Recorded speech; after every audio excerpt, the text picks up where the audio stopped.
ಸರಿಯಾಗಿ ಸುಮಂತ್ರನಿಗೆ ಹೇಳಲಿಕ್ಕೂ ದಶರಥನಿಗೆ ವ್ಯವಧಾನ ಇಲ್ಲ. ಸುಮಂತ್ರ ಆಲೋಚನೆ ಮಾಡಿಕೊಂಡಿರ್ಬೋದು, ಏನಾಗಿದೆ ಪರಿಸ್ಥಿತಿ, ಅಲ್ಲಿ ವ್ಯವಸ್ಥೆಗಳನ್ನು ನೋಡಿ. ಮುಂದೆ ರಾಮನಿಗೆ ಈ ಮಾತನ್ನು ಹೇಳಬೇಕು, ದಶರಥ ಹೇಳಬೇಕು ಅಂತ ದಶರಥ ನೇರವಾಗಿ ಹೇಳುವುದಿಲ್ಲ, ಕೈಕೇಯಿ ಹೇಳುವುದು ರಾಮನನ್ನು ಕರ್ಕೊಂಡು ಬರಬೇಕು ಅಂತ. ರಾಮ ಬಂದ ಮೇಲೆ ರಾಮನಿಗೆ ಈ ವಿಷಯ ಹೇಳಿ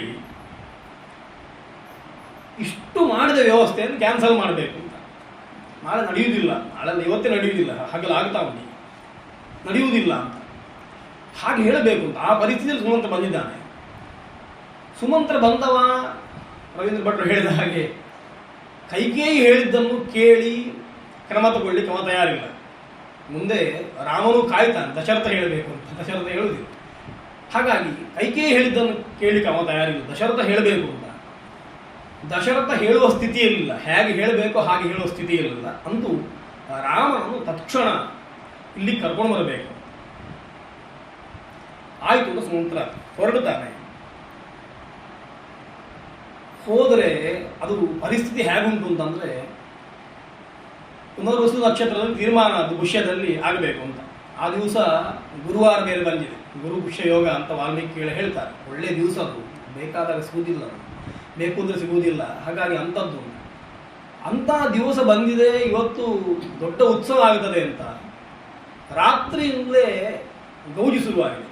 ದಶರಥ ಮೊದಲನೇ ಬಾರಿ ಜನಗಳನ್ನು ಕರೆದು ತನ್ನ ಅಭಿಪ್ರಾಯವನ್ನು ಸೂಚ್ಯವಾಗಿ ಹೀಗೆ ಹೇಳಿ, ನಾನಿನ್ನು ಹಿಂದೆ ಸರಿಯುವುದು ಒಳ್ಳೆಯದು, ಅವ ನೇರವಾಗಿ ಸಿಂಹಾಸನದಲ್ಲೇ ಕೂತ್ಕೊಳಿಸ್ತೇನೆ ಅಂತ ಹೇಳುವುದಿಲ್ಲ. ಯುವರಾಜ್ಯೇ ಭಿಯಕ್ಷತೆ ಅಂತ, ಯುವರಾಜನನ್ನಾಗಿ ಮಾಡ್ತೇನೆ ಅಂತ. ಯುವರಾಜನನ್ನಾಗಿ ಮಾಡ್ತೇನೆ ಅಂತಂದರೆ ಮಹಾರಾಜ ಆಗ್ತಾನೆ ಅಂತ ಅರ್ಥ. ನಿಯಮ ಹೇಗೆ ಅಂತಂದರೆ, ದಶರಥ ಇರುವವರೆಗೆ ಸಿಂಹಾಸನದಲ್ಲಿ ಕೂತ್ಕೊಳ್ಳಿಕ್ಕೆ ಆಗುವುದಿಲ್ಲ. ಸಿಂಹಾಸನ ದಶರಥನಿಗೆ ಹೇಗೆ ಅಂತಂದರೆ, ಆ ಅಧಿಕಾರ ಹಸ್ತಾಂತರ ಆಗುವಂಥ, ಪೂರ್ಣವಾಗಿ ಹಸ್ತಾಂತರ ಆಗುವಂಥದ್ದು ಅವ ಹೋದ ಮೇಲೆ, ಅವನ ಕಾಲದ ಮೇಲೆ. ಹಾಗಾಗಿ ಯುವರಾಜ ಆದ ಅಂತಂದರೆ ಮಹಾರಾಜ ಆದ ಅಂತಲೇ ಅರ್ಥ, ಮತ್ತೊಬ್ಬ ಮಧ್ಯದಲ್ಲಿ ಬಂದು ಪ್ರವೇಶ ಆಗಲಿಕ್ಕಿಲ್ಲ.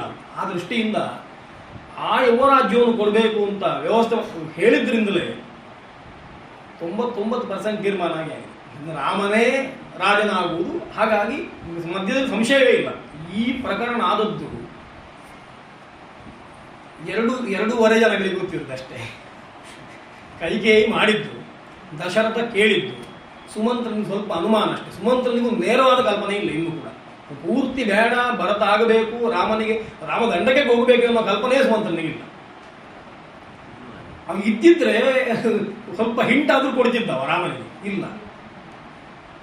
ಅಷ್ಟು ಗೂಢವಾಗಿ, ಅಷ್ಟು ದೊಡ್ಡ ಮನೆ ಇಲ್ಲದೆ ಹೇಗೆ ಸಾಧ್ಯ ಆಗ್ತದೆ ಅನ್ನೋದಕ್ಕೆ ವಾಲ್ಮೀಕಿಗಳ ಮುಂದೆ ಕಾರಣ ಕೊಡ್ತಾರೆ. ಹೇಗಿತ್ತು ಕೋಪಗೃಹ, ಹೇಗಿತ್ತು ರಾಮನ ಅಂತಃಪುರ, ಹೇಗಿತ್ತು ರಾಮನ ಸೌಧ, ಹೇಗಿತ್ತು ಆಮೇಲೆ ಉಳಿದವ್ರದ್ದು ಕೌಶಲ್ಯದ್ದೆಲ್ಲ ಹೇಗಿತ್ತು ಅಂತಂದರೆ, ಅದು ಅನೇಕ ಪ್ರಾಕಾರಗಳಿಂದ ಕೂಡಿತ್ತು. ಒಂದೇ ಪ್ರಾಕಾರ ಅಲ್ಲ, ಪ್ರತಿಯೊಂದು ಪ್ರಾಕಾರಕ್ಕೂ ಅಲ್ಲಿ ಕಂಚುಕೆಗಳಿದ್ದಾರೆ. ಅಂತಃಪುರ ಅಂತಾದರೆ ಕಾವಲು ಭಟರಿದ್ದಾರೆ, ಅವರು ಒಬ್ಬೊಬ್ಬರನ್ನು ದಾಟಿ ಹೋಗಬೇಕು. ಹಾಗಾಗಿ ಒಳಗಿನ ಗೂಢವಾದ ವಿಷಯ ಏನು ಅನ್ನುವಂಥದ್ದು ಅದು ಒಂದನೇ ಪ್ರಾಕಾರವನ್ನು ದಾಟಿ ಬರ್ಲಿಕ್ಕೆ ಸಾಧ್ಯವೇ ಇಲ್ಲ. ಅಷ್ಟು ರಕ್ಷಣೆ, ಅಷ್ಟು ವ್ಯವಸ್ಥೆ ಉಂಟು. ರಾಮ ಹೋಗುವಾಗಲೂ ಹಾಗೆ ಇರ್ತದೆ. ಆ ದೃಷ್ಟಿಯಿಂದ ಅಷ್ಟು ಗೂಢವಾಗಿ ಮಂತ್ರಾಲೋಚನೆ ಆದ್ದು. ಇದು ಹೊರಗೆ ಬಂದರೆ ಅವತ್ತಿನ ಕಾಲದ ಇಡೀ ಭಾರತ, ಅಯೋಧ್ಯ ಎನ್ನುವಂಥದ್ದು ಕೇವಲ ಒಂದು ನಗರಿ ಮಾತ್ರ ಅಲ್ಲ ಅಲ್ವಾ. ಕಾಕುಸ್ಥರು ಯಾವುದನ್ನೆಲ್ಲ ಆಳ್ತಾ ಇದ್ರು, ಅಷ್ಟೂ ಭಾರತದಲ್ಲಿ ಸಂಚಲನ ಆಗ್ತದೆ. ಇವತ್ತಿನ ಲೆಕ್ಕದಲ್ಲೆಲ್ಲ ದೊಡ್ಡ ಗಲಾಟೆ. ನಾವು 370 ಕ್ಯಾನ್ಸಲ್ ಮಾಡಿದಾಗ ಆಗಬಹುದು ಅಂತ ಎಣಿಸಿದ ತುಮುಲ ಆಗುವಂತ ಹೊತ್ತು. ಹಾಗಾಗಿ ಸುಮಂತ್ರನನ್ನು ಕರ್ಕೊಂಡು ಬರಬೇಕು ಅಂತ ಬರುವಾಗ, ಸುಮಂತ್ರ ಬರುವಾಗ ಇಲ್ಲಿ ಒಂದಷ್ಟು ಜನ ಸೇರಿದ್ದಾರೆ. ಒಳಗೆ ಹೋಗುವಂಥದ್ದೇ ಸ ತದಂತಃಪುರದ್ವಾರಂ ಸಮತೀತ್ಯ ಜನಾಕುಲಂ ಪ್ರವೀಕ್ತಾಂ ತತಃ ಕಕ್ಷ್ಯಾಂ ಆಸಸಾದ ಪುರಾಣವಿತು ಅಂತ ಹೊರಗಿಂದ ಒಂದಷ್ಟು ಜನ ಇದ್ದಾರೆ, ಒಳಗಿಂದ ಯಾರೂ ಇಲ್ಲ. ರಕ್ಷಣೆ ಉಂಟು. ಹಾಗಾಗಿ ಒಳಗೆ ಹೋಗುತ್ತಾನೆ. ಪ್ರವೇಶ ಮಾಡಿ ರಾಮನ ಹತ್ರವೇ ಹೇಳಬೇಕು ಅಂತ ಸುಮಂತ್ರ ಬಂದರೂ ನೇರವಾಗಿ ಒಳಗೆ ಹೋಗುವುದಿಲ್ಲ. ಅವ ಅಂತಃಪುರದ ಒಳಗಿರುವ ಪರಿಚಾರಕ ಹತ್ರ ಹೇಳ್ತಾನೆ, ಹೋಗಿ ಹೇಳಬೇಕು ರಾಮನಿಗೆ, ಸುಮಂತ್ರ ದ್ವಾರಿ ತಿಷ್ಠತಿ ಕ್ಷಿಪ್ರಮಾಖ್ಯಾತ ರಾಮಾಯ ಸುಮಂತ್ರ ದ್ವಾರಿ ತಿಷ್ಠತಿ ಹೀಗೆ ಹೇಳಿ, ನಾನು ಬಂದಿದ್ದೇನೆ ಅಂತ ಹೇಳಿ, ದ್ವಾರಿತಿಷ್ಠತಿ ಅಂತ ಹೇಳಿ, ಹಾಗಾಗಿ ರಾಮ ಬರ್ತಾನೆ ಅಂತ ದ್ವಾರಪಾಲಕರು ರಾಮನಿಗೆ ಒಂದು ವಿಷಯ ತಿಳಿಸ್ತಾರೆ. ಸುಮಂತ್ರ ನಿಮಗೋಸ್ಕರ ಕಾಯ್ತಾ ಇದ್ದಾನೆ ಅಂತ. ಹಾಗೆ ಕೇಳಿದ ಕೂಡಲೇ ರಾಮ ಹೇಗಿದ್ದ ಈಗ ಅಂತ ರಾಮನಿಗೆ ಕಲ್ಪನೆ ಇಲ್ಲ. ಹಿಂದಿನ ದಿವಸದವರೆಗೆ ಅಭಿಷೇಕ ನಾಳೆ ಅನ್ನುವಂಥದ್ದು ಆಗಿದೆ, ಅದಕ್ಕೆ ಬೇಕಾಗುವ ಸಂಭಾರಗಳೆಲ್ಲವೂ ಬಂದಿದೆ. ಎಲ್ಲ ಕಡೆಯಿಂದ ತೀರ್ಥೋದಕಗಳನ್ನು ದಶರಥ ತರಿಸಿಟ್ಟಿದ್ದಾನೆ ಅಂತ. ಪ್ರಯಾದಿಯಿಂದ ಗಂಗಾಯಮನ ಸಂಗಮದಿಂದ ತೀರ್ಥವನ್ನು ತರಿಸಿಟ್ಟಿದ್ದಾನೆ. ಎಲ್ಲ ಕಡೆಯಿಂದ ಪವಿತ್ರವಾದ ಮೃತ್ತಿಗೆಗಳನ್ನು ತಂದಿದ್ದಾನೆ. ಅದಕ್ಕೆ ಬೇಕಾಗುವ ಸಂಭಾರಗಳನ್ನೆಲ್ಲ ತಂದು ತಯಾರು ಮಾಡಿಸಿಟ್ಟಿದ್ದಾನೆ, ಅಭಿಷೇಕ ಮಾಡಬೇಕು. ಈ ಹೊತ್ತಿಗೆ ರಾಮ ಇದ್ಯಾವುದರ ಪರಿವೇಯೂ ಇಲ್ಲದೆ, ಅಂದರೆ ಈ ಹಿಂದಿನ ಅಧ್ಯಾಯದಲ್ಲಿ ನಡೆದದ್ದು ಯಾವುದು ಅದರ ಸೂಚನೆ ಇಲ್ಲ. ಅವನಿಗೆ ಆರಾಮದಲ್ಲಿ ಕೂತ್ಕೊಂಡಿದ್ದಾನೆ. ಸ್ವರ್ಣಮಯವಾದ ಆಸನದ ಮೇಲೆ ಒಳ್ಳೆಯ ವಸನಾಭರಣಗಳನ್ನು ಧರಿಸಿ, ಒಳ್ಳೆಯ ಚಂದನಗಳನ್ನು ನೇಮಿಸಿಕೊಂಡು ತಯಾರಾಗಿದ್ದಾನೆ. ಅಭಿಷೇಕಕ್ಕೆ ತಯಾರಾಗ್ತದೆ. ಅಭಿಷೇಕ ನಾಳೆ ಆಗುತ್ತದೆ ಅಂತ ಹೇಳುವಾಗ ಹಿಂದಿನ ದಿವಸ ಎಷ್ಟು ತುಮುಲ ಇರ್ತದೆ ಮನಸ್ಸಿನಲ್ಲಿ, ಅಥವಾ ಏನಿರ್ತದೆ ಅದನ್ನು ಇಟ್ಟುಕೊಂಡು ತಯಾರಾಗಿದ್ದಾನೆ. ಹಾಗೆ ಬೆಳಿಗ್ಗೆ ಇದ್ದಾನೆ. ಮನಸ್ಸಿನಲ್ಲೂ ಯಾವುದೇ ಗೊಂದಲ ಇಲ್ಲ, ತುಂಬ ಕೃಷ್ಟನಾಗಿದ್ದಾನೆ. ಈ ಸಂದರ್ಭಕ್ಕೆ ಸುಮಂತ್ರ ಪ್ರವೇಶ ಆಗುವಂಥದ್ದು. ಸದರ್ಶ ಸೂತಃ ಪರ್ಯಂಕೆ ಸವರ್ಣೆ ಸೋತ್ತರಚ್ಛದೆ. ಸುವರ್ಣಮಯವಾದ ಪರ್ಯಂಕದಲ್ಲಿ ಕುಳಿತುಕೊಂಡಿದ್ದಾನೆ. ರಾಜನ ಹಾಗೆ ಕಾಣ್ತಾ ಇದ್ದಾನೆ, ವೈಶ್ರವಣನ ಹಾಗೆ ಕಾಣ್ತಾ ಇದ್ದಾನೆ. ಸಾಕ್ಷಾತ್ ಕುಬೇರವನ್ನು ನೋಡಿದಾಗ ಆಗ್ತಾವ ರಾಮನನ್ನು ನೋಡುವಾಗ. ಅಲಂಕೃತ್ಯ ಶಿರಚ್ಛೇದ ಅಂತ ಒಂದು ನ್ಯಾಯ ಉಂಟಲ್ಲ, ಗೊತ್ತೇ ಇರುವುದಿಲ್ಲ ಅದು ಹೀಗಾಗ್ತದೆ ಅಂತ. ಎಲ್ಲ ಅದಕ್ಕೆ ಬೇಕಾಗ ತಯಾರಿ ಮಾಡಿಕೊಂಡು ಇನ್ನಾಗಬೇಕು ಅಂತ ಆಗುವಾಗ ನೀವಲ್ಲ, ನಿಮಗಲ್ಲ, ಈ ವ್ಯವಸ್ಥೆ ಆದ ಹಾಗೆ ಆಯಿತು ರಾಮನಿಗೆ. ಹಾಗಾಗಿ ಸುಮಂತ್ರ ಬರ್ತಾನೆ, ಬಂದು ರಾಮನ ಹತ್ರ ಹೇಳ್ತಾನೆ. ಶೀಘ್ರವಾಗಿ ದಶರಥ ಕರೀತಾ ಇದ್ದಾನೆ, ಅಲ್ಲಿಗೆ ಬರಬೇಕು. ರಾಮನಿಗೆ ತುಂಬ ಸಂತೋಷ. ರಾಮನಿಗೆ ಸಂತೋಷ ಆದಷ್ಟೇ ಸೀತೆಗೂ ಸಂತೋಷ. ಇಬ್ಬರು ಬರ್ತಾರೆ, ಸುಮಂತ್ರನಿಗೆ ನಮಸ್ಕಾರ ಮಾಡ್ತಾರೆ, ಕುಶಲ ವಿಚಾರಿಸ್ತಾರೆ. ಸುಮಂತ್ರ ಹೇಳುವಂಥದ್ದು ಮತ್ತೊಮ್ಮೆ ವಿಶ್ವಾಮಿತ್ರ ಹೇಳಿದ ಮಾತು ನೆನಪಾಗ್ತದೆ. ಕೌಸಲ್ಯ ಸುಪ್ರಜಾ ರಾಮ ಪಿತಾ ತ್ವಾಂ ದ್ರಷ್ಟುಮಿಚ್ಛತಿ ಮಹಿಷ್ಯಭಿ ಕೈಕೇಯ್ಯ ಗಮ್ಯತಾಂ ತತ್ರ ಮಾಚರಂ. ಕೌಸಲ್ಯ ಸುಪ್ರಜಾ ರಾಮ ಅಂತಲೇ ಕರೆಯುವಂಥದ್ದು. ವಿಶ್ವಾಮಿತ್ರರು ಎಬ್ಬಿಸುವಾಗ, ಪೂರ್ವ ಸಂಧ್ಯಾ ಪ್ರವರ್ತತೆ ಅಂತ ಹೇಳುವಾಗ, ಅದು ಆದ ಮೇಲೆ ಬಂದದ್ದು ಕಲ್ಯಾಣ. ರಾಮನಿಗೆ ಮದುವೆ ಆಯಿತು. ಇಲ್ಲಿಯೂ ಹಾಗೆ ಆರಂಭ ಆಗ್ತದೆ. ಕೌಸಲ್ಯ ಸುಪ್ರಜಾ ರಾಮ ಅಂತ ಹೇಳಿ ಪಿತಾ ತ್ವಾಂ ದ್ರಷ್ಟುಮಿಚ್ಛತಿ, ದಶರಥ ನಾನು ನೋಡಬೇಕು ಬಯಸಿದ್ದಾನೆ ಅಂತ. ಆದರೆ ಹಿಂದೆ ಬಂದ ಪದ್ಯ ಎಷ್ಟು ಹೃದಯವೋ ಇದಷ್ಟು ಘೋರ. ಮುಂದೆ ಆಗುವಂಥದ್ದು ಕಲ್ಯಾಣ ಅಲ್ಲ, ಮುಂದೆ ಆಗಬೇಕು ಅಂತ ಆಗಿರುವ ಅಭಿಷೇಕ ಅದು ಆಗದೇ ಇರುವಂಥದ್ದು. ಹೀಗೆ ಹೇಳಿ ಕೈಕೇಯಿಯ ಒಟ್ಟಿಗೆ ನೀನು ನೋಡಬೇಕು ಅಂತ ಬಯಸಿದ್ದಾನೆ, ಕೈಕೇಯಿಯಲ್ಲಿದ್ದಾನೆ ಆತ. ಹಾಗಾಗಿ ಅಲ್ಲಿಗೆ ಬರಬೇಕು. ರಾಮ ಹೊರಡ್ತಾನೆ, ಆಯಿತು ಅಂತ ಹೊರಡ್ತಾನೆ. ಹೊರಡುವಾಗ ಆತ ಹೇಳುವಂಥದ್ದು, ನನಗೆ ನಿಶ್ಚಯ ಜ್ಞಾನ ಉಂಟು. ಏನು ಅಂತಂದರೆ, ಜನನೀ ಚ ಅರ್ಥಕಾಮಾಮೇ ಕೇಕಯಾಧಿಪತೆ ಸುತ ದಿಷ್ಟ್ಯಾ ಖಲು ಮಹಾರಾಜ ಮಹಿಷ್ಯಾ ಪ್ರೇಯಾ ಸಹ ಸುಮಂತ್ರಂ ಪ್ರಾಹಿಣೋದು ದೂತಂ ಅರ್ಥಕಾಮಕರಂ ಮಮ ಯಾದೃಶೀ ಪರಿಷತ್ ತತ್ರ ತಾದೃಶೋ ದೂತ ಆಗತಃ ಧ್ರುವಂ ಅದ್ಯೈವ ಮಾಂ ರಾಜ ಯೌವರಾಜ್ಯೆ ಅಭಿಷೇಕ್ಷತಿ. ರಾಮ ಸಂಶಯದ ಲೇಷ ಇಲ್ಲದಾಗಿ ಹೇಳ್ತಾನೆ. ಕೈಕೇಯಿಯ ಬಗ್ಗೆ ಗೌರವ ಉಂಟು ನನಗೆ. ಅವಳು ಏನಾದರೂ ಒಂದು ಒಳ್ಳೆಯ ಆಲೋಚನೆಯನ್ನು ಇಟ್ಟುಕೊಂಡು, ತನಗೆ ಬೇಕಾಗುವ ಒಳ್ಳೆಯ ಆಲೋಚನೆ ಇಟ್ಟುಕೊಂಡು ಪ್ರವೃತ್ತಿ ಮಾಡ್ತಾ ಇದ್ದಾಳೆ. ಹಾಗಾಗಿ ತಂದೆಯೂ ಕೂಡ ಅದನ್ನೇ ಪುರಸ್ಕಾರ ಮಾಡಿರ್ತಾನೆ. ರಾಮನ ಮಾತು ಆ ಪರಿಷತ್ತು ಹೇಗುಂಟು ಅಂತ ಕೇಳಿದ್ರೆ, ಅವರಿಬ್ಬರು ಏನು ತೀರ್ಮಾನ ಮಾಡಿದ್ದಾರೋ ಅದನ್ನೇ ಒಪ್ಪುವಂತಹ ದೂತನಾಗಿ ಸುಮಂತ್ರನು ಬಂದಿದ್ದಾನೆ. ಹಾಗಾಗಿ ಸಂಶಯ ಇಲ್ಲ. ಮುಂದೆ ಅದು ವಿಪರೀತಕ್ಕೆ ಹೋಗ್ತದೆ. ಆಗ ಹೇಳುವಾಗ ಮಾತ್ರ ಅದೇ ರೀತಿ ಕಾಣ್ತದೆ ನಮಗೆ. ವಾಲ್ಮೀಕಿಗಳ ಮಾತು ಸಾಕೂತವಾಗಿರ್ತದೆ ಅಂತ ಹೇಳಿ. ನಾಟಕದಲ್ಲಿ ಪತಾಕಾಸ್ಥಾನ ಅಂತ ಅನೇಕ ವ್ಯವಸ್ಥೆಗಳುಂಟು. ಮುಂದೆ ಆಗಲಿಕ್ಕಿರುವುದನ್ನು ಮೊದಲೇ ಸೂಚನೆ ಕೊಟ್ಟು ಹೇಳುವಂಥದ್ದು. ಆದರೆ ಆ ಸೂಚನೆ ಅನ್ನುವಂಥದ್ದು ಪ್ರಕೃತದಲ್ಲಿ ಆ ಶಬ್ದದಲ್ಲಿ ಇರುವುದಿಲ್ಲ. ಅದು ಶಬ್ದ ಕೇಳಿದ್ರೆ ಗೊತ್ತಾಗ್ತದೆ ಅಷ್ಟೇ. ಇಲ್ಲಿಯೂ ರಾಮನ ಮಾತು ಕೇಳುವಾಗ ಕತೆ ಗೊತ್ತಿದ್ದವರಿಗೆ ಇಮ್ಮಡಿ ಸಂತೋಷ ಆಗಿತ್ತು, ಕತೆ ಗೊತ್ತಿಲ್ಲದೆ ಇದ್ದವನಿಗೂ ಕೂಡ ಆಶ್ಚರ್ಯ ಆಗುವ ರೀತಿಯಲ್ಲಿ ಹೇಳ್ತಾನೆ. ಹಾಗಾಗಿ ನೀನು ಬಂದಿದ್ದಿ ಅಂತಂದ್ರೆ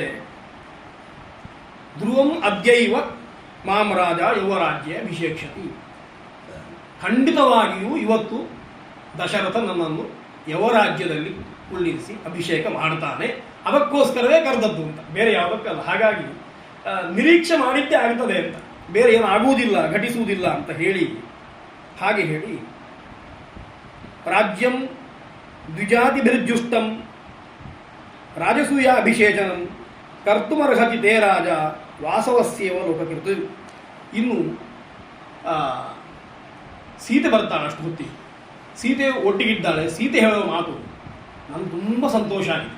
ಎಷ್ಟು ಸಂತೋಷ ಆಗಿದೆ ಅಂತಂದರೆ, ನಾನು ಇಲ್ಲಿವರೆಗೆ ಎಣಿಸಿಕೊಂಡಿದ್ದ ನಿರೀಕ್ಷಿಸಿಕೊಂಡಿದ್ದ ದಿವಸಗಳು ಹತ್ತಿರ ಬರ್ತಾ ಉಂಟು, ಆ ಹೊತ್ತು ಹತ್ತಿರ ಬರ್ತಾ ಉಂಟು. ಈಗ ನನಗೆ ನಿನ್ನನ್ನು ಸಿಂಹವಿಷ್ಟರದಲ್ಲಿ ನೋಡಬೇಕು ಅಂತ ಆಸೆ. ಕೇವಲ ಸಿಂಹವಿಷ್ಟರದಲ್ಲಿ ಅಲ್ಲ, ಆಕೆ ಹೇಳುವಂಥದ್ದು ಏನು ಅಂತ ಕೇಳಿದ್ರೆ, ನೀನು ಕೇವಲ ಸಿಂಹಾಸನದಲ್ಲಿ ಕೂತ್ಕೊಂಡು ಸಿಂಹಾಸನದಲ್ಲಿ ನಿನ್ನ ನೋಡಬೇಕು ಅಂತ ಆಸೆ ಇಲ್ಲ ನನಗೆ. ನಾನು ಏನು ನೋಡಬೇಕು ಅಂತಂದರೆ, ದೀಕ್ಷಿತಂ ವ್ರತ ಸಂಪನ್ನಂ ವರಾಜಿನ ಧರಂ ಶುಚಿಂ ಪುರಂಗ ಶೃಂಗಪಾಣಿಂಚ ಪಶ್ಯಂತಿ ತ್ವಾಂ ಭವಾಮ್ಯ ಭಜಾಮ್ಯಹಂ. ಇದು ಸಾಕೂತವಾದ ಮಾತು ಸೀತೆ ಹೇಳುವಂಥದ್ದು. ನನಗೆ ನಿನ್ನನ್ನು ಸಿಂಹಾಸನದಲ್ಲಿ ಕೂತ್ಕೊಂಡವನನ್ನು ನೋಡಬೇಕು ಅಂತ ಮನಸ್ಸಲ್ಲ. ನನಗೇನು ಅಂತಂದರೆ, ರಾಜಸೂಯಾಧ್ವರ ಮಾಡಿ ದೊಡ್ಡ ಯಾಗ ಮಾಡಿ ಆ ಯಜ್ಞದಲ್ಲಿ ದೀಕ್ಷಿತನಾದವ ಕ್ಷಮವಾಸಗಳನ್ನು ಧರಿಸಲಿಕ್ಕಿಲ್ಲ. ಅವ ಕೃಷ್ಣಾಜಿನವನ್ನು ಧರಿಸಲಿಕ್ಕೆ ಮೊದಲನೇ ದಿವಸ ಬೆಣ್ಣೆ ನವನೀತ ದೀಕ್ಷಾ ಅಪ್ಸು ದೀಕ್ಷಾ ಅಂತೆಲ್ಲ ಉಂಟು. ಅದನ್ನು ಆದಮೇಲೆ ಕೃಷ್ಣಾಜಿನವನ್ನು ಧಾರಣೆ ಮಾಡಿಕೊಂಡು ಒಂದು ಪುರಂಗ ಶೃಂಗ ಜಿಂಕೆಯ ಕೋಡನ್ನು ಇಟ್ಟುಕೊಳ್ಬೇಕು. ಮೈ ತುರಿಸ್ಕೊಳ್ಳಿಕ್ಕಿಲ್ಲ, ತುರಿಕೆ ಸ್ನಾನ ಮಾಡಲಿಕ್ಕಿಲ್ಲ, ಮೈ ತುರ್ಕೊಳ್ಳಿಕ್ಕಿಲ್ಲ. ತುರಿಕೆ ಆದರೆ ಅದರಿಂದ ತುರಿಸ್ಕೊಳ್ಬೇಕು. ಅದಕ್ಕೋಸ್ಕರ ಒಂದು ಜಿಂಕೆಯ ಕೋಡನ್ನು ಹಿಡ್ಕೊಳ್ಬೇಕು.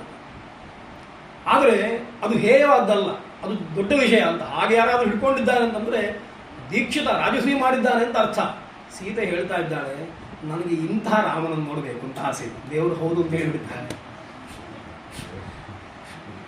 ಕೃಷ್ಣಾಜಿನ ಧರಿಸಬೇಕು, ದೀಕ್ಷಿತನಾಗಬೇಕು. ದೀಕ್ಷಿತನೂ ಆಗಿದ್ದಾನೆ, ಕೃಷ್ಣಾಜಿನವನ್ನು ಧಾರಣೆ ಮಾಡಬೇಕಾಗ್ತದೆ. ಜಿಂಕೆಯ ಕೋಡನ್ನಲ್ಲ, ಜಿಂಕೆಯನ್ನೇ ತರಬೇಕಾಗ್ತದೆ. ಮುಂದೆ ಆಗುವಂಥದ್ದನ್ನು ವಾಲ್ಮೀಕಿಗಳು ಸೂಚಿಸ್ತಾರೆ ಅಂತ ಹೇಳೋದಕ್ಕೆ ನಿಜವಾಗಿ ನೋಡುವಾಗ ಏನು ಅನಿಸುವುದಿಲ್ಲ ನನಗೆ.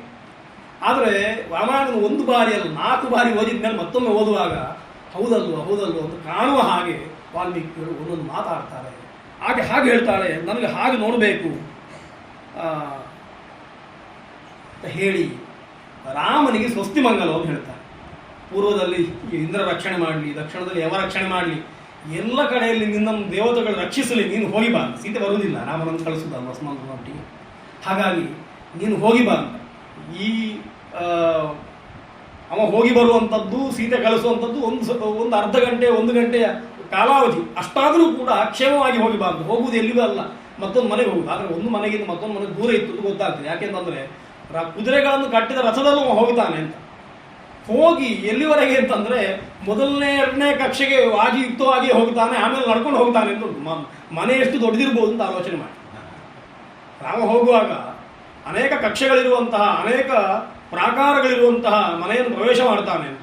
ಹೀಗೆ ಈ ರೀತಿಯ ವ್ಯವಸ್ಥೆ. ಹಾಗಾಗಿ ಅದರ ಗಾಂಭೀರ್ಯವನ್ನು ಆಲೋಚನೆ ಮಾಡಿದರೆ ಹೀಗಾಯಿತು ಅಂತ ಕಳಿಸಿಕೊಡ್ತಾಳೆ.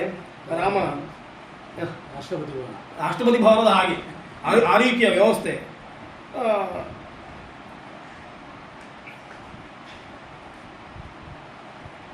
ರಾಮ ಹೊರಡುವಾಗ ವಾಲ್ಮೀಕಿಗಳು ಮತ್ತೊಂದು ಅಲ್ಲಲ್ಲಿ ಒಂದಿಷ್ಟು ಉಪಮೆಗಳನ್ನು ಕೊಡ್ತಾ ಹೋಗ್ತಾರೆ. ಹೇಗೆ ಅಂತ ಅವರನ್ನು ಕವಿ ಅಂತ ಕರೆದದ್ದು ಕಾವ್ಯ ಗುಣವನ್ನು ಕಾಣಿಸಿದ್ರಿಂದ. ಹೇಗೆ ರಾಮ ಹೋದ ಅಂತಂದರೆ, ರಾಮನ ಸೌಧವನ್ನು ವರ್ಣಿಸುವಾಗ ಅದ್ಭುತವಾಗಿ ವರ್ಣಿಸಿದ್ದಾರೆ ಇದೇ ಅಧ್ಯಾಯದಲ್ಲಿ. ರಾಮ ಹೇಗೆ ಸುಮಂತ್ರ ಪ್ರವೇಶ ಆಗುವಾಗ ದೊಡ್ಡ ಸೌಧದೊಳಗೆ ಬರ್ತಾನೆ. ಅಂತಹ ಸೌಧದಿಂದ ರಾಮ ಹೊರ ಹೋಗುವಾಗ ನಿಕೇತ ನಿಧಿಯೌ ಶ್ರೀಮಾನ್ ಮಹಾಭ್ರಾದಿವ ಚಂದ್ರಮಾ ಅಂತ ವಾಲ್ಮೀಕಿ. ದೊಡ್ಡ ಒಂದು ಮೇಘ ಆ ಮೇಘದ ಮರೆಯಿಂದ ಚಂದ್ರ ಹೊರಗೆ ಬಂದಾಗ ಹೇಗೆ ಕಂಡನೋ ರಾಮ ಹಾಗೆ ಕಂಡ. ತನ್ನ ನಿಕೇತನದಿಂದ ಹೊರ ಹೋಗ್ತಾ ಇದ್ದಾನೆ ಚಂದ್ರ. ರಾಮನನ್ನು ಚಂದ್ರ ಚಂದ್ರ ಚಂದ್ರ ಅಂತ ಕೊನೆಯವರೆಗೂ ಹೇಳ್ತಾ ಬರ್ತಾರೆ ರಾಮಾಯಣದಲ್ಲಿ. ಚಂದ್ರನಿಗೆ ಹೋಲಿಸ್ತಾರೆ. ರಾಮಚಂದ್ರ ಎನ್ನುವಂಥದ್ದು ಸುಮ್ಮನೆ ಒಂದು ಉಪಚಾರ ಕೇಳಿದಲ್ಲ ಅಂತ ಗೊತ್ತಾಗ್ತದೆ. ಹಾಗೆ ಈ ಅಭ್ರದ ಮಧ್ಯದಿಂದ, ಮೇಘದ ಮಧ್ಯದಿಂದ ರಾಮ ಹೊರಗೆ ಹೋದನೋ ಚಂದ್ರ ಹೊರಗೆ ಹೋದನೋ ಎನ್ನುವ ರೀತಿಯಲ್ಲಿ ರಾಮ ಹೊರಗೆ ಹೋಗುತ್ತಾನೆ. ಹೀಗೆ ತನ್ನ ಮನೆಯನ್ನು ಬಿಟ್ಟು ಸುಮಂತ್ರನೊಟ್ಟಿಗೆ ಪ್ರವೇಶ ಮಾಡ್ತಾನೆ. ಪ್ರವೇಶ ಮಾಡುವಾಗ ಮತ್ತಷ್ಟು ಸಂತೋಷ ರಾಮನಿಗೆ. ಈ ರಾಮನ ಸೌಧದಿಂದ ದಶರಥ ಇರುವ ಜಾಗ, ಕೋಪಗೃಹ ಅಂತ ನೇರವಾಗಿ ರಾಮನಿಗೆ ಹೇಳಲಿಲ್ಲ, ದಶರಥ ಇರುವಲ್ಲಿಗೆ ಬರಬೇಕು ಅಂತ ಕರೆದದ್ದು. ಆ ಜಾಗಕ್ಕೆ ಹೋಗಬೇಕಾದ್ರೆ ಒಂದಿಷ್ಟು ದೂರ ಉಂಟು. ಅದು ನಗರವನ್ನು ಹಾದು ಹೋಗಬೇಕು. ನಗರದ ಒಂದೊಂದು ಬದಿಯಲ್ಲಿ ಒಂದೇ ಕ್ಯಾಂಪಸ್ನ ಒಳಗಿರುವುದಾದರೂ ಕೂಡ ಆ ಕ್ಯಾಂಪಸ್ ಅಷ್ಟು ದೊಡ್ಡದಿತ್ತು ಅಂತ ಗೊತ್ತಾಗ್ತದೆ. ಹಾಗಾಗಿ ನಗರದ ಮಧ್ಯದಲ್ಲಿ ಹಾದು ಹೋಗಬೇಕು, ರಾಜಮಾರ್ಗಗಳನ್ನು ಹಾದು ಹೋಗಬೇಕು. ರಾಜಮಾರ್ಗಗಳಲ್ಲಿ ಹೋಗುವಾಗ ಎಲ್ಲ ಸಿಗುತ್ತಾರೆ. ಆ ಕಡೆ ಅಷ್ಟು ಜನ ಎಲ್ಲ ಜಯಕಾರ ಹಾಕಿದ್ದಾರೆ, ರಾಮನನ್ನು ನೋಡ್ತಾರೆ, ರಾಮನ ಬಗ್ಗೆ ಒಳ್ಳೆ ಮಾತಾಡ್ತಾರೆ, ಒಳ್ಳೆ ವಸ್ತುಗಳನ್ನು ಹಿಡ್ಕೊಂಡಿದ್ದಾರೆ. ಅವರೆಲ್ಲ ಆಡುವ ಮಾತುಗಳು ರಾಮನಿಗೆ ಕೇಳ್ತದೆ. ಎಲ್ಲರ ಮನಸ್ಸಿನಲ್ಲೂ ಸಂತೋಷ. ಇದು ರಾಮನಿಗೆ ಒಬ್ಬನಿಗೆ ಉತ್ಸವ ಅಲ್ಲ, ಸೀತೆಗೆ ಉತ್ಸವ ಅಲ್ಲ, ದಶರಥನಿಗೆ ಮಾತ್ರ ಅಲ್ಲ. ಇಡೀ ಅಯೋಧ್ಯೆಯ ಜನಗಳು ರಾಮನಿಗೆ ಪಟ್ಟಾಭಿಷೇಕ ಆಗ್ತದೆ, ರಾಮನಿಗೆ ಯುವರಾಜ್ಯಾಭಿಷೇಕ ಆಗ್ತದೆ, ಆತ ನಮ್ಮನ್ನು ನಾಳೆ ಆಳ್ತಾನೆ ಎನ್ನುವುದನ್ನು ಇಟ್ಟುಕೊಂಡು ಅವರು ಸಂಭ್ರಮ ಮಾಡ್ತಾ ಇದ್ದಾರೆ. ಆಯಿತು, ಬೇಡ ಅಂತಾಯಿತು, ಬರಬೇಕು ಅಂತ ಆಯಿತು ಅಂತ ಅಂದಾಗ ನಾವು 4 ಜನ ಮಾತಾಡಿಕೊಂಡು ನಿರ್ಣಯ ಮಾಡ್ಬೋದು. ಇದನ್ನು ಹೊರಗೆ ಹೇಳುವುದು ಹೇಗೆ? ಹೊರಗೆ ಹೇಳಿದರೆ ಅಷ್ಟು ಜನಗಳ ಮನಸ್ಸು, ಅವರ ಮನಸ್ಸು ಹೇಗೆ ಕದಳೀತು ಅಂತ ಆ ಕಲ್ಪನೆ ಕೈಕೇಯಿಗಿಲ್ಲ. ಕೈಕೇಯಿ ಮಾಡಿದ ನಿರ್ಧಾರ ಎನ್ನುವುದು ಕೇವಲ ಅವಳಿಗೋಸ್ಕರ ಮಾತ್ರ, ಭರತನಿಗೋಸ್ಕರ ಅಲ್ಲ. ಮುಂದೆ ಭರತ ಬಂದಾಗ ಗೊತ್ತಾಗ್ತದೆ ಅವನು ನನಗೂ ಬೇಡ ಅಂತ ಹೇಳ್ತಾನೆ ಅಂತಂದರೆ ತನಗೋಸ್ಕರ ಮಾತ್ರ ಅಂತ, ಒಬ್ಬರ ಸ್ವಾರ್ಥಕ್ಕೋಸ್ಕರ ಇಡೀ ಒಂದು ವ್ಯವಸ್ಥೆಯನ್ನು ಬಲಿ ಕೊಡುವುದು ಅಂತಂದರೆ ಅಷ್ಟು ಅದರ ತೀವ್ರತೆ ಗೊತ್ತಾಗ್ತದೆ. ತುಂಬ ಸಂತುಷ್ಟರಾಗಿದ್ದಾರೆ.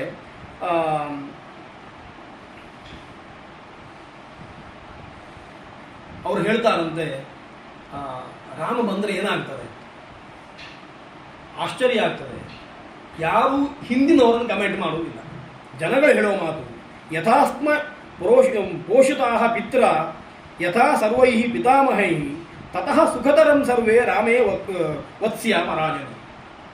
ರಾಮರಾಜನಾದ್ರೆ ಏನಾಗ್ತದೆ ಅಂತಂದ್ರೆ, ರಾಮರಾಜನಾದ್ರೆ ಏನೂ ಆಗುವುದಿಲ್ಲ.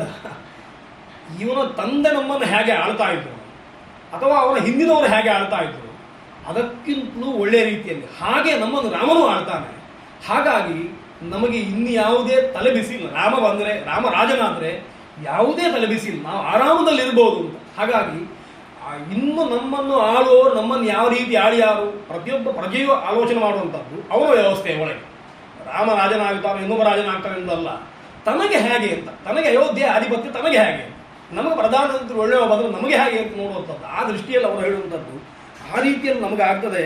ಸುಖತರಂ ತತಃ ಸುಖತರಂ, ಅದಕ್ಕಿಂತಲೂ ಒಳ್ಳೆಯ ರೀತಿಯಲ್ಲಿ ರಾಮ ಆಳ್ತಾನೆ ಎನ್ನುವುದನ್ನು ನಾವು ಎಣಿಸಿಕೊಳ್ತೇವೆ. ಹಾಗೆ ನಮ್ಮನ್ನು ಆಳಿಯಾನು.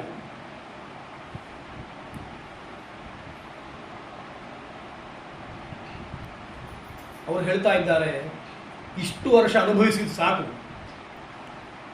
ಇವತ್ತಿನ ದಿವಸವನ್ನು ಪ್ರತೀಕ್ಷೆ ಮಾಡುವ. ಒಮ್ಮೆ ರಾಮ ಸಿಂಹಾಸನದಲ್ಲಿ ಕುಳಿತುಕೊಳ್ಳಿ, ಒಮ್ಮೆ ರಾಮ ಅಧಿಕಾರಕ್ಕೆ ಬರಲಿ, ಆಮೇಲೆ ಏನು ಅಂತ ನೋಡುವ, ಅದನ್ನು ನೋಡಬೇಕು ಅಂತುಂಟು. ಹಾಗಾಗಿ ನಮಗೆ ತಥೋಹಿನ ಪ್ರಿಯತರಂ ನಾಣ್ಯತ್ ಕಿಂಚಿತ್ ಭವಿಷ್ಯತಿ ಯಥಾಭಿಷೇಕೋ ರಾಮಸ್ಯ ರಾಜ್ಯೇನ ಅಮಿತ ತೇಜಸಃ. ಅವ್ರು ಹೇಳುವಂಥದ್ದು, ಅದಕ್ಕಿಂತ ಇನ್ನೊಂದು ಪ್ರಿಯತಮವಾದ ನಮಗೆ ಬೇಕು ಅಂತಿಲ್ಲ. ರಾಮನಿಗೆ ಅಭಿಷೇಕವಾಗುವಂಥದ್ದಕ್ಕಿಂತ ಇನ್ನೊಂದು ಪ್ರಿಯತಮವಾದ ಬೇಕು ಅಂತಿಲ್ಲ ನಮ್ಮ ಜೀವನದಲ್ಲೂ ಕೂಡ.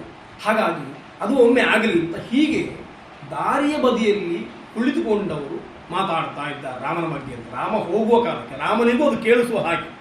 ಹೀಗೆ ಅದನ್ನು ಕೇಳ್ತಾ ರಾಮ ಹೋಗ್ತಾ ಇದ್ದಾನೆ.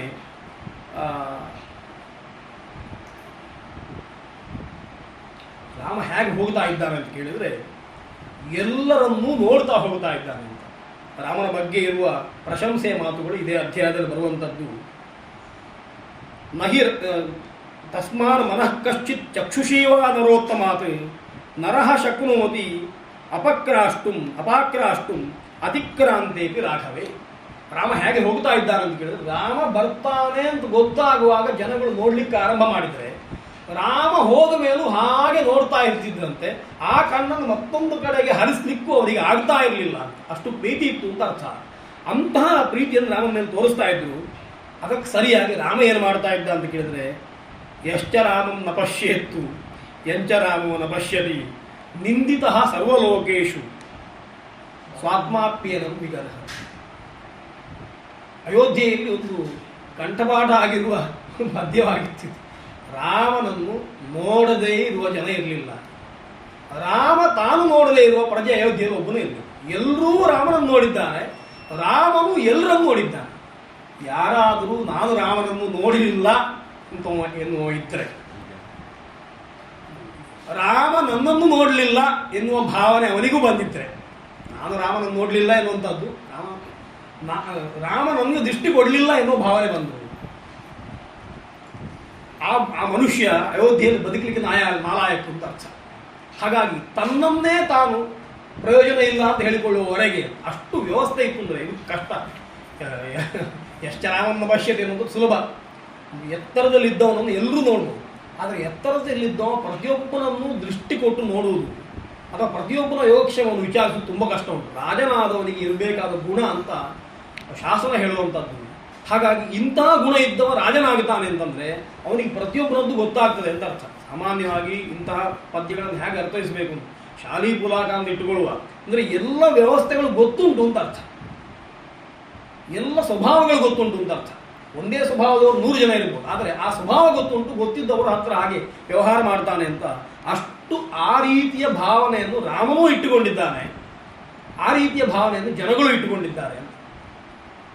ಮುಂದೆ ರಾಮನನ್ನು ಕಳಿಸುವ ಹೊತ್ತಿಗೆ ಮಾತುಗಳು ಬರ್ತದೆ.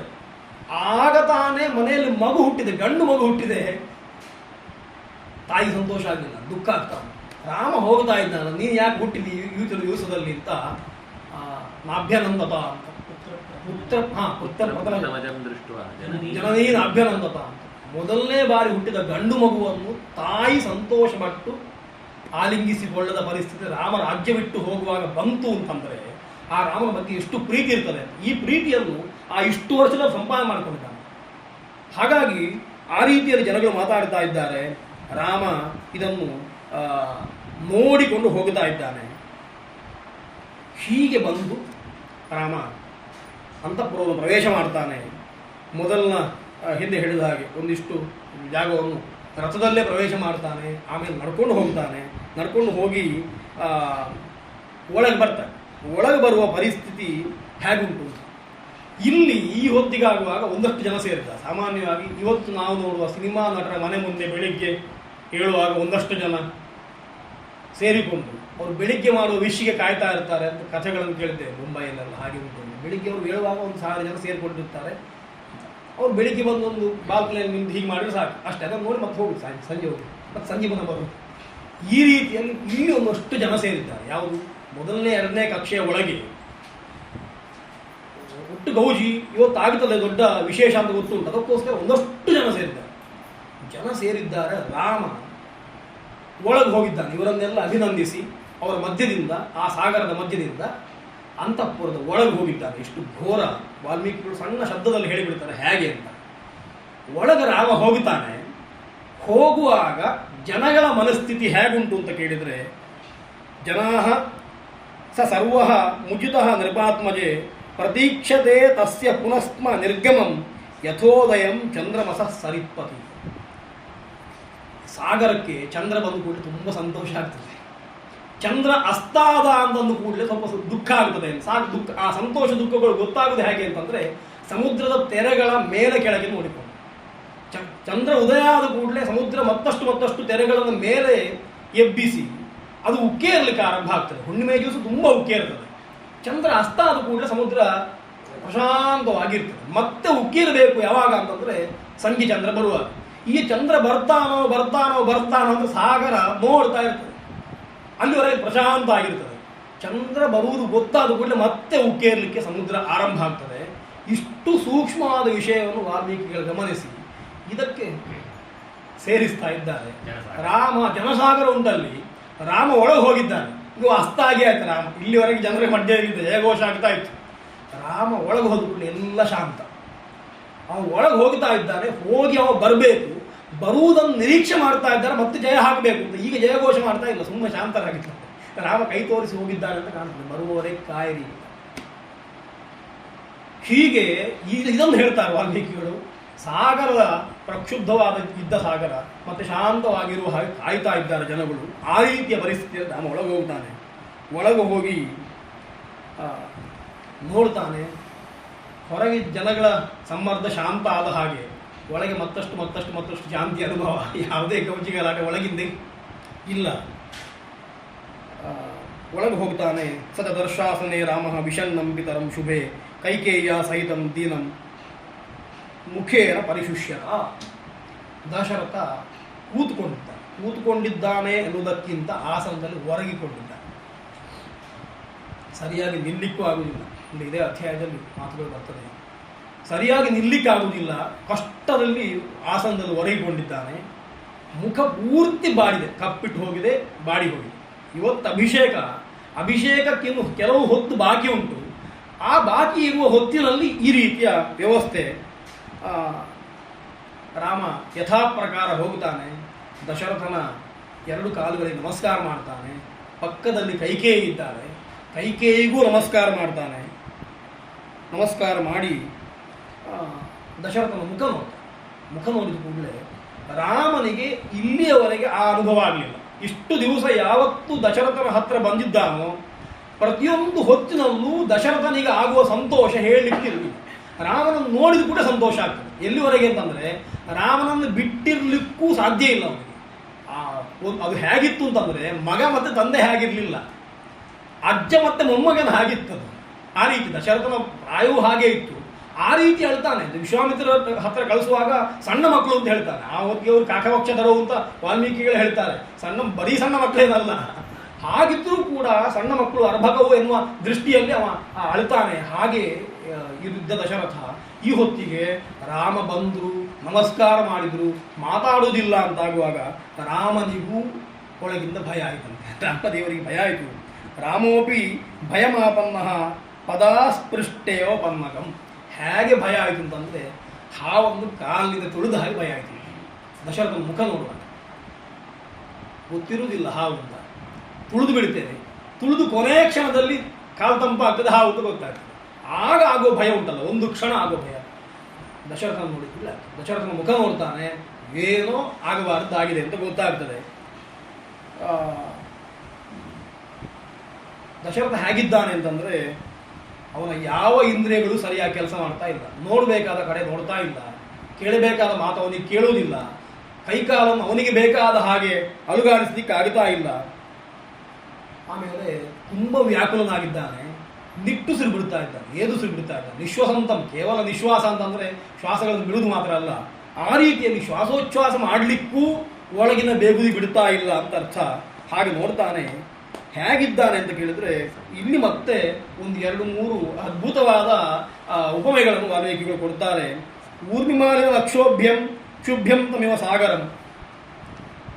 ಒಂದಷ್ಟು ತರಂಗಗಳು ಎದ್ದು ಎದ್ದು ಎದ್ದು ಪೂರ್ತಿ ಕಲ್ಲೋಲಗಳಿಂದ ಪ್ರಕ್ಷುಬ್ಧವಾದಂತಹ ಸಾಗರದ ಹಾಗೆ ದಶರಥ ಕಾಣ್ತಾ ಇದ್ದಾನೆ. ಉಪಪ್ಲುತಮಿವಾದಿತ್ಯಂ ಉಕ್ತಾನೃತಂ ಋಷಿಂ ಯಥಾ. ಇನ್ನೊಂದು ಅದ್ಭುತವಾದ ಉದಾಹರಣೆ ಕೊಡುವಂಥದ್ದು. ಈ ಬಾಡಿದ ಮಬ್ಬಾದ ಸೂರ್ಯನ ಹಾಗೆ ಕಾಣ್ತಾನೆ. ಅಷ್ಟೇ ಅಲ್ಲ, ಒಬ್ಬ ಋಷಿ ಜೀವನ ಪೂರ್ತಿ ತಪಸ್ಸು ಮಾಡಿ ಪ್ರಾಮಾಣಿಕತೆಯಿಂದ ಕೆಲಸ ಮಾಡಿ ತನ್ನ ಧರ್ಮವನ್ನೆಲ್ಲ ಅನುಷ್ಠಾನ ಮಾಡಿ ಕೊನೆಗೆ ಯಾವುದೋ ಒಂದು ಸಂದರ್ಭದಲ್ಲಿ ಸಣ್ಣ ಒಂದು ಸುಳ್ಳು ಹೇಳಬೇಕಾದ ಪರಿಸ್ಥಿತಿ ಬರ್ತಾನೆ. ಋಷಿ ಜೀವಮಾನ ಇಡೀ ಒಳ್ಳೆ ಕೆಲಸ ಮಾಡಿದ್ದಾನೆ. ಕೊನೆಗೆ ಸಣ್ಣ ಒಂದು ಸುಳ್ಳು ಹೇಳಬೇಕಾದ ಪರಿಸ್ಥಿತಿ ಬಂತು. ಸುಳ್ಳು ಹೇಳಿಬಿಟ್ಟ ಮರುಕ್ಷಣದಲ್ಲಿ ಪ್ರಾಮಾಣಿಕನಾದ ಒಬ್ಬ ಶಿಷ್ಯ ಎದುರು ಬಂದ. ಅವನ ಎದುರಿಗೆ ಋಷಿಯ ಮುಖ ಹೇಗಿರ್ತದೋ ಹಾಗುಂಟ ದಶರಥ. ಉಕ್ತಾನೃತಮಿವ ಉಕ್ತಾನೃತಂ ಋಷಿಂ ಯಥ. ಸುಳ್ಳು ಹೇಳಿದ ಋಷಿಯ ಹಾಗೆ. ಅಲ್ಲಿಗೆ ತಂದಿಡ್ತಾರೆ. ನನಗೆ ಆಶ್ಚರ್ಯ ಆಗುತ್ತೆ. ದಶರಥರನ್ನು ಕಾಣಿಸ್ತಾರೆ. ಸರಿಯಾಗುಂಟದು. ಕೈಕೇಯಿಗೆ ಕೊಟ್ಟ ಮಾತನ್ನು ದಶರಥ ಉಳಿಸಿದ, ಸತ್ಯವನ್ನು ಉಳಿಸಿದ ಅಂತ ಹೇಳುವುದಕ್ಕಿಂತ ಹೆಚ್ಚು ಸುಳ್ಳು ಹೇಳಿದ ಎನ್ನುವಂಥದ್ದು. ನಾಳೆ ರಾಮನಿಗೆ ಅಭಿಷೇಕ ಮಾಡ್ತೇನೆ ಅಂತ ಸಾರ್ವಜನಿಕವಾಗಿ ಹೇಳಿದ ಸತ್ಯಕ್ಕಿಂತ ಈ ಸತ್ಯ ದೊಡ್ಡದಾಗಿ ಹೋಯ್ತಲ್ವಾ. ವಾಲ್ಮೀಕಿಯ ಕಾಲ ಆಗಿತ್ತು ಅಂತ ಅರ್ಥ. ಮುಕ್ತಾನೃತಂ ಋಷಿಂ ಯಥಾ ಅಂತ ಆ ರೀತಿಯಲ್ಲಿ ದಶರಥ ಕಾಣ್ತಾನೆ ಅಂತ ಹೇಳಿಬಿಡ್ತಾರೆ. ಸಣ್ಣ ಸಣ್ಣ ಮಾತುಗಳು, ಆ ಸಣ್ಣ ಸಣ್ಣ ಮಾತುಗಳ ಹಿಂದಿರುವಂಥ ಆಶಯ ಎನ್ನುವಂಥದ್ದು ಪೂರ್ಣವಾಗಿ ಅಧ್ಯಯನ ಮಾಡಿದ ಸಂಸ್ಕಾರದಿಂದ ಬಂದದ್ದು ಗೊತ್ತಾಗ್ತದೆ. ಒಂದಷ್ಟು ಅದನ್ನು ಅನುಭವಿಸಬೇಕು, ಅನುಭವಿಸಿದ್ರೆ ಸಾಧ್ಯ ಇಲ್ಲ ಅಂತ ಅರ್ಥ. ತುಂಬ ಒಳ್ಳೆ ಕೆಲಸ ಮಾಡಿದವರಿಗೆ ಕೆಟ್ಟ ಕೆಲಸ ಮಾಡಲಿಕ್ಕೆ ಆಗುವುದಿಲ್ಲ, ಹೇಳಿದರೂ ಮಾಡಲಿಕ್ಕೆ ಆಗುವುದಿಲ್ಲ. ಎಲ್ಲಿಯಾದರೂ ಮಾಡಿದರೆ ಮತ್ತೆ ಮುಖ ತೋರಿಸ್ಲಿಕ್ಕೆ ಆಗುವುದಿಲ್ಲ. ಹಾಗಾಗಿದೆ, ಮಾಡಿ ಆಗಿದೆ. ರಾಮ ಎದುರು ಬಂದರೆ ಅವನಿಗೆ ಮುಖ ತೋರಿಸ್ಲಿಕ್ಕೆ ಆಗ್ತಾ ಇಲ್ಲ, ಆ ರೀತಿಯಲ್ಲಿ ಇದ್ದಾನೆ. ರಾಮ ಹೇಳ್ತಾನೆ, ದಶರಥ ಯಾಕೆ ಆಗಿದ್ದಾನೆ, ಹೀಗಿದ್ದಾನೆ. ಕೆಲವು ಬಾರಿ ಎಲ್ಲಿಯಾದರೂ ದಶರಥನಿಗೆ ಬೇರೆ ವ್ಯವಸ್ಥೆಯಿಂದ ಕೋಪ ಬಂದಿದೆ ಅಂತ ತಿಳಿಸ್ಕೊಳ್ಳುವ. ತುಂಬ ಕುಪಿತನಾಗಿದ್ದಾನೆ, ಯಾರ್ದಾದ್ರೂ ಮೇಲೆ ಕೋಪ ಬಂದು ಬೈತಾ ಇದ್ದಾನೆ ಎನ್ನುವ ದಶರಥನ ಸ್ಥಿತಿಯಲ್ಲೂ, ಆ ಸ್ಥಿತಿಯಲ್ಲೂ ನನ್ನನ್ನು ನೋಡಿದರೆ ಅವನ ಕೋಪ ಹೋಗಿಬಿಡ್ತಾನೆ. ಆ ಸ್ಥಿತಿ ಇತ್ತು ಇಲ್ಲಿವರೆಗೆ. ಹಾಗೆ ಯಾರ ಮೇಲಾದರೂ ಕೋಪಗೊಂಡು ಬೈತಾ ಇದ್ರೆ ನಾನು ಹೋದರೂ ಸಾಕು, ನನ್ನನ್ನು ನೋಡಿದ ಕೂಡಲೇ ಕೋಪವೇ ಹೋಗಿ ಬಿಡ್ತಾ ಇತ್ತು. ಅನ್ಯದಾ ಮಾಂ ಪಿತಾ ದೃಷ್ಟ ಕುಪಿತೋಗಿ ಪ್ರಸೀದತಿ, ಆ ರೀತಿಯಲ್ಲಿ ಇತ್ತು. ಆದರೆ ಇವತ್ತು ತಸ್ಯ ಮಾಮಧ್ಯ ಸಂಪ್ರೇಕ್ಷ್ಯ ಕಿಮಾಯಾಸ ಪ್ರವರ್ತತೆ. ಅಂತಹ ದಶರಥ ಇವತ್ತು ನನ್ನನ್ನು ನೋಡಿದರೂ ಕೂಡ ಮತ್ತು ಆಯಾಸ ಪಡ್ತಾ ಇದ್ದಾನೆ, ಮತ್ತು ಕಷ್ಟಪಡ್ತಾ ಇದ್ದಾನೆ ಅಂತಂದರೆ ಯಾವುದೋ ದೊಡ್ಡ ಕಷ್ಟದಲ್ಲಿ ಸಿಕ್ಕಿ ಹಾಕಿಕೊಂಡಿದ್ದಾನೆ ಅಂತ ಗೊತ್ತಾಗ್ತದೆ. ಹಾಗೆ ನನ್ನನ್ನು ನೋಡಿ ಅವನಿಗೆ ಮಾತಾಡಲಿಕ್ಕೆ ಆಗ್ತಾ ಇಲ್ಲ. ವಿಷಣ್ಣವದನಃ ದಿನಃ ಮಹಿಮಾಂ ಪ್ರತಿಭಾಷತೆ, ನಾನು ಹೇಳಿದ್ದಕ್ಕೆ ಪ್ರತಿಯಾಡುವ ಸಾಮರ್ಥ್ಯ ಅವನಿಗೆ ಇಲ್ಲ ಅಂತ ಆಗಿದೆ. ಅದಕ್ಕೋಸ್ಕರವಾಗಿ ಪ್ರವೃತ್ತಿ ಮಾಡಬೇಕು, ನಾನೇ ಮಾತಾಡ್ತೇನೆ ಅಂತ ಹೇಳಿ ತಾನೇ ಮಾತಾಡಲಿಕ್ಕೆ ಪ್ರಯತ್ನ ಮಾಡ್ತಾನೆ. ದಶರಥನನ್ನು ಕೇಳಿದ್ರು, ಪ್ರಾರ್ಥಿಸಿದ್ರು, ಅವನ ಮುಖದಿಂದ ಮಾತು ಬರ್ತಾ ಇತ್ತು. ಕೊನೆಗೆ ಕೈಕೇಯಿಯನ್ನು ಕೇಳ್ತಾನೆ, ಹತ್ತಿರದಲ್ಲಿದ್ದಾಳೆ, ಯಾಕೆ ಅಪ್ಪ ಹೀಗೆ ಮಾಡ್ತಾ ಇದ್ದಾನೆ, ಈ ಪರಿಸ್ಥಿತಿ ಯಾಕಾಯಿತು ಅವನಿಗೆ ಅಂತ ಕೇಳುವಾಗ, ಏತದಾಚಕ್ಷು ಮೇ ದೇವಿ ತತ್ವೇನ ಪರಿವೃಕ್ಷತಃ ಕಿನ್ನಿಮಿತ್ತಂ ಅಪೂರ್ವೋಯಂ ವಿಕಾರ ಮನುಜಾಧಿಪೆ. ದಶರಥನಲ್ಲಿ ಈ ಹಿಂದೆ ಕಾಣದೇ ಇರುವಂತಹ ವಿಕಾರ ಯಾಕೆ ಕಾಣ್ತಾ ಉಂಟು ಅದನ್ನು ಹೇಳಬೇಕು ಅಂತ. ಅವಳು ತುಂಬ ಬುದ್ಧಿವಂತೆ. ಅವಳು ಮೊದಲನೇ ಅದಕ್ಕೆ ಬೇಕಾಗುವ ವ್ಯವಸ್ಥೆಗಳನ್ನು ಮಾಡಿಕೊಂಡು ರಾಮನ ಹತ್ರ ಮಾತಾಡ್ತಾರೆ. ಯಾವತ್ತೂ ಮಾತಾಡುವ ಹಾಗಲ್ಲ. ಸಾಮಾನ್ಯವಾಗಿ ಆತ್ಮೀಯತೆ ಇದ್ದರೆ ಹೀಗೆ ಅಂತ ಹೇಳಿಬಿಡುದು, ಹಾಗಲ್ಲ. ನಾನು ಹೇಳುವುದಾದ್ರೆ ಹೇಳ್ತೇನೆ, ಆದರೆ ಅದನ್ನು ಕೇಳಿಸಿಕೊಳ್ಳಿಕ್ಕೆ ನೀನು ತಯಾರಿದ್ರೆ ಮಾತ್ರ. ಹೀಗೆ ಮಾತಾಡಬೇಕು ಅಂತ ಅವಳು ತಾಯಿಯಾದವಳು ಹೀಗೆ ಮಾತಾಡಬೇಕು ಅಂತಂದರೆ ರಾಮ ಮುಂದೆ ಹೇಳುವಾಗಲೂ ಗೊತ್ತಾಗ್ತದೆ. ಅವ 4 ಜನ ಇಷ್ಟರನ್ನೂ ಕೂಡ ಯಾವತ್ತೂ ಕೂಡ ಈ ತನ್ನ ಅಣ್ಣ ತಮ್ಮಂದಿರಲ್ಲೂ ಭೇದವನ್ನು ಮಾಡಲಿಲ್ಲ, ತನ್ನ ತಾಯಿಯಂದಿರಲ್ಲೂ ಭೇದವನ್ನು ಮಾಡಿದ. ಎಲ್ಲರನ್ನೂ ಒಂದೇ ರೀತಿಯಲ್ಲಿ ನೋಡ್ತಾನೆ. ಮುಂದೆ ಕೌಸಲ್ಯ ಹತ್ರ ಹೇಳ್ತಾನೆ, ಸೀತೆಯ ಹತ್ರವೂ ಹೇಳ್ತಾನೆ, ಲಕ್ಷ್ಮಣನ ಹತ್ರವೂ ಹೇಳ್ತಾನೆ, ಕೈಕೇಯಿಯನ್ನು ಬೊಟ್ಟು ಮಾಡಿ ತೋರಿಸ್ತಾನೆ. ಅಂತಹ ರಾಮನಿಗೆ ಆಕೆ ಹೇಳುವಂಥದ್ದು, ಉವಾಚೇದಂ ಸುನಿರ್ಲಜ್ಜ ದೃಷ್ಟಂ ಆತ್ಮಹಿತಂ ವಚಃ ನರಾಜ ಕುಪಿತೋ ರಾಮ ವ್ಯಸನಂ ನಾಸ್ಯ ಕಿಂಚನ ಕಿಂಚಿನ್ ಮನೋಗತಂ ತ್ವಸ್ಯ ತ್ವದ್ಭಯ ನಾನು ಭಾಷತೆ. ಸುನಿರ್ಲಜ್ಜ ಅಂತ ಒಂದು ಪದಪ್ರಯೋಗ ಮಾಡಿದ್ದಾರೆ ವಾಲ್ಮೀಕಿಯವರು. ಹೇಗೆ ಅಂತ ಕೆಲವು ಬಾರಿ ಈ ವಿರುದ್ಧಾರ್ಥಕಗಳನ್ನು ಕೊಡುವ 2 ಉಪಸರ್ಗಗಳನ್ನು ಒಟ್ಟೊಟ್ಟಿಗೆ ಹಾಕುವಾಗ ಅದಕ್ಕೆ ಹೇಗೆ ಅರ್ಥ ಮಾಡಬೇಕು ಅಂತ ಗೊತ್ತಾಗುವುದಿಲ್ಲ. ಈ ಲಲಿತಾ ಸಹಸ್ರನಾಮದಲ್ಲಿ ಒಂದು ಮಾತು ಬರ್ತದೆ, ಅಂತರ್ಮುಖ ಸಮಾರಾಧ್ಯ ಬಹಿರ್ಮುಖ ಸುದುರ್ಲಭ. ಸುದುರ್ಲಭ ಎನ್ನುವಂಥದ್ದನ್ನು ಹೇಗೆ ಅರ್ಥ ಮಾಡಬೇಕು, ದುರ್ಲಭ ಎನ್ನುವಂಥದ್ದು ನಾವು ಹೇಳ್ಬೋದು, ಸುಲಭ ಅಂತ ಹೇಳ್ಬೋದು, ಸುದುರ್ಲಭ ಅಂತಂದರೆ ಮತ್ತೂ ಕಷ್ಟ ಅಂತ ಅರ್ಥ ಮಾಡಬೇಕು. ಹಾಗೆ ಇಲ್ಲೂ ಒಂದು ಸುನಿರ್ಲಜ್ಜ ಅಂತ, ಸ್ವಲ್ಪವೂ ನಾಚಿಕೆ ಇಲ್ಲ ಎನ್ನುವ ಅವಸ್ಥೆಯಲ್ಲಿ ಎಷ್ಟು ಪಾರಮೇಷ್ಠ್ಯವನ್ನು ಸಾಧಿಸಬಹುದು ಅಲ್ಲಿ ಹೋಗಿದ್ದಾಳೆ ಅಂತ ಅರ್ಥ. ನಿರ್ಲಜ್ಜೆಯಲ್ಲಿ ಪರಿಪೂರ್ಣತೆ ಅಂತ ಇಂಥ ಶಬ್ದಗಳನ್ನು ವಾಲ್ಮೀಕಿಗಳು ಮಾತ್ರ ಪ್ರಯೋಗ ಮಾಡಲಿಕ್ಕೆ ಸಮರ್ಥರು ಅಂತ ಕಾಣ್ತದೆ. ಹಾಗೆ ಹೇಳ್ತಾರೆ. ಅವಳು ಹೇಳುವಂಥದ್ದು, ತಂದೆಗೆ ಬೇರೆ ಏನು ತೊಂದರೆ ಇಲ್ಲ, ಅವನಿಗೆ ಯಾವುದೇ ಕೋಪ ಇಲ್ಲ, ಅವನಿಗೆ ಯಾವುದೇ ವ್ಯಸನ ಇಲ್ಲ. ಅವನಿಗೆ ಒಂದು ಕಾಡ್ತಾ ಉಂಟು, ಏನು ಅಂತ ಕೇಳಿದರೆ ಮನಸ್ಸಿನಲ್ಲಿ ಏನೋ ಹೇಳಬೇಕು ಅಂತುಂಟು, ನಿನ್ನ ಹೆದರಿಕೆಯಿಂದ ಅದನ್ನು ಹೇಳಲಿಕ್ಕಾಗ್ತಾ ಇಲ್ಲ ಅಷ್ಟೇ. ತಾನು ಮಾಡಿದ ಕುಕೃತ್ಯವನ್ನು ಇನ್ನೊಬ್ಬರ ಮೇಲೆ ಕಟ್ಟಿ ನಿನ್ನಿಂದಾಗಿ ಅದು ಆಯಿತು ಅಂತ ಹೇಳುವಂಥ ಒಂದು ಮನಸ್ಥಿತಿಯನ್ನು ಆಲೋಚನೆ ಮಾಡಿ. ಅವಳು ಹೇಳುವಂಥದ್ದು, ಅವನಿಗೆ ಏನೋ ಕಿಂಚಿನ ಮನೋಗತನ ಏನೋ ಮನಸ್ಸಿನಲ್ಲಿ ಇಟ್ಕೊಂಡಿದ್ದಾನೆ, ನಿನ್ನ ಹೆದರಿಕೆಯಿಂದಾಗಿ ಹೇಳ್ತಾ ಇಲ್ಲ. ಅಂದರೆ ನೀನು ಅವನನ್ನು ಹೆದರಿಸ್ತಿ ಅಂತ. ಯಾರು ಹೆದರಿಸಿದ್ದು ಅಂತ ಎಲ್ರಿಗೂ ಗೊತ್ತುಂಟು, ರಾಮಾಯಣ ಕೇಳುವವರಿಗೆ ಎಲ್ರಿಗೂ ಗೊತ್ತುಂಟು.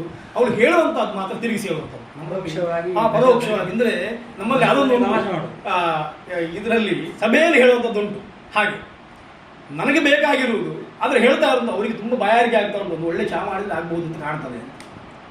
ಬೇಕಾಗಿರುವುದು ಯಾರಿಗೆ? ನನಗೆ ಹೇಳುವಂಥದ್ದು ಇನ್ನೊಬ್ಬರನ್ನು ತೋರಿಸಿ. ಆ ರೀತಿಯಲ್ಲಿ ಅವಳು ಹೇಳ್ತಾಳೆ, ಕಿಂಚಿನ್ ಮನೋಗತ ಉಂಟು ಒಳಗಿಂದ, ಆದರೆ ನಿನ್ನ ಹೆದರಿಕೆಯನ್ನು ಹೇಳ್ತಾ ಇಲ್ಲ ಅಂತ. ಹೀಗೆ ಕೈಕೇಯಿ ಹೇಳ್ತಾಳೆ, ಪ್ರಿಯಂ ತ್ವಾ ಅಪ್ರಿಯಂ ವಕ್ತುಂ ವಾಣಿ ಹಾಸ್ಯ ಪ್ರವರ್ತತೆ. ಒಳ್ಳೆಯದೋ ಕೆಟ್ಟದೋ ಅಂತ ಗೊತ್ತಿಲ್ಲ, ನಿನ್ನ ಎದುರಿಗೆ ಅದನ್ನು ಹೇಳಲಿಕ್ಕೆ ಅವನ ಮಾತು ಅದು ಪ್ರವೃತ್ತಿ ಮಾಡ್ತಾ ಇಲ್ಲ, ಅವನ ಜಿಹ್ವೆ ಪ್ರವೃತ್ತಿ ಮಾಡ್ತಾ ಇಲ್ಲ, ಹಾಗಾಗಿದೆ ಅಂತ. ಅದಕ್ಕೋಸ್ಕರ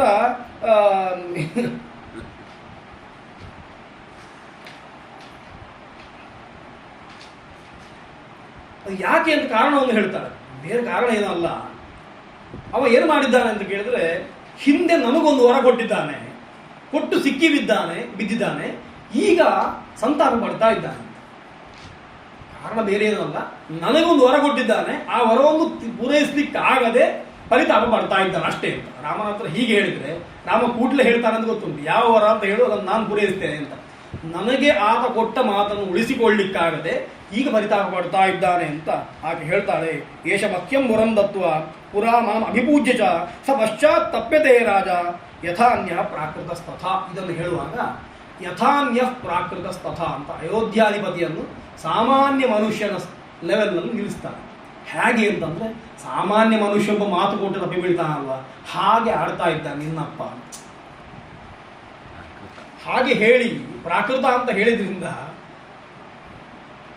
ರಾಮನ ಎದುರಿಗೆ ಮತ್ತೆ ಇರಿಯುವುದು, ದಶರಥನಿಗೆ ಇರಿಯುವಷ್ಟು ಇರಿದಾಗಿದೆ. ಅವ ಪೂರ್ಣವಾಗಿ ಅವಳ ಕಾಲು ಹಿಡಿದು ಆಗಿದೆ. ಕಾಲು ಹಿಡಿದ ಮೇಲೂ ಕೂಡ ತಾನು ಒಳ್ಳೆಯವಳಾಗಬೇಕು. ರಾಮನ ಬಾಯಿಯಿಂದಲೇ ನಾನು ದಂಡಕ್ಕೆ ಹೋಗಿದ್ದೇನೆ ಅಂತ ಹೇಳಿಸ್ಬೇಕು ಅವಳಿಗೆ. ದಶರಥ ಕೊನೆವರೆಗೂ ಹೇಳುವುದಿಲ್ಲ. ರಾಮ ತುಂಬ ಪ್ರಯತ್ನ ಮಾಡ್ತಾನೆ, ದಶರಥ ಹೇಳಬೇಕು ಅಂತ. ದಶರಥನ ಬಾಯಿಯಿಂದ ಆ ಮಾತು ಬರುವುದಿಲ್ಲ, ಬರೆಸ್ಲಿಕ್ಕಾಗುವುದಿಲ್ಲ. ಕೊನೆಗೆ ರಾಮನೇ ಹೇಳಬೇಕಾಗ್ತದೆ, ಹೌದು ಹಾಗಾದ್ರೆ ನಾನು ಹೋಗ್ತೇನೆ. ಹೀಗೆ ಇಷ್ಟು ಉಪಾಯ ಅಂತಂದರೆ, ದೌಷ್ಟ್ಯ ಎಷ್ಟುಂಟು ಅಂತಂದರೆ, ನಿಮಗೆ ಶಿಕ್ಷೆ ಕೊಡಬೇಕು, ನಾನು ಕೊಟ್ಟದ್ದು ಅಂತ ಆಗಬಾರ್ದು. ನೀವೇ ನನ್ನ ಎದುರು ಬಂದು ಆ ಶಿಕ್ಷೆಯನ್ನು ಶಿರಸಾವಹಿಸ್ತೇನೆ ಅಂತ ಹಿಡ್ಕೊಂಡು ಹೋಗುವ ಹಾಗೆ ಮಾಡಿ, ನೋಡಿ ನಾನು ಕೊಟ್ಟದ್ದಲ್ಲ ಅವನೇ ತಗೊಂಡು ಹೋದ್ದು ಅಂತ ಹೇಳಬೇಕು. ಈ ರೀತಿಯಲ್ಲಿ ಮಾಡಿಸುವಂಥದ್ದು ಇದು ಕಾಣ್ತದೆ ಕೈಕೇಯಿಯ ಮಾತಿನಲ್ಲಿ. ಅವಳು ಹೇಳ್ತಾಳೆ, ಕರಿಷ್ಯತಿ ತತಃ ಸರ್ವಂ ಆಖ್ಯಾಸ್ಯಾಮಿ ಪುನಸ್ತುಹಂ. ದಶರಥ ನಾನು ಹೇಳಿದ್ದನ್ನು ಒಪ್ಪಿಕೊಂಡಿದ್ದಾನೆ, ನೀನು ಏನಾದರೂ ಯಜಿತದ್ ವಕ್ಷ್ಯತೆ ರಾಜ ಶುಭಂ ವಾ ಯದಿ ಚ ಅಶುಭಂ ಕರಿಷ್ಯತಿ ತತಃ ಸರ್ವಂ ಆಖ್ಯಾಸ್ಯಾಮಿ ಪುನಸ್ತುಹಂ. ರಾಜ ಮಾಡಿದ ಒಳ್ಳೆಯ ಕೆಲಸವೋ ಕೆಟ್ಟ ಕೆಲಸವೋ, ಅದರ ಪರಿಣಾಮ ಒಳ್ಳೆಯದೋ ಕೆಟ್ಟದ್ದು, ನೀನು ಅದನ್ನು ಅನುಷ್ಠಾನ ಮಾಡ್ತಿ ಅಂತಂದರೆ ಅದಕ್ಕೆ ಕಾರಣವನ್ನು ನಾನು ಪೂರ್ತಿ ಹೇಳ್ತೇನೆ. ಹಾಗಾಗಿ ಅವನ ಅಸಹಾಯಕತೆಗೆ ಕಾರಣ ಏನು ಅಂತ ಬೇಕಾದ್ರೆ ನಾನು ಹೇಳ್ತೇನೆ, ಆದರೆ ಅದರ ಪರಿಣಾಮಕ್ಕೆ ನೀನು ಜವಾಬ್ದಾರಿ. ನೀನು ಅದನ್ನು ಮಾಡ್ತಿ ಅಂತ ಮಾತು ಕೊಟ್ಟರೆ ನಾನು ಕೇಳ್ತೇನೆ. ಹೀಗೆ ಪ್ರತಿಯೊಂದು ಕ್ಷಣಕ್ಕೂ ಕೂಡ ನಾನು ಸೀದಾ ನೀನು ಮಾತ್ರ ಅಪರಾಧಿ ಅಂತ ಅವನಿಗೇ ಭಾವ ಬಂದು ಅವನ ನೆಲದಲ್ಲಿ ಮಲ್ಕೊಳ್ಬೇಕು, ಹಾಗೆ ಮಾಡಿಬಿಡ್ತಾಳೆ. ಅವಳು ಹೇಳ್ತಾಳೆ, ಹಿಂದೆ ಆದ ಕಥೆಯನ್ನು ಹೇಳ್ತಾಳೆ. ರಾಮ ಅದಕ್ಕೆ ಹೇಳುವಂಥದ್ದು, ಅದಕ್ಕೆಲ್ಲ ಬೇಸರ ಮಾಡಬೇಡ ನೀನು. ನಾನು ಹೇಗೆ ಅಂತ ನಿನಗೆ ಗೊತ್ತುಂಟು. ನಾನು ಹೇಗೆ ಅಂತಂದರೆ,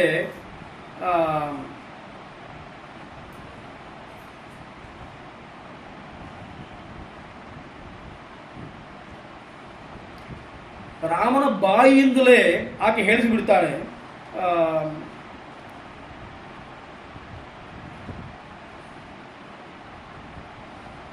ರಾಮನೇ ಹೇಳ್ತಾನೆ, ನಾನು ಅಹೋಧಿಕ್ ನಾರ್ಹಸೇ ದೇವಿ ವಕ್ತು ಮಾಮೀದೃಶಂ ವಚಃ ಅಹಂ ಹಿ ವಚನಾದ್ ರಾಜ್ಞಃ ಪತೇಮಪಿ ಪಾವಕೆ ಭಕ್ಷೇ ವಿಷಂ ತೀಕ್ಷ್ಣಂ ಪತೇಮಪಿ ಚಾರ್ಮದೆ. ನೀನು ಯಾಕೆ ಇಷ್ಟು ಟೆನ್ಷನ್ ಮಾಡ್ಕೊಳ್ತೀವಿ, ನನಗೆ ಹೇಳಲಿಕ್ಕೆ ಆಗ್ತಾ ಇಲ್ಲ ಅಂತ. ನೀನು ದಶರಥ ಏನು ಬೇಕಾದರೂ ಹೇಳಿ, ನಾನೀಗ ಯಾವ ಸ್ಥಿತಿಯಲ್ಲಿ ಇದ್ದೇನೆ ಅಂತಂದರೆ, ದಶರಥ ಬೆಂಕಿಯಲ್ಲಿ ಬೀಳುವುದ್ರೆ ಬೀಳ್ತೇನೆ, ದಶರಥ ಸಮುದ್ರದಲ್ಲಿ ಮುಳುಗುವುದ್ರೆ ಮುಳುಗುತ್ತೇನೆ, ವಿಷವನ್ನು ತಿನ್ನು ಅಂತ ಹೇಳಿದ್ರು ನಾನು ತಿಂತೇನೆ. ಈ ಸ್ಥಿತಿಯಲ್ಲಿ ನಾನಿದ್ದೇನೆ. ಹಾಗಾಗಿ ನೀನು ಯಾವುದೇ ಹೆದರಬೇಕಾಗಿಲ್ಲ, ಏನಾಗಿದೆ ಅದನ್ನು ಹೇಳು ಅಂತ ಹೇಳಿ ಕರಿಷ್ಯೆ ಪ್ರತಿಜಾನೇಚ ರಾಮೋದ್ವಿರ್ನಾಭಿಭಾಷತೆ ಹೇಳ್ತಾನೆ. ನಾನು ಪ್ರತಿಜ್ಞೆ ಮಾಡ್ತೇನೆ, ನೀನು ಹೇಳಿದ್ದನ್ನು ನಡೆಸಿಕೊಡ್ತೇನೆ. ಅಷ್ಟೇ ಅಲ್ಲ, ನಡೆಸಿಕೊಡ್ತೇನೆ. ಮತ್ತೊಂದು ಮಾತಿಲ್ಲ. ರಾಮ ದ್ವಿರ್ನಾಭಿಭಾಷತೆ, ಈ ಮಾತು ಇಡೀ ರಾಮಾಯಣದಲ್ಲಿ ರಾಮ ಪಾಲಿಸ್ತಾನೆ. ಸೀತಾಪರಿತ್ಯಾಗದವರೆಗೆ ಇಟ್ಟುಕೊಂಡು ನೋಡಿದರೂ ಕೂಡ ರಾಮ ದ್ವಿರ್ನಾಭಿಭಾಷೆ. ರಾಮನ ಬಾಣದ ಹಾಗೆ ಅವನ ಮಾತು. ಒಂದು ಬಾಣನ ಒಮ್ಮೆಲೆ ಅವನು ಪ್ರಯೋಗ ಮಾಡಿದ್ದು, ಮತ್ತೊಂದು ಗುರಿ ಇಡಲಿಲ್ಲ.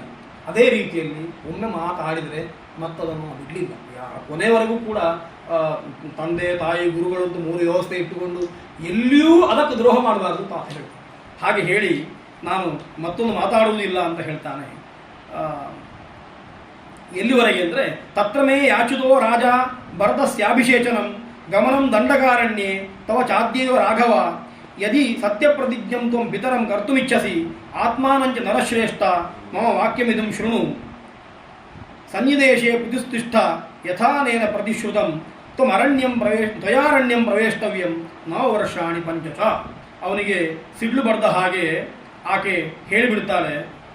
ಹಾಗೆ ಅಂತಾದರೆ ನಾನು ಹೇಳಿದ್ದನ್ನು ಕೇಳುವ ಮನಸ್ಸುಂಟು ನಿನಗೆ ಅಂತಾಯಿತು. ದ್ವಿರ್ನಾಭಿ ಭಾಷೆ ಅಂತ ಹೇಳಿದ್ಯಲ್ವಾ, ಹಾಗಾದರೆ ನಾನು ಹೇಳ್ತೇನೆ. ಹಿಂದೆ ದೇವಾಸುರ ಸಂಗ್ರಾಮದಲ್ಲಿ ನಾನು ನಿನ್ನ ತಂದೆಗೆ ಮಾಡಿದ ಉಪಕಾರಕ್ಕೆ ಪ್ರತಿಯಾಗಿ ನನಗೆ ವರವನ್ನು ವರ ಕೊಟ್ಟಿದ್ದಾನೆ, ನೀನು ಕೇಳಿದ್ದನ್ನು ಈಡೇರಿಸ್ತೇನೆ ಅಂತ.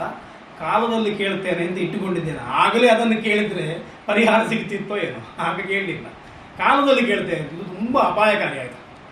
ಇತಬಹುತ್ರಿ ಬೆತ್ತಾನಗೆ ಸುಖ ಅಂತ ಹೇಳುವಂಥದ್ದು ತುಂಬ ಅಪಾಯಕಾರಿ. ಕೊನೆಗೆ ಯಾವಾಗ ಕೇಳ್ತಾರೆ ಅಂತ ಗೊತ್ತಿರಲಿಲ್ಲ. ಅದನ್ನು ಆಕೆ ಹೇಳ್ತಾ ಇದ್ದಾಳೆ, ನೇರವಾಗಿ ಹೇಳ್ತಾರೆ, ಏನು ಚೌಕಾಸಿ ಇಲ್ಲ ಅದರಲ್ಲಿ.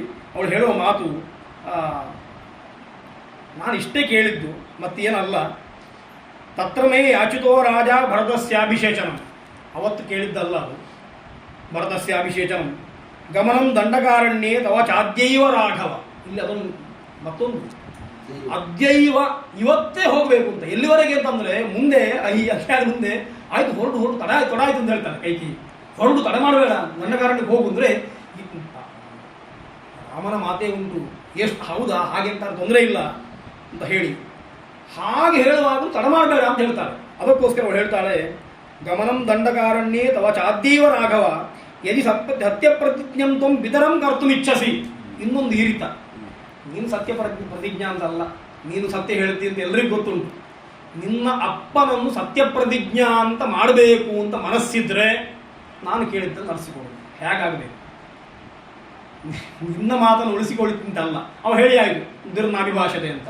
ಈಗ ಮತ್ತೊಂದು ಚೂರಿ ಇರುತ್ತೆ ಅಂತ ಕೇಳಿದ್ರೆ, ನಿನ್ನ ಅಪ್ಪನ ಮರ್ಯಾದೆ ಉಳಿಸಬೇಕು ಅಂತ ಉಂಟ ನಿನಗೆ, ಅವನನ್ನು ಸತ್ಯ ಪ್ರತಿಜ್ಞಾ ಅಂತ ಮಾಡಬೇಕು ಅಂತ ಇದ್ದರೆ, ಅಪ್ಪನನ್ನು ಪ್ರಾಣಕ್ಕಿಂತ ಹೆಚ್ಚು ಪ್ರೀತಿಸೋ ಮಗ ಅವನ ಹತ್ರ ಹೇಳು, ಅಪ್ಪನ ಮರ್ಯಾದೆ ಉಳಿಸಬೇಕು ಅಂತಿದ್ರೆ ಕೂಡಲೇ ಹೊರಡು ಅಂತ.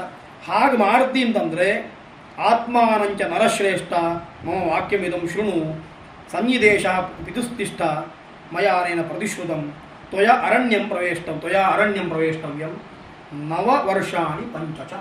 9 ಮತ್ತು 5. ಈ ರೀತಿ ಹೇಳುವಾಗ ವಾಲ್ಮೀಕಿಗಳ ಮತ್ತೊಂದು ಗುಣ, ಈ 14 ಅನ್ನೋರು ಅನೇಕ ರೀತಿಯಲ್ಲಿ ಹೇಳ್ತಾರೆ. 10 4 ಅಂತ ಹೇಳ್ತಾರೆ, 9 5 ಅಂತ ಹೇಳ್ತಾರೆ, 8 6 ಅಂತ ಹೇಳ್ತಾರೆ, 7 8 ಅಂತ ಹೇಳ್ತಾರೆ, 7 7 ಅಂತ ಹೇಳ್ತಾರೆ, ಸಪ್ತ ಅಂತ ಹೇಳ್ತಾರೆ, 7 7 ಅಂತ ಹೇಳ್ತಾರೆ. ಹೀಗೆ ಅನೇಕ ರೀತಿಯಲ್ಲಿ ಹೇಳ್ತಾ ಬರ್ತಾರೆ. ಒಂದೊಂದು 2-3 ಅಧ್ಯಾಯಗಳಲ್ಲೇ 4 ಬಾರಿ ಹೇಳುವಾಗ 4 ರೀತಿಯಲ್ಲಿ ಹೇಳ್ತಾರೆ. ಒಟ್ಟು 14 ವರ್ಷ ಹೋಗಬೇಕು ಅಂತ ಒಂದು ಧ್ವನಿ ಉಂಟು. ಸಾಮಾನ್ಯ ನಮ್ಮಲ್ಲಿ ಒಂದು ನಿಯಮ ಉಂಟು, 14 ಯಾಕೆ 28 ಅಂತ ಹೇಳೋಗಿತ್ತಲ್ಲ. ಈ ಸಾಮಾನ್ಯ ಒಂದು 12 ವರ್ಷ ಅವಳ ದುರ್ಗುಣ ನೋಡಿ. 12 ವರ್ಷ ಒಬ್ಬ ಹೇಳದೆ ಕೇಳದೆ ಹೋದ ಅಂತಂದರೆ ಮತ್ತೆ ಬಂದರೂ ಅವನನ್ನು ನೇರವಾಗಿ ಸ್ವೀಕಾರ ಮಾಡಲಿಕ್ಕಿಲ್ಲ ಅಂತ ಒಂದು ನಿಯಮ ಉಂಟು. 14 ವರ್ಷ ಅಂತ ಹೇಳಿದರೆ ಆ 14 ವರ್ಷದಲ್ಲಿ ರಾಮನ ನೆನಪೇ ಜನಗಳಿಗೆ ಉಳಿಯದ ರೀತಿಯಲ್ಲಿ ಮಾಡಬೇಕು ಅಂತ ಒಂದು ಆಲೋಚನೆ ಇತ್ತು. ತನಗೆ ರಾಜ್ಯ ಬೇಕು ಅಂತಲ್ಲ, ಭರತಸ್ಯ ಅಭಿಷೇಚನ ಅಂತ, ಭರತನಿಗೆ ಅಭಿಷೇಕ ಆಗಬೇಕು ಅಂತ, ಇದೇ ನೀರಿನಿಂದ ಆ ರೀತಿ ಅವಳು ಕೇಳುವಂಥದ್ದು. ಹಾಗೆ ಭರತಶ್ಚ ಅಭಿಷಿಚ್ಯೇತ ಯಜೇತದ ಅಭಿಷೇಚನಂ ತ್ವದರ್ಥೇ ವಿಹಿತಂ ರಾಜ್ಞ ತೇನ ಸರ್ವೇಣ ರಾಘವ. ನಿನ್ನಿಗೋಸ್ಕರವಾಗಿ ತಯಾರು ಮಾಡಿದಂತಹ ಯಾವ ಅಭಿಷೇಕ ಜಲ ಉಂಟೋ ಅವುಗಳಿಂದ ಭರತನಿಗೆ ಅಭಿಷೇಕ ಆಗಬೇಕು. ಇದು ಒಂದು ದುರ್ಬುದ್ಧಿ. ಭರತನಿಗೆ ಅಭಿಷೇಕ ಆಗಲಿ, ಈ ಅಭಿಷೇಕ ಜಲ ಅವನು ಅದು ಅಭಿಷೇಕಕ್ಕೆ ವಿನಿಯೋಗ ಆಗಬೇಕು ಅಂತ. ಕೊನೆಗೆ ರಾಮ ಆಯಿತು ಅಂತ.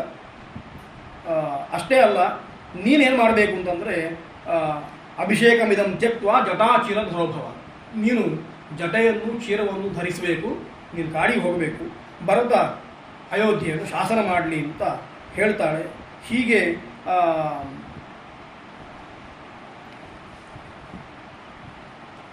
19ನೇ ಅಧ್ಯಾಯ 18ನೇ ಅಧ್ಯಾಯದಲ್ಲಿ ಇಷ್ಟು ಮಾತುಕತೆ ಆಗ್ತದೆ. 19ನೇ ಸರ್ಗದಲ್ಲಿ ಮತ್ತೆ ಪುನಃ ಒಂದಿಷ್ಟು ಮಾತುಕತೆ ರಾಮನಿಗೂ ಕೈಕೇಯಿಗೂ ಆಗುವಂಥದ್ದು. ಆಯಿತು ಅಂತ, ನಾನು ಕಾಡಿಗೆ ಹೋಗುತ್ತೇನೆ ಅಂತ ಆತ ಒಪ್ಪಿಕೊಳ್ತಾನೆ. ಏವಮಸ್ತು ಗಮಿಷ್ಯಾಮಿ ವನಂ ವಸ್ತುಮಹಂ ದ್ವಿಹ ಜಟಾಚೀರಧೋರೋ ರಾಜ್ಞ ಪ್ರತಿಜ್ಞಾ ಮನುಪಾಲಯನ್. ತಂದೆಗೆ ಇಷ್ಟು ಆಗಬೇಕು ಅಂತಿದ್ರೆ ನಾನು ಹೋಗುತ್ತೇನೆ, ಆದರೆ ಒಂದು ಮಾತುಂಟು ನನಗೆ, ಇದಂತೂ ಜ್ಞಾತುಮಿಚ್ಛಾಮಿ ಕಿಮರ್ಥಂ ಮಾಂ ಮಹೀಪತಿ ನಾಭಿನಂದಿತಿ ದುರ್ಧರ್ಷಃ ಯಥಾಪೂರ್ವ ಮರಿಂದಮಃ ಮಂದಿರು ನಚ ತ್ವಯಾ ಕಾರ್ಯ ದೇವಿ ಭೂಮಿ ತವಾಗ್ರಹ. ನನಗೆ ಇನ್ನೊಂದು ತಿಳ್ಕೊಳ್ಬೇಕು ಮನಸ್ಸುಂಟು. ದಶರಥ ಯಾಕೆ ನನಗಿದನ್ನು ಹೇಳ್ತಾ ಇಲ್ಲ? ದಶರಥನಿಗೆ ನನಗಿದನ್ನು ಹೇಳಬೇಕು ಅಂತ ಯಾಕೆ ಆಗ್ತಾ ಇಲ್ಲ? ಅದಕ್ಕೋಸ್ಕರ ಅದರ ಮಧ್ಯದಲ್ಲೂ ಹೇಳ್ತಾನೆ, ನೀನು ಕೋಪಗೊಳ್ಳಬಾರದು, ಈ ವಿಷಯಕ್ಕೆ ನೀನು ಕೋಪಗೊಳ್ಬೇಡ, ನನ್ನ ಪ್ರಶ್ನೆ ಇಷ್ಟೇ, ನಾನು ಹೋಗುವುದಿಲ್ಲ ಅಂತ ಹೇಳಿದ್ದಲ್ಲ, ನನಗೆ ಈ ವಿಷಯ ತಿಳ್ಕೊಳ್ಬೇಕು ಅಂತ ಉಂಟಷ್ಟೇ, ಆ ವಿಷಯಕ್ಕೆ ಉತ್ತರ ಕೊಡು ಅಂತ. ಆ ವಿಷಯಕ್ಕೆ ಸರಿಯಾಗಿ ಉತ್ತರ ಕೊಡಲಿಕ್ಕೂ ಆಗುವುದಿಲ್ಲ. ಸ್ವಯಂ ಯನ್ನಾಹ ಮಾಂ ರಾಜ ಭರತಸ್ಯಾಭಿಷೇಚನಂ ಅಹಂ ಹಿ ಹೀತಾಂ ರಾಜ್ಯಂ ಚ ಪ್ರಾಣಾನಿಷ್ಟಾನ್ ಧನಾನಿ ಚ ಹೃಷ್ಟೋ ಭ್ರಾತ್ರೆ ಸ್ವಯಂ ದದ್ಯಾಂ ಭರತಾಯ ಪ್ರಚೋದಿತ. ನೀನು ಭರತಸ್ಯ ಅಭಿಷೇಚನಂ ಅಂತ ಹೇಳಿದ್ಯಲ್ವಾ, ನನಗದು ಇಷ್ಟ ಉಂಟು. ತಂದೆ ನನಗೆ ಎಲ್ಲಿಯಾದರೂ ಹೇಳಿದ ಅಂತಂದರೆ ಆತ ಮತ್ತೊಂದು ಸತ್ಯ ಹೇಳ್ತಾನೆ. ವಾಲ್ಮೀಕಿಗಳು ಮತ್ತೊಂದು ಪತಾಕಾಸ್ಥಾನವನ್ನು ಕೊಡ್ತಾರೆ, ರಾಮಾಯಣದ ಕಥೆಯನ್ನೆಲ್ಲ ಸೇರಿಸಿಕೊಂಡು. ಇದರಲ್ಲೂ ಕೂಡ ಭವಭೂತಿಯು ಕೂಡ ಹೇಳ್ತಾರೆ, ಎಲ್ಲಿ ಜಾನಕೀಯ ಅಪಿ ಅಂತ. ಎಲ್ಲಿಯಾದರೂ ಸಮಯ ಬಂದರೆ ಬೇಕಾದರೆ ಸೀತೆಯನ್ನು ಬಿಡ್ಲಿಕ್ಕೆ ತಯಾರಿದ್ದೇನೆ, ಎಲ್ಲಿವರೆಗೆ ಅಂತ ಆರಾಧನಾರ್ಥಂ ಲೋಕಾಯ ಮುಂಚತಃ ನಾಸ್ತಿ ಮೇ ವ್ಯಥ ಅಂತ. ಜನಗಳಿಗೆ ತೃಪ್ತಿ ಆಗ್ತದೆ, ಜನಗಳಿಗೆ ಕ್ಷೇಮ ಆಗ್ತದೆ ಅಂತಂದರೆ ಸೀತೆಯನ್ನು ಬೇಕಾದರೂ ಬಿಟ್ಟೇನು ಒಂದು ಮಾತು ಹೇಳಿಬಿಡ್ತಾರೆ ಒಂದು ಕಾಲಕ್ಕೆ. ತಥಾಸ್ತು ದೇವತೆಗಳು ಹೇಳಿಬಿಡ್ತಾರೆ, ಬಿಡಬೇಕಾದ ಪರಿಸ್ಥಿತಿ ಬರ್ತದೆ. ಇಲ್ಲಿಯೂ ಕೂಡ ಅದೇ ಮಾತನ್ನು ನಾವು ಮೊದಲಿಗೆ ಹೇಳ್ತಾರೆ. ರಾಜ ಎಲ್ಲಿಯಾದರೂ ನನಗೆ ಅದನ್ನು ಹೇಳಿದ್ದಿದ್ರೆ ಅಹಂ ಹಿ ಸೀತಾಂ ರಾಜ್ಯಂತ್ಯ ಪ್ರಾಣಾನ್ ಇಷ್ಟಾನ್ ಧನಾನಿ ಚ. ಸೀತೆಯನ್ನು ಮೊದಲಿಗೆ ಹೇಳ್ತಾನೆ. ಸೀತೆಯನ್ನು ಹೇಳಿದ್ದು ಸೀತೆಯನ್ನು ಬಿಡ್ತೇನೆ ಅಂತ ಹೇಳಿಕ್ಕಲ್ಲ, ನನಗೆ ಅತ್ಯಂತ ಇಷ್ಟವಾದ್ದು ಯಾವುದು ಅಂತ ಪಟ್ಟಿ ಮಾಡ್ತಾ ಇದ್ದಾನೆ ರಾಮ. ಅದನ್ನು ಬಿಡ್ಲಿಕ್ಕೆ ನಾನು ತಯಾರಿದ್ದೇನೆ. ಅಹಂ ಹಿ ಸೀತಾಂ ರಾಜ್ಯಂಚ ಪ್ರಾಣಾನ್ ಇಷ್ಟಾನ್ ಧನಾನಿ ಚ ಹೃಷ್ಟ ಭ್ರಾತ್ರೆ ಸ್ವಯಂ ದದ್ಯಾಂ ಭರತಾಯ ಪ್ರಚೋದಿತ. ಅಲ್ಲಿ ಮೊದಲಿಗೆ ಹೇಳಿದ್ದು ಸೀತಾ, ಕೊನೆಗೆ ಹೇಳಿದ್ದು ಧನ. ಸಂಪತ್ತಿನ ಮೇಲೆ ಅವರಿಗೆ ಆಸೆ ಇರಲಿಲ್ಲ ಅಂತ ಹೇಳಲಿಕ್ಕೆ ಕಾರಣ, ಕೊನೆಗೆ ಧನವನ್ನು ಇಟ್ಟಿದ್ದಾರೆ. ಅಂತೂ ಇದನ್ನು ಎಲ್ಲವನ್ನೂ ನಾನು ಬಿಡ್ಲಿಕ್ಕೆ ತಯಾರಿದ್ದೇನೆ. ಭರತ ಎಲ್ಲಿಯಾದರೂ ರಾಜ್ಯ ಆಳ್ತಾನೆ ಅಂತಾದರೆ ತುಂಬ ಸಂತೋಷದಿಂದ ಕೊಡಲಿಕ್ಕೆ ನಾನು ತಯಾರಿದ್ದೇನೆ ಅವನಿಗೆ. ಹೀಗೆ ಭರತಾಯ ಪ್ರಚೋದಿತ ಅಂತ ಹೇಳಿ, ಕಿಂ ಪುನರ್ ಮನುಜೇಂದ್ರೇಣ ಸ್ವಯಂ ಪಿತ್ರ ಪ್ರಚೋದಿತ. ಇದನ್ನು ನೇರವಾಗಿ ನನಗೆ ದಶರಥ ಹೇಳಬೇಕಿತ್ತು ಅಂತ ಅವನು ಹೇಳುವುದಿಲ್ಲ. ಕೈಕೇಯಿ ಹೇಳ್ತಾಳೆ, ಪ್ರಸ್ಥಾನಂ ಶ್ರದ್ಧಾನಾಸ ತ್ವರಯಾಮಾಸ ರಾಘವಂ ಏವಂ ಭವತು ಯಾಸ್ಯಂತಿ ದೂತಾಃ ಶೀಘ್ರಜವೈ ಹಯೈಃ ಭರತಂ ಮಾತುಲಕುಲಾತ್ ಇಹಾವರ್ತಯಿತು ನರಾಃ ತವತ್ವಹಂ ಕ್ಷಮಂ ಮನ್ಯೆ ನೋತ್ಸುಕಸ್ಯ ವಿಲಂಬನಂ ರಾಮ ತಸ್ಮಾಜಿತ ಶೀಘ್ರಂ ವನಂತಂ ಗಂತುಮರ್ಹಸಿ. ರಾಮ ತಪ್ಪಿ ಹೇಳಿಬಿಡ್ತಾನೆ, ಹಾಗಾಗಿ ಒಂದು ಕೆಲಸ ಮಾಡುವುದು. ಭರತನಿಗೆ ಅಭಿಷೇಕ ಮಾಡಬೇಕಲ್ವ, ಅಭಿಷೇಕ ಜಲಕ್ಕೆ ಸಮಯ ಮೀರುತ್ತದೆ. ಆದ್ದರಿಂದ ಆದಷ್ಟು ಬೇಗ ಶೀಘ್ರ ಜವವಾದಂತಹ ವೇಗವಾಗಿ ಓಡುವಂತಹ ಕುದುರೆಗಳನ್ನು ರಥಕ್ಕೆ ಕಟ್ಟಿ ಕಳಿಸು, ಭರತನನ್ನು ಕರ್ಕೊಂಡು ಬಾ, ಕೇಕಾಯ ದೇಶಕ್ಕೆ ಕಳಿಸು, ಭರತನನ್ನು ಕರ್ಕೊಂಡು ಬಾ, ಭರತನಿಗೆ ಅಭಿಷೇಕ ಆಗಲಿ ಅಂತ. ಆಯಿತು ಅಂತ ಹೇಳ್ತಾಳೆ ಅವಳು ಅದೇ ಮಾತನ್ನು ಹೇಳ್ತಾಳೆ, ರಾಮ ಹೇಳಿದ್ದನ್ನು ಹೇಳ್ತಾಳೆ. ಏವಂ ಭವತು ಯಾಸ್ಯಂತಿ ದೂತಾಃ ಶೀಘ್ರ ಜವೇ ಹೈ. ಆಯಿತು, ದೂತರು ಶೀಘ್ರ ಜವಯುಕ್ತವಾದಂತಹ ಹಯಗಳನ್ನು ಕಟ್ಟಿ ಹೋಗ್ಲಿಕ್ಕೆ ತಯಾರಾಗಿದ್ದಾರೆ, ಅವರು ಹೋಗ್ತಾರೆ, ರೆಡಿ ಮಾಡಿ ಇಟ್ಟಿದ್ದಾರೆ ಅಂತ ಅರ್ಥ. ತಯಾರು ಆಗಿದ್ದಾರೆ, ಹೋಗ್ತಾರೆ ಅವರು. ಭರತಂ ಮಾತುಲಕುಲಾದ ಆಯಾಸ್ಯಂತಿ ಭರತನಂ ಇಹ ಆವರ್ತಯಿತು ನರಾಹ. ಭರತನನ್ನು ಮಾತುಲಕುಲದಿಂದ ಕರ್ಕೊಂಡು ಬರ್ತಾರೆ. ಆದರೆ ನಾನು ಏನು ಭಾವಿಸಿದ್ದೇನೆ ಅಂತಂದರೆ, ನೀನು ಹೇಳಿದ್ದನ್ನು ಸರಿಯಾಗಿ ಮಾಡ್ತೀನಿ ಭಾವಿಸಿದ್ದೇನೆ, ನೀನು ಕ್ಷಮನಾಗಿದ್ದಿ, ಅದಕ್ಕೋಸ್ಕರ ನೀನೇನು ಮಾಡಬೇಕು ಅಂತಂದರೆ ಉತ್ಸುಕಸ್ಯ ವಿಲಂಬನಂ, ಉತ್ಸುಕಸ್ಯ ವಿಲಂಬನಂ, ಉತ್ಸಾಹಭರಿತನಾದವ ಯಾವತ್ತೂ ಕೂಡ ತಡ ಮಾಡಬಾರ್ದು. ಯಾಕೆಂತಂದರೆ ಅವಳಿಗೆ ಹೆದರಿಕೆ, ಇನ್ನೊಂದು ಸ್ವಲ್ಪ ಹೊತ್ತಾದರೆ ಮತ್ತೊಬ್ಬರ ಹತ್ರ ಮಾತಾಡಿದರೆ ಎಲ್ಲಿಯಾದರೂ ತಡ ಮಾಡಿದರೆ ವ್ಯತ್ಯಾಸ ಆದರೆ ಆಗ ಭರತನಿಗೆ ಹೇಳಿದಂಥ ಮಾತೆ ಎಂಥ ಮನುಷ್ಯ ಅದು ಮನುಷ್ಯ ಅಲ್ವಾ, ಸ್ವಲ್ಪ ಏನಾದರೂ ವ್ಯತ್ಯಾಸ ಆಗ್ಬೋದು ಅಂತ ಅವಳಿಗೆ ಹೆದರಿಕೆ ಉಂಟು. ಅವಳು ಹೇಳ್ತಾಳೆ ಹಾಗೆ ವಿಳಂಬ ಮಾಡಲಿಕ್ಕಿಲ್ಲ, ಅದಕ್ಕೋಸ್ಕರ ರಾಮ ತಸ್ಮಾಜಿತ ಶೀಘ್ರಂ ವನಂ ತ್ವಂ ಗಂತುಮರ್ಹಸಿ, ಇತಃ ಶೀಘ್ರಂ ಗಂತುಮರ್ಹಸಿ, ಮತ್ತೆ ಇಲ್ಲಿಂದ ಹೋಗುದು ಬೇಡ, ಇಲ್ಲಿಂದ ನೇರವಾಗಿ ಹೋಗು ಅಂತ. ರಾಮನಿಗೆ ಮತ್ತೊಂದೆರಡು ಕಡೆ ಹೋಗ್ಲಿಕ್ಕೆ ಉಂಟು ಹೇಳಲಿಕ್ಕೆ, ಅದೆಲ್ಲ ಬೇಡ, ಇಲ್ಲಿಂದ ನೇರವಾಗಿ ಅಲ್ಲಿ ಹೋಗು, ಕಾಡಿಗೆ ಹೋಗು ಅಂತ ಅಷ್ಟು ಅವಸರ ಮಾಡ್ತಾಳೆ. ಹಾಗೆ ಮಾಡಿ ಯಾವತ್ತೂ ಮನಂ ಯಾತಃ ಪುರಸ್ತಾತ್ ಪುರಾದಸ್ಮಾತ್ ಅಚಿತ್ವರಂ ಪಿತಾ ತಾವನ್ನತೆ ರಾಮ ಸ್ನಾಸ್ಯತೆ ಭೋಕ್ಷ್ಯತೆ ಇವ. ಮತ್ತೊಂದು ಹೇಳಿಬಿಡ್ತಾರೆ. ಇನ್ನೊಂದು ಏನು ಅಂತಂದರೆ, ದಶರಥ ಈಗ ಯಾವ ಅವಸ್ಥೆಯಲ್ಲಿದ್ದಾನೆ ಅಂತಂದರೆ, ನೀನು ಕಾಡಿಗೆ ಹೋಗದ ಹೊರತು ಅವ ಸ್ನಾನವೂ ಮಾಡುವುದಿಲ್ಲ, ಊಟವೂ ಮಾಡುವುದಿಲ್ಲ.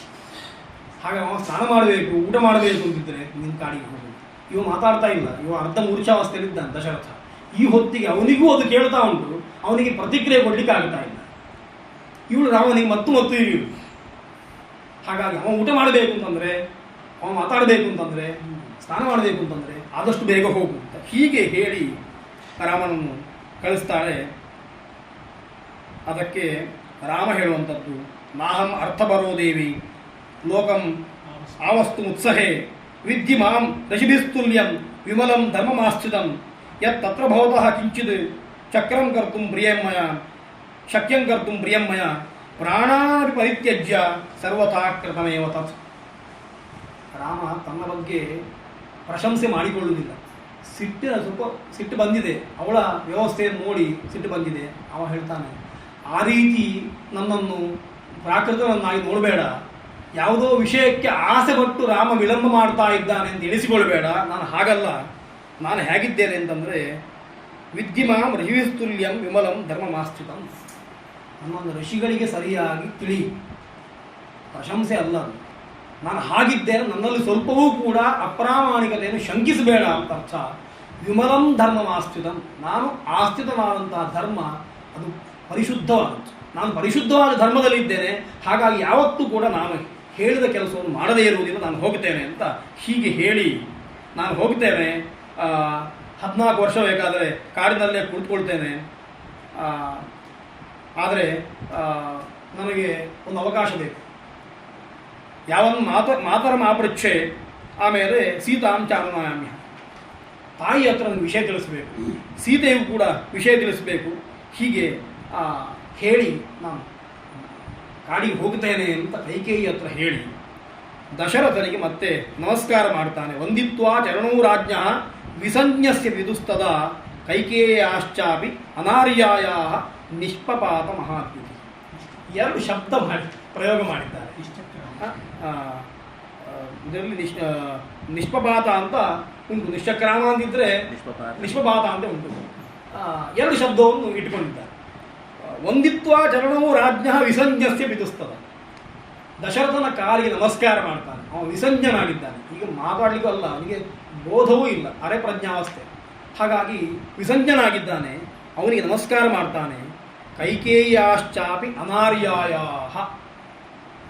ಇದನ್ನು ಹೇಳುವಾಗ ವಾಲ್ಮೀಕಿಗಳಿಗೆ ಕಷ್ಟ ಆಗಿದೆ ಅಂತ ಅರ್ಥ. ರಾಮ ಅನಾರ್ಯ ಅಂತ ಅವಳನ್ನು ಎಲ್ಲಿಯೂ ಹೇಳಲಿಲ್ಲ, ವಾಲ್ಮೀಕಿಗಳು ಹೇಳ್ತಾರೆ. ಅಲ್ಲಿ ಹೇಳುವಾಗ ನಿಷ್ಪಪಾತ ಮಹಾದ್ಯುತಿ ಅಂತ, ನಿಷ್ಪಪಾತ ಅಂತ ಒಂದು ಶಬ್ದವನ್ನು ಉಪಯೋಗ ಮಾಡಿದ್ದ. ವಂದಿತ್ವ ಅಂತ ಹೇಳಲಿಲ್ಲ, ಅವಳ ಕಾಲಿಗೂ ಬಿದ್ದ ಅಂತ. ಕೋಪವತ್ತು ಆಯ್ತು ಇಂಚೆ ಬಂಡೇರು ಅಂತ ಅರ್ಥ. ಇಲ್ಲಿ ಸಾಕ್ಷಿ ಪ್ರಜ್ಞೆ ಅಂತ ಸ್ವಲ್ಪ ಜಾರಿದ್ದಾರೆ ಅಂತ. ಅದು ನೋಡುವಾಗ ಸಾಕ್ಷಿ ಪ್ರಜ್ಞೆ ಬೇಕು. ಆ ರೀತಿ ಅಲ್ಲ ಅಂದ್ರೆ, ಎಂತಾದ್ರೂ ಈ ಕಥೆ ಹೇಳುವಾಗ ನಮ್ಗೆ ಅಂದ್ರೆ ಎಂತಾದ್ರೂ ಇಂಥದ್ದನ್ನು ಹೇಳುವಾಗ ಮಧ್ಯಮನಾಗಿ ನಿಂತುಕೊಂಡು, ಸದಸ್ಯನಾಗಿ ನಿಂತುಕೊಂಡು ವಿಚಾರಣೆ ಮಾಡಲಿಕ್ಕೆ ಆಗುವುದಿಲ್ಲ. ಕೆಲವು ಹೊತ್ತಿಗೆ ವಾಲ್ಮೀಕಿಗಳು ಅಳಬೇಕು, ಕೆಲವು ಹೊತ್ತಿಗೆ ವಾಲ್ಮೀಕಿಗಳು ಹರ್ಷವನ್ನು ಪಡಲೇಬೇಕು. ಯಾಕೆ ಅಂತಂದರೆ ಇದನ್ನು ಅಷ್ಟು ಆಸ್ವಾದಿಸ್ತಾ ಇದ್ದಾರೆ ಅಂತ. ಅಷ್ಟು ಆಸ್ವಾದಿಸ್ತಾ ಇರುವಾಗ ನಾನು ನೇರವಾಗಿ ಇಷ್ಟನ್ನು ಮಾತ್ರ ಹೇಳ್ತೇನೆ ಎನ್ನುವ ಲೆವೆಲ್ನಲ್ಲಿ ಹೋಗುವುದಿಲ್ಲ. ಗೊತ್ತಾಗ್ತದೆ ಅವರು ಪ್ರಯೋಗ ಮಾಡುವ ಶಬ್ದಗಳನ್ನು ನೋಡಿದರೆ. ಹಾಗೆ ನಿಷ್ಪಪಾತ ಅಂತ ಅವಳ ಕಾಲಿಗೆ ಬೀಳ್ತಾನೆ.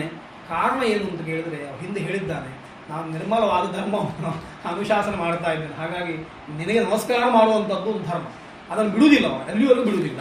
ಮುಂದೆಯೂ ಕೂಡ ಅದನ್ನು ಹೇಳ್ತಾನೆ. ಹೀಗೆ ಹೇಳಿ ಸರಾಮ ಪಿತರಂ ಕೃತ್ವ ಕೈಕೇಯಿಂಚ ಪ್ರದಕ್ಷಿಣಂ, ತಂದೆಗೆ ತಾಯಿಗೆ ಪ್ರದಕ್ಷಿಣೆ ಬಂದು ಮತ್ತೆ ಅವ ನಿಷ್ಕ್ರಾಮ್ಯ ಅಂತಃಪುರ ತಸ್ಮಾತ್ ದರ್ಶ ಸುಹೃಜ್ಜನಂ ಅಂತ ಹೊರಗೆ ಬರ್ತಾನೆ. ಹೊರಗೆ ಬಂದು ದದರ್ಶ ಸುಹೃಜ್ಜನಂ, ಹೇಗೆ ಮುಖ ತೋರಿಸ್ಬೇಕು, ಅವ್ರು ಜಯಕಾರ ಹಾಕಿ ಕೈ ಎತ್ತಾ ಇದ್ದಾರೆ. ಎಲ್ಲರ ಮುಖದಲ್ಲಿ ಮಂದಹಾಸ ಉಂಟು, ರಾಮನ ಮುಖದಲ್ಲಿ ಮಂದಹಾಸ ಇಲ್ಲ. ಏನು ಮಾಡಬೇಕೆನ್ನೋ ಆಲೋಚನೆ ಉಂಟು. ಹಾಗಾಗಿ ಯಾವುದೇ ಭಾವನೆಯನ್ನು ತೋರಿಸ್ಲಿಕ್ಕೆ ಆಗುವುದಿಲ್ಲ. ಆಭಿಷೇಚನಿಕಂ ಭಾಂಡಂ ಕೃತ್ವ ರಾಮ ಪ್ರದಕ್ಷಿಣಂ ಶನೈರ್ಜಗಾಮ ಸಾಪೇಕ್ಷ ದೃಷ್ಟಿಂ ತತ್ರ ಅವಿಚಾಲಯನ್. ಇನ್ನೊಂದು ಕೆಲಸ, ಅದೇ ಪ್ರದೇಶದಲ್ಲಿ ಅಭಿಷೇಕಕ್ಕೆ ಜಲಗಳನ್ನೆಲ್ಲ ತುಂಬಿಸಿ ಇಟ್ಟಿದ್ದಾರೆ. ರಾಮ ಏನು ಮಾಡಬೇಕು, ಆ ನೀರನ್ನು ನೋಡಬೇಕು. ನೀರನ್ನು ನೋಡ್ತಾ ಅದಕ್ಕೊಂದು ಪ್ರದಕ್ಷಿಣೆ ಬಂದು ಹೋಗ್ತಾನೆ. ತೀರ್ಥ ಅಲ್ವಾ, ತುಂಬ ವ್ಯಾಖ್ಯಾನ ಮಾಡ್ತಾರೆ ಈ ಪ್ರಕರಣಕ್ಕೆ. ಬೇರೆ ಬೇರೆ ಅರ್ಥಗಳನ್ನು. ಒಂದು ನಿರ್ಲಿಪ್ತನಾಗಿ ಹೋದ ಅಂತ, ಒಂದು ಅದನ್ನು ನೋಡಿ ಮತ್ತೆ ಭರತನಿಗೆ ಇದರಿಂದ ಮಾಡಲಿ ಅಭಿಷೇಕ ಮಾಡಲಿ ಅನುಗ್ರಹ ಪೂರ್ವಕ, ಬೇರೆ ಬೇರೆ ವ್ಯಾಖ್ಯಾನಗಳು ತುಂಬ ಒಳ್ಳೆಯ. ಅದನ್ನು ನೋಡಿ ಹೇಳಿದ ಅಂತ ಹೇಳುವಂಥದ್ದು. ಅಭಿಷೇಕ ಜಲ ತುಂಬಿಸಿ ಇಟ್ಟಿದ್ದಾರೆ. ನಮ್ಮ ಲೆಕ್ಕದಲ್ಲಿ ಕಲಶಪೂರ್ಣ ಎಲ್ಲ ಆಗಿದೆ, ಅಭಿಷೇಕ ಬಾಕಿ, ಕಲಶಪೂರ್ಣ ಎಲ್ಲ ಆಗಿದೆ. ಯಾರಿಗೆ ಹಾಕುದು? ಹಾಕಲಿಕ್ಕೂ ಆಗುವುದಿಲ್ಲ ಅಲ್ವಾ. ಎಷ್ಟು ಅದು ಸಮಸ್ಯೆ ಆಗುವುದು. ಎಷ್ಟೋ ಜನ ಫೋನ್ ಮಾಡೋದು, ಕಲಶ ಪೂರ್ಣ ನಾಯಿ ಮುಟ್ಟು ಜಾದಂಪುಣ ಅಂತ. ಎಷ್ಟು ಕಷ್ಟ. ಜಾಲ ಇದ್ದಿ ಬೆತ್ತಜಿ ಕಲಶ ಪೂರ್ಣ ಅಂತ ಮಾಸಲೆ ಅಂತ ಒಂದು ಮಾತಿನಲ್ಲಿ ಹೇಳಬಹುದು, ಆದರೆ ಅನುಷ್ಠಾನ ಮಾಡಲಿಕ್ಕೆ ಎಷ್ಟು ಕಷ್ಟ. ಅದಲ್ಲ ವಿಷಯ. ವಿಸರ್ಜನೆ ಮಾಡೋದು ಹೇಗೆ? ಅಷ್ಟು ಶ್ರದ್ಧೆಯಿಂದ 4-5 ಗಂಟೆ ಕೂತ್ಕೊಂಡು ಆ ಪ್ರಕ್ರಿಯೆಗಳನ್ನೆಲ್ಲ ಮಾಡಿರ್ತೇವೆ.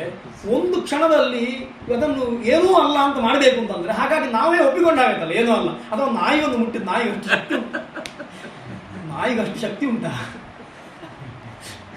ಒಂದು ಪ್ರಪಂಚವೇ ಸೃಷ್ಟಿಯಾಗಿರ್ತದೆ, ಅದನ್ನು ಇಲ್ಲ ಅಂತ ಮಾಡುವಷ್ಟು ಶಕ್ತಿ ಒಂದು ನಾಯಿ ಉಂಟಾ ಅಂತ ಸಂಶಯ ಬರುವುದಿಲ್ಲ. ಹಾಗಾಗಿ ಅದನ್ನು ಮಾಡಿ ಪ್ರದಕ್ಷಿಣೆ ಬಂದು ಶನೈರ್ಜಗಾಮ ಸಾಪೇಕ್ಷ ದೃಷ್ಟಿಂ ತತ್ರ ಅವಿಚಾಲಯನ್, ಅದರ ಮೇಲೆ ದೃಷ್ಟಿ ಉಂಟು. ಹೇಗೆ ಕಾಣಬಹುದು ರಾಮ ಹೋಗುವಂಥದ್ದು. ಹಾಗೆ ಮಾಡಿ ಹೋಗುತ್ತಾನೆ. ಅದು ಹೇಗೆ ಅಂತಂದ್ರೆ ಲೋಕಕಾಂತಸ್ಯ ಕಾಂತತ್ವಾತ್ ಶೀತರಶ್ಮೇರಿವ ಕ್ಷಯ ಅಂತ ಹೇಳ್ತಾರೆ.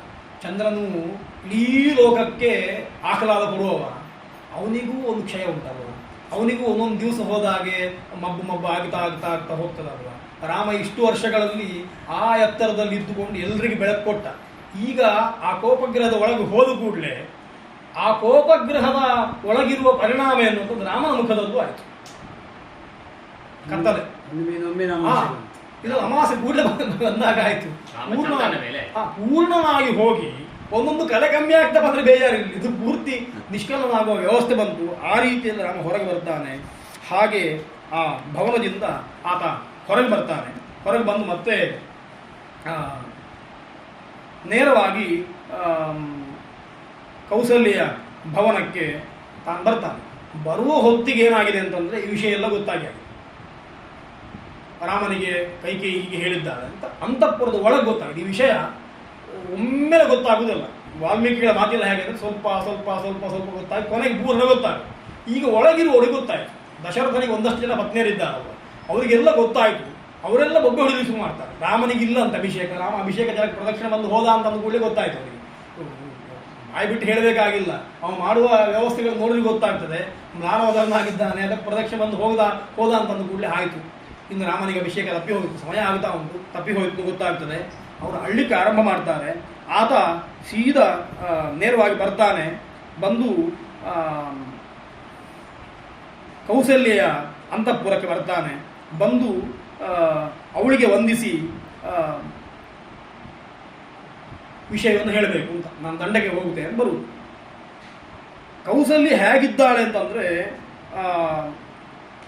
ಅವಳು ರಾತ್ರಿ ನಿದ್ದೆ ಮಾಡಲಿಲ್ಲ. ರಾಮನಿಗೆ ಅಭಿಷೇಕ ಆಗುತ್ತದೆ ಅಂತ ಹೇಳಿ ನಿದ್ದೆ ಮಾಡಲಿಕ್ಕೆ ಆಗಲಿಲ್ಲ ಅವಳಿಗೆ. ಅವಳು ಪೂರ್ತಿ ಎಚ್ಚರ ಇದ್ದಾಳೆ. ಬೆಳಿಗ್ಗೆ ಮತ್ತೆ ಎದ್ದದ್ದು ಅಂತಂದರೆ ಎಚ್ಚರವಾಗಿ ಕೆಲಸ ಆರಂಭ ಮಾಡಿದ್ದೆ ಅಷ್ಟೆ.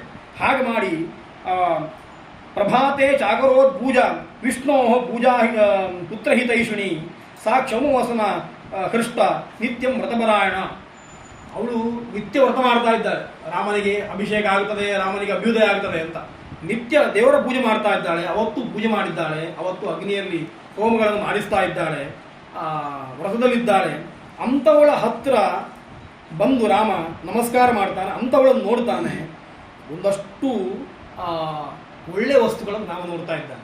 ಅಭಿಷೇಕ ಜಲವನ್ನು ನೋಡಿದ ಹಾಗೆ ಇಲ್ಲಿ ಬರ್ತಾನೆ. ಪೂರ್ಣಕುಂಭ, ದಧ್ಯಕ್ಷತ, ಮೋದಕ, ಲಾಜ ಇತ್ಯಾದಿ ಎಲ್ಲ ಅಭಿಷೇಕಕ್ಕೆ ಅಲ್ಲಿಯೂ ತಯಾರಾಗಿದೆ. ಒಂದಷ್ಟು ಒಳ್ಳೆಯ ವಸ್ತುಗಳನ್ನು ತಯಾರು ಮಾಡಿಟ್ಟಿದ್ದಾಳೆ ರಾಮನನ್ನು ಸಂತೋಷಪಡಿಸಬೇಕು ಅಂತ. ಅವುಗಳನ್ನೆಲ್ಲ ನೋಡ್ತಾನೆ, ಏನು ಮಾಡಲಿಕ್ಕಾಗುವುದಿಲ್ಲ. ನಮಸ್ಕಾರ ಮಾಡ್ತಾನೆ. ನಮಸ್ಕಾರ ಮಾಡುವಾಗ ಅವಳು ರಾಮನಿಗೆ ಮಾಡುವ ಆಶೀರ್ವಾದ, ವೃದ್ಧಾನಾಂ ಧರ್ಮಶೀಲಾನಾಂ ರಾಜರ್ಷೀಣಾಂ ಮಹಾತ್ಮನಾಂ ಪ್ರಾಪ್ನುಹಿ ಆಯುಶ್ಚ ಕೀರ್ತಿಂಚ ಧರ್ಮಂ ಚಾಪ್ಯುಚಿತಂ ಕುಲೆ ಸತ್ಯಪ್ರತಿಜ್ಞಂ ಪಿತರಂ ರಾಜಾನಂ ಪಶ್ಯ ರಾಘವ ಅದ್ಯೈವತ್ವಾಂ ಸಧರ್ಮಾತ್ಮ ಯೌವರಾಜ್ಯೆ ಅಭಿಷೇಕ್ಷತಿ. ಅವಳಿಗೆ ಗೊತ್ತಿಲ್ಲ. ಅವಳು ಹೇಳ್ತಾಳೆ ನಮಸ್ಕಾರ ಮಾಡಿದ ಕೂಡಲೇ, ನಮ್ಮ ವಂಶದಲ್ಲಿ ಹಿಂದೆ ಬಂದ ಎಲ್ಲ ವೃದ್ಧರು ಯಾರೆಲ್ಲ ಧರ್ಮಶೀಲರಿದ್ದಾರೆ ಅವರೆಲ್ಲರ ಗುಣಗಳನ್ನು ನೀನು ಪಡಿ, ಅವರೆಲ್ಲರ ಅನುಗ್ರಹವನ್ನು ಪಡಿ, ಅವರ ಆಯುಷ್ಯವನ್ನು ಪಡಿ, ಆ ರೀತಿಯಲ್ಲಿ ರಾಜ್ಯಭಾರವನ್ನು ಮಾಡು. ನಿನ್ನ ಅಪ್ಪನನ್ನು ನೋಡು, ಸತ್ಯಪ್ರತಿಜ್ಞಂ ಪಿತರಂ. ಮತ್ತೊಮ್ಮೆ ವಾಲ್ಮೀಕಿಗಳನ್ನು ಕೊಟ್ಟಿಡ್ತಾರೆ. ಸತ್ಯಪ್ರತಿಜ್ಞಂ ಅಂದರೆ ಯಾವುದನ್ನು ತಿಳಿಸ್ಕೊಳ್ಬೇಕು ನಾವು. ಕೈಕೇಯಿ ಕೊಟ್ಟ ಮಾತನ್ನು ಉಳಿಸಿಕೊಂಡಿದ್ದಾನೆ ಅಂತ ತಿಳಿಸ್ಕೊಳ್ಬೇಕು. ಯುವರಾಜ್ಯಕ್ಕೆ ನಿನ್ನನ್ನು ಅಭಿಷೇಕ ಮಾಡ್ತಾನೆ, ಅದನ್ನು ನೋಡು. ಅದ್ಯೈವತ್ವಾಂಸ ಧರ್ಮಾತ್ಮ ಯುವರಾಜ್ಯ ಅಭಿಷೇಕ, ಇವತ್ತೇ ಯುವರಾಜ್ಯದ ಅಭಿಷೇಕ ಮಾಡ್ತಾನೆ ಅಂತ ಹೇಳ್ತಾಳೆ. ಹೇಳಿದ ಮೇಲೆ ರಾಮ ಹೇಳ್ತಾನೆ, ಎಲ್ಲ ಹೌದು, ನಿನಗೆ ಇನ್ನೂ ಗೊತ್ತಿಲ್ಲ ವಿಷಯ ಏನು ಅಂತ. ದೇವಿ ನೂನಂ ನಜಾನೀಶೇ ಮಹದ್ಭಯಂ ಉಪಸ್ಥಿತಂ ಇದಂ ತವ ಚ ದುಃಖಾಯ ವೈದೇಹ್ಯ ಲಕ್ಷ್ಮಣಸ್ಯ ಚ ಗಮಿಷ್ಯೆ ದಂಡಕಾರಣ್ಯಂ ಕಿಮನೇನ ಆಸನೇನ ಮೇ ವಿಷ್ಟರಾಸನಯೋಗ್ಯೋ ಹಿ ಕಾಲೋಯಂ ಮಾಂ ಉಪಸ್ಥಿತಃ. ರಾಮ ಹೇಳ್ತಾನೆ, ನಿನಗೆ ಗೊತ್ತಿಲ್ಲ, ದೊಡ್ಡ ಭಯ ಬಂದಿದೆ ನನಗೆ. ಈ ಯುವರಾಜ್ಯಾಭಿಷೇಕ ಇಲ್ಲ. ನಾನು ಈ ಸಿಂಹಾಸನವನ್ನು ಬಿಟ್ಟು ವಿಷ್ಟರ ಆಸನವನ್ನು ನಾನು ಏರ್ಲಿಕ್ಕೆ ಆಗಿದ್ದೇನೆ. ಹಾಗಾಗಿ ಆ ಕಾಲ ಬಂದಿದೆ ಅಂತ. ವಿಷ್ಟರಾಸನ ಅಂದರೆ ದರ್ಭೆಯಿಂದ ಮಾಡಿದಂಥ ಆಸನ, ಅಲ್ಲಲ್ಲಿ ಹಾಸಿ ಅದನ್ನು ಎತ್ತುಕೊಂಡು ತಾವೇ ಮಡಿಸಿಕೊಂಡು ಹೋಗ್ಬೇಕು, ಇನ್ನೊಬ್ಬ ಹಾಕೋ ಕ್ರಮ ಇಲ್ಲ ಅದಕ್ಕೆ. ಆ ರೀತಿಯ ಸಿಂಹಾಸನದಲ್ಲಿ ಕುಳಿತುಕೊಳ್ಳುವಂಥ ನನಗೆ ವಿಷ್ಟದಲ್ಲಿ ಕುಳಿತುಕೊಳ್ಳುವ, ದರ್ಭಾಸನದಲ್ಲಿ ಕುಳಿತುಕೊಳ್ಳುವಂಥ ಕಾಲ ಬಂದಿದೆ. ಅದು ಯಾರಿಗೆ ದುಃಖ ಕೊಡ್ತದೆ ಅಂತಂದರೆ, ನಿನಗೆ ದುಃಖ ಕೊಡ್ತದೆ, ವೈದೇಹಿಗೆ ಕೊಡ್ತದೆ, ಲಕ್ಷ್ಮಣನಿಗೆ ಕೊಡ್ತದೆ. ಹಾಗಾಗಿ ಅಂತಹ ಕಾಲ ಬಂದಿದೆ, ನಾನು ಅದಕ್ಕೋಸ್ಕರ ದಂಡಕಾರಣ್ಯಕ್ಕೆ ಹೋಗ್ತಾ ಇದ್ದೇನೆ.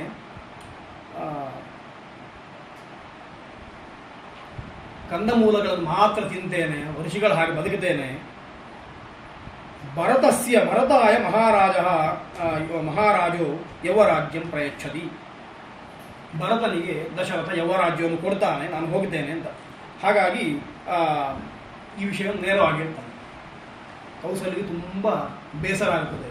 ಆ ಬೇಸರ ಆದ ಮೇಲೆ ಆಕೆ ತನಗೆ ಆದ ಇಲ್ಲಿವರೆಗೆ ಆದ ದುಃಖಗಳನ್ನು ಅಲ್ಲಿವರೆಗೆ ತೋರಿಸಿಕೊಳ್ಳಿಲ್ಲ. ಅವನು ಎಷ್ಟು ದುಃಖ ಆಯಿತು ಎಲ್ಲವನ್ನು ಹೇಳ್ತಾರೆ. ನನಗೆ ಇದು ಮೊದಲೇ ಗೊತ್ತಿತ್ತು, ಅಲ್ಲಿಯವರೆಗೆ ಅದನ್ನೆಲ್ಲ ಸಹಿಸ್ಕೊಂಡು ಬಂದೆ, ಇನ್ನು ಸಹಿಸಿಕೊಳ್ಳಿಕ್ಕಾಗುವುದಿಲ್ಲ. ಅವಳಿಗೆ 2-3 ಹೆದರಿಕೆ. ಅವಳು ಮತ್ತೆ ಮುಂದೆ ನಾನು ಕಾಡಿಗೆ ಬರ್ತೇನೆ ಅಂತ ಒಬ್ಬೆ ಹೊಡಿತಾಳೆ, ಇನ್ನೊಟ್ಟಿಗೆ ನಾನು ಬರ್ತೇನೆ ಕಾಡಿಗೆ. ಯಾಕೆ ಅಂತಂದರೆ, ನನಗೆ ನೀನು ಎಲ್ಲಿಯಾದರೂ ಕಾಡಿಗೆ ಹೋದರೆ ಮತ್ತೆ ನಾನು ಇಲ್ಲಿ ಆರಾಮದಲ್ಲಿ ಇರ್ತೇನೆ ಅನ್ನೋ ಭರವಸೆ ನನಗಿಲ್ಲ. ಇವರೆಲ್ಲ ನಮ್ಮನ್ನು ಹಾಗೆ ನೋಡ್ಕೊಳ್ತಾರೆ ಅಂತಿಲ್ಲ. ಅಂದರೆ ಅಲ್ಲಿವರೆಗೆ ಅಷ್ಟು ಕೈಕೇಯಿ, ಅವಳ ಪರಿಜನರು, ಅವಳೊಟ್ಟಿಗೆ ಅಲ್ಲಿಂದ ಕೇಕೈಯಿಂದ ಬಂದವರು, ಈ ಅರಮನೆ ವ್ಯವಸ್ಥೆ ಹೇಗಿರ್ತದೆ ಅಂತಂದರೆ, ಅವರು ಪಕ್ಕಕ್ಕೆ ಯಾರನ್ನು ನಂಬುವುದಿಲ್ಲ. ಅದಕ್ಕೋಸ್ಕರ ಒಬ್ಬಳು ಹೆಣ್ಣನ್ನು ಮದುವೆ ಮಾಡಿ ಕೊಡ್ತಾರೆ ರಾಜರು ಮತ್ತೊಂದು ಕುಲಕ್ಕೆ ಅಂತಂದರೆ, ಅವಳೊಟ್ಟಿಗೆ ಅವಳಿಗೆ ಬೇಕಾಗುವ ಅಷ್ಟೂ ಪರಿಜನರನ್ನು ಕಳಿಸಿಕೊಡ್ತಾರೆ. ಒಂದು 100 ಜನರನ್ನು, 500 ಜನರನ್ನು ಕಳಿಸಿಕೊಡ್ತಾರೆ. ಹಾಗಾಗಿ ಅವಳಿಗೆ ಅಲ್ಲಿಗೆ ಬಂದರೂ ಕೂಡ ನಾನು ಹೊರಗಿದ್ದೇನೆ ಅನ್ನೋ ಭಾವನೆ ಬರುವುದಿಲ್ಲ. ಆ ರೀತಿಯ ವ್ಯವಸ್ಥೆ ಇರ್ತದೆ. ಹಾಗಾಗಿ ಅವಳು ಒಟ್ಟಿಗಿದ್ದವರು ಕೂಡ ತೊಂದರೆ ಮಾಡಿ ಆಗುಂತ. ಅವಳು ಹೇಳ್ತಾಳೆ, ಏವ ಹಿ ವಂದ್ಯಾಯ ಶೋಕಃ ಭವತಿ ಮಾನಸಃ ಅಪ್ರಜಾಸ್ಮೀತಿ ಸಂತಾಪ ನಹ್ಯನ್ಯಃ ಪುತ್ರ ವಿದ್ಯತೆ. ಇದಕ್ಕಿಂತ ಮಗ ಇಲ್ಲದೇ ಇದ್ದವಳೆ ಒಳ್ಳೆಯದು. ಅವಳಿಗೆ ಒಂದೇ ಬೇಜಾರು, ಮಗ ಇಲ್ಲಲ್ವಾ ಅಂತ. ಆ ಬೇಸರ ಇತ್ತು, ಒಂದು ಕಾಲಕ್ಕಿತ್ತು. ಆಮೇಲೆ ನೀನು ಹುಟ್ಟಿದ್ದಿ, ಆಮೇಲೆ ಅದು ಹೋಯಿತು ಅಂತನ್ನುವಾಗ ಮತ್ತೊಂದಷ್ಟು ತೊಂದರೆಗಳು ನನಗೆ ಬಂತು. ಸಾ ಬಹೂನಿ ಅಮನೋಜ್ಞಾನಿ ವಾಕ್ಯಾನಿ ಹೃದಯಚ್ಛುದಾನ್ ಅಹಂ ಶ್ರೋಷ್ಯೆ ಸಪತ್ನೀನಾಂ ಅವರಾಣಾಂ ಪರಾಸತಿ. ನಾನು ಅನೇಕ ಮಾತುಗಳನ್ನು ಕೇಳಿದ್ದೇನೆ, ಇನ್ನೂ ಮತ್ತೆ ಕೇಳ್ತೇನೆ. ಅವರಾಣಂ ಪರಾಸತಿ, ಎಲ್ಲಿವರೆಗೆ ಅಂತಂದ್ರೆ ನಾನು ಹಿರಿಯವಳಾದರೂ ಕೂಡ ಕಿರಿಯರ ಮಾತನ್ನು ಕೇಳಬೇಕಾಗುತ್ತದೆ. ಅತಃ ದುಃಖದರಂ ಕಿನ್ನು ಪ್ರಮದಾನಂ ಭವಿಷ್ಯತಿ ಮಮ ಶೋಕಃ ವಿಲಾಪಶ್ಚ ಯಾದೃಶಃ ಅಯಂ ಅನಂತಕಃ ತ್ವಯಿ ಸನ್ನಿಹಿತೇಪ್ಯೇವಂ ಅಹಮಾಹಂ ನಿರಾಕೃತ ಕಿಂ ಪುನಃ ಪ್ರೋಷಿತೆ ತಾತ ಧ್ರುವಂ ಮರಣಮೇವ ಹಿ. ಆಕೆ ಹೇಳ್ತಾಳೆ, ನೀನು ಇರುವಾಗಲೂ ನಾನು ಸರಿಯಾಗಿ ಇಲ್ಲಿ ಇರ್ತಾ ಇರಲಿಲ್ಲ, ನಿನಗೆ ಗೊತ್ತುಂಟೋ ಇಲ್ವೋ? ನೀನು ಇರುವ ಹೊತ್ತಿಗೂ ಅಯೋಧ್ಯೆಯಲ್ಲಿ ನನಗೆ ಸರಿಯಾದ ಸ್ಥಾನಮಾನ ಸಿಗ್ತಾ ಇರಲಿಲ್ಲ, ನಾನು ಬೇಕಾದ ಹಾಗೆ ನಾನು ಬದುಕಲಿಲ್ಲ. ಇನ್ನು ನೀನು ಹೋದರೆ ನಾನು ಬದುಕುತ್ತೇನೆ ಅಂತ ನಿಲ್ಲಿಸ್ಕೊಂಡಿದ್ಯಾ? ನಾನು ನೇರವಾಗಿ ಸಾಯ್ತೇನೆ ಅಂತ. ನಾನು ಮರಣಮೇವ ಹಿ, ನಾನು ಮರಣವನ್ನೇ ಹೊಂದ್ತೇನೆ, ಹಾಗಾಗಿ ಆಗುವುದಿಲ್ಲ ಅಂತ. ಪರಿವಾರೇಣ ಕೈಕೇಯ್ಯಾ ಸಮಾವಾಪ್ಯ ಅಥವಾ ವರ ಯೋ ಹಿ ಮಾಂ ಸೇವತೆ ಕಶ್ಚಿದಪಿ ವಾಪ್ಯನುವರ್ತತೆ ಕೈಕೇಯ್ಯಾ ಪುತ್ರಮನ್ವೀಕ್ಷ್ಯ ಸಜನೋ ನಾಭಿಭಾಷತೆ. ಎಲ್ಲರಿಗೂ ಕೈಕೇಯಿಯೇ ಬೇಕಾಗಿದೆ, ನಾನು ಬೇಕಾಗಿಲ್ಲ. ಕೈಕೇಯಿಯ ಪರಿವಾರದವರು ಕೂಡ ನನ್ನನ್ನು ನೋಡಿದ್ರೆ ಮಾತಾಡುವುದಿಲ್ಲ, ಆ ಪರಿಸ್ಥಿತಿ ಉಂಟು ಲೋಕದಲ್ಲಿ. ಹಾಗಾಗಿ ನಿನ್ನನ್ನು ಬಿಟ್ಟು ನನಗೂ ಇರಲಿಕ್ಕಾಗುವುದಿಲ್ಲ, ನೀನು ಹೋಗಿತಿ ಅಂತಂದರೆ ನಾನು ನಿನ್ನೊಟ್ಟಿಗೆ ಬರ್ತೇನೆ ಅಂತ ಒಂದಷ್ಟು ಆಲಾಪ ಮಾಡ್ತಾಳೆ, ನಾನು ಬರ್ತೇನೆ ಅಂತ. ರಾಮ ಅದು ಆಗಬಾರ್ದು ಅಂತ ಹೇಳ್ತಾರೆ, ಹಾಗೆ ಮಾಡಲಿಕ್ಕಿಲ್ಲ, ನೀನು ಬರಬಾರ್ದು. ಯಾಕೆ ಅಂತಂದರೆ ಅನೇಕ ಕಾರಣಗಳನ್ನು ಆತ ಮತ್ತೆ ಕೊಡ್ತಾನೆ. ಗಂಡನನ್ನು ಬಿಟ್ಟು ಬರಬಾರ್ದು. ದಶರಥನ ಸೇವೆ ಅನ್ನುವಂಥದ್ದು ಅದು ಪತಿವ್ರತೆಯರಿಗೆ ಗಂಡನ ಸೇವೆ ಅನ್ನೋದು ಮುಖ್ಯ. ನೀನು ನನ್ನನ್ನಾದರೂ ಬಿಡ್ಬೋದು, ದಶರಥನನ್ನು ಬಿಟ್ಟು ಬರಲಿಕ್ಕೆ ಸಾಧ್ಯ ಇಲ್ಲ, ಹಾಗಾಗಿ ಅವನನ್ನು ಬಿಟ್ಟು ಬರಬೇಡ ಅಂತ ನಿರ್ಬಂಧ ಮಾಡ್ತಾನೆ. ಆಮೇಲೆ ನೀನು ಇರುವುದರಿಂದ ದಶರಥ ಬದುಕಿದ್ದಾನೆ, ಅಕಸ್ಮಾತ್ ನೀನೂ ಹೋಗಿ ಅಂತಂದರೆ ದಶರಥ ಪ್ರಾಣವನ್ನು ಧಾರಣೆ ಮಾಡಿಕೊಳ್ಳುವುದಿಲ್ಲ, ಅದಕ್ಕೋಸ್ಕರ ಅವನ ರಕ್ಷಣೆಗೋಸ್ಕರ ಆದರೂ ನೀನು ಇರಬೇಕು ಅಂತ ಆಡುವ ಮಾತುಗಳಿದ್ದಾವೆ. ಇದಾದ ಮೇಲೆ ಲಕ್ಷ್ಮಣನಿಗೆ ಸಿಟ್ಟು ಬರ್ತದೆ. ಒಂದು ಅಧ್ಯಾಯ ಲಕ್ಷ್ಮಣ ದಶರಥನಿಗೂ ಬೈತಾನೆ, ರಾಮನಿಗೂ ಒಂದಷ್ಟು ಹೇಳ್ತಾನೆ, ನೀನು ಈಗ ಮಾಡಿದ ತಪ್ಪು, ನೀನು ಧರ್ಮ ಸತ್ಯ ಅಂತ ಯಾವುದನ್ನು ಆಶ್ರಯಿಸ್ತೀಯೋ ಅದನ್ನು ಈಗಿದ ಕಾಲ ಅಲ್ಲ ಅಂತ, ಹಾಗಾಗಿ ಅನುಷ್ಠಾನ ಮಾಡಲಿಕ್ಕೆ ಇದು ಕಾಲ ಅಲ್ಲ ಅಂತ ಲಕ್ಷ್ಮಣನಿಗೂ ಕೋಪ ಬರ್ತದೆ. ಲಕ್ಷ್ಮಣ ಒಟ್ಟಿಗೆ ಇದ್ದಾನೆ, ರಾಮನ ಒಟ್ಟಿಗೆ ಇದ್ದಾನೆ, ಅವನಿಗೂ ಕೋಪ ಬರ್ತದೆ. ನಾನು ಕಾಡಿಗೆ ಹೋಗ್ತೀನಿ ಅಂತಂದರೆ ಕಾಡಿಗೆ ಹೋಗೋದು ಬೇಡ ಅಂತ, ಮತ್ತೆ ನಾನು ನಿನ್ನೊಟ್ಟಿಗೆ ಬರ್ತೇನೆ ಅಂತ ಹೇಳುವವ ಮೊದಲಿಗೆ ನೀನು ಕಾಡಿಗೆ ಹೋಗ್ಲಿಕ್ಕಿಲ್ಲ, ಭರತನಿಗೆ ಶಾಸ್ತಿ ಮಾಡುವ ಅಂತೂ ಎಲ್ಲೋ ಮಟ್ಟಿಗೆ ಬರ್ತಾನೆ. ಕೈಕೇಯಿಗೂ ಭರತನಿಗೂ ಶಾಸ್ತಿ ಮಾಡುವ ಎನ್ನುವ ಮಟ್ಟಿಗೆ ಲಕ್ಷ್ಮಣ ಮಾತಾಡ್ತಾನೆ. ಹಾಗಾಗಿ ಎಲ್ಲಿವರೆಗೆ ಹೇಳ್ತಾನೆ ಅಂತಂದರೆ, ಒಂದು ಕೆಲಸ ಮಾಡು, ನಿನಗೆ ಆಗದೇ ಇದ್ದರೆ ನಿನ್ನ ಕೈಯಲ್ಲಿ ಧನುಸ್ಸುಂಟು, ಕೈಯಲ್ಲಿ ಬಾಣಗಳಿದ್ದಾವೆ, ಕವಚಗಳನ್ನು ಧಾರಣೆ ಮಾಡಿಕೊಂಡಿದ್ದು, ಇದೆಲ್ಲ ಆಟ ಆಡಲಿಕ್ಕಿರುವಂಥದ್ದಲ್ಲ, ಇದನ್ನು ಉಪಯೋಗ ಮಾಡು. ನಿನಗೆ ಆಗದಿದ್ದರೆ ನೀನು ಹೇಳು ನನಗೆ, ನಾನು ಹೋಗಿ ಯಾರ್ಯಾರನ್ನು ಕೊಲ್ಲಬೇಕೋ ಅವರನ್ನು ಕೊಂದು ಬಲಾತ್ಕಾರವಾಗಿ ಆದರೂ ಈ ರಾಜ್ಯವನ್ನು ನಾವು ಧಾರಣೆ ಮಾಡಿಕೊಂಡು ನಡೆಸು. ಇದು ನಮ್ಗೆ ಮಾಡಿದ ಮೋಸ, ಪ್ರತ್ಯಕ್ಷವಾಗಿ ಮಾಡಿದ ಮೋಸ, ಹೀಗೆ ಮಾಡಬಾರ್ದು. ಹಾಗಾಗಿ ಈ ಮೋಸಕ್ಕೆ ನಾವು ಪ್ರತೀಕಾರ ಮಾಡಿಕೊಳ್ಬೇಕು. ಹಾಗಾಗಿ ನೀನೇನು ಹೆದರಬೇಡ, ನಿನಗೆ ಅಷ್ಟು ಧರ್ಮ ಬುದ್ಧಿ ಇದ್ದರೆ ನನಗೆ ಹೇಳು, ನಾನು ಮಾಡ್ತೇನೆ ಅಂತ ಲಕ್ಷ್ಮಣ ರಾಮನಿಗೆ ಒಂದಷ್ಟು ಬೈತಾನೆ. ಆ ಹೊತ್ತಿಗೆ ರಾಮ ಲಕ್ಷ್ಮಣನಿಗೆ ಮಾಡುವ ಒಂದಿಷ್ಟು ಉಪದೇಶ ಉಂಟು. ಅದು ದಶರಥನೋ ನೇರವಾಗಿ ಮಾಡಿದ್ದಲ್ಲ, ಕೈಕೇಯಿಯು ನೇರವಾಗಿ ಮಾಡಿದ್ದಲ್ಲ, ದೈವ ಒಂದು ವ್ಯಾಕರಣ ಗ್ರಂಥ, ದೈವ ಅಂತ ಒಂದು ವ್ಯಾಕರಣ ಗ್ರಂಥ, ಪುರುಷಗಾರ ಅಂತ ಒಂದು ವ್ಯಾಖ್ಯಾನ. ದೈವ ಮತ್ತು ಪುರುಷಗಾರ, ದೈವ ಅಂತಂದರೆ ಸ್ವಭಾವ ವಿಧಿ, ಪುರುಷಗಾರ ಅಂದರೆ ಪುರುಷ ಪ್ರಯತ್ನ.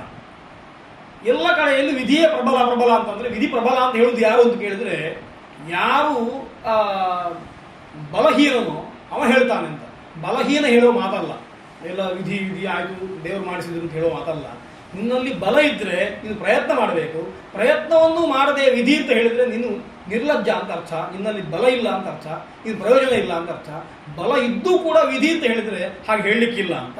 ಅದಕ್ಕೋಸ್ಕರ ದೈವಂ ಪುರುಷಗಾರೇಣ ಯಸ್ತಮರ್ಥ ಪ್ರಬಾಧಿತು ಅಂತ ರಾಮಾಯಣವೇ ಹೇಳುವಂಥದ್ದು. ಆ ಮಾತು ಬರುವುದು ಇಲ್ಲಿ. ನ ದೈವೇನ ವಿಪನ್ನಾರ್ಥ ಪುರುಷ ಸಹ ಅವಸೀದತಿ. ಮನುಷ್ಯ ಪ್ರಯತ್ನ ಮಾಡಬೇಕು, ಪ್ರಯತ್ನ ಮಾಡದೆ ಕೇವಲ ದೈವ ಅಂತ ಹೇಳಲಿಕ್ಕೆ ಆಗುವುದಿಲ್ಲ, ಲಕ್ಷ್ಮಣ ಹೇಳುವಂಥದ್ದು. ಅದಕ್ಕೋಸ್ಕರ ರಾಮ ಹೇಳುವಂಥದ್ದು, ಇದು ನೀನು ಹೇಳಿದ ಸರಿಯಲ್ಲ, ಎಲ್ಲವೂ ಸ್ವಭಾವ, ಒಂದು ವ್ಯವಸ್ಥೆ ಉಂಟು, ಲೋಕದಲ್ಲಿ ಒಂದು ವಿಧಿ ಉಂಟು, ದೇವರು ಹೇಗೆ ತೀರ್ಮಾನ ಮಾಡಿದ್ದಾನೋ ಹಾಗೆ ಆಗುತ್ತಾ ಹೋಗ್ತದೆ. ಕೈಕೇಯಿ ಹೀಗೆ ಹೇಳಿದ್ದಾಳೆ ಅಂತಂದ್ರು ಅದಕ್ಕೆ ಕಾರಣ ದೈವ. ಅದು ಹಾಗೆ ವಿಧಿ, ಹಾಗಾಗಿ ಅದಾಗಬೇಕು. ದಶರಥ ಹೀಗೆ ಮಾಡ್ತಾ ಇದ್ದಾನೆ. ದಶರಥ ಬಾಯಿ ಬಿಟ್ಟು ಹೇಳಲಿಕ್ಕೂ ಆಗುವುದಿಲ್ಲ, ಹೇಳಲೂ ಇಲ್ಲ. ಆದರೆ ದಶರಥನ ಇಂಗಿತ ಅಂತ ಅವಳು ಹೇಳಿ ಆಗಿದೆ. ಹಾಗಾಗಿ ಅದು ಕೂಡ ದೈವ. ಹಾಗಾಗಿ ನಾನು ಕಾಡಿಗೆ ಹೋಗ್ತಾ ಇರುವಂಥದ್ದು, ರಾಜ್ಯವನ್ನು ಬಿಡ್ತಾ ಇರುವಂಥದ್ದು ಎಲ್ಲವೂ ಕೂಡ ಅದು ಯಾವುದು ನಾವು ಬೇಕು ಅಂತ ಮಾಡಿಕೊಂಡ ವ್ಯವಸ್ಥೆ ಅಲ್ಲ, ಅದು ವಿಧಿ. ಆ ವಿಧಿಗೆ ಅನುಸಾರವಾಗಿ ನಡೆಯುವಂಥದ್ದು ಧರ್ಮದ ಲಕ್ಷಣ. ಹಾಗಾಗಿ ನಾನು ಧರ್ಮವನ್ನು ಬಿಡುವುದಿಲ್ಲ ಅಂತ ಹೇಳಿ ಲಕ್ಷ್ಮಣನಿಗೆ ಉಪದೇಶ ಮಾಡ್ತಾನೆ. ಆಮೇಲೆ ಕೌಸಲ್ಯ ಮತ್ತಷ್ಟು ಅಳ್ತಾಳೆ. ಕೌಸಲ್ಯ ಹತ್ತು ನನ್ನನ್ನೂ ಕರ್ಕೊಂಡು ಹೋಗಬೇಕು ಅಂತ, ನಾನು ಕಾಡಿಗೆ ಬರ್ತೇನೆ ಅಂತ ಹೇಳ್ತಾಳೆ. ನೀನು ಹೋಗ್ತೀಯ, ತೊಂದರೆ ಇಲ್ಲ, ನೀನು ಹೋಗು, ಆಗ ನಾನೂ ಬರ್ತೇನೆ ಅಂತ ಒಂದಷ್ಟು ವಿಲಾಪ ಮಾಡ್ತಾಳೆ.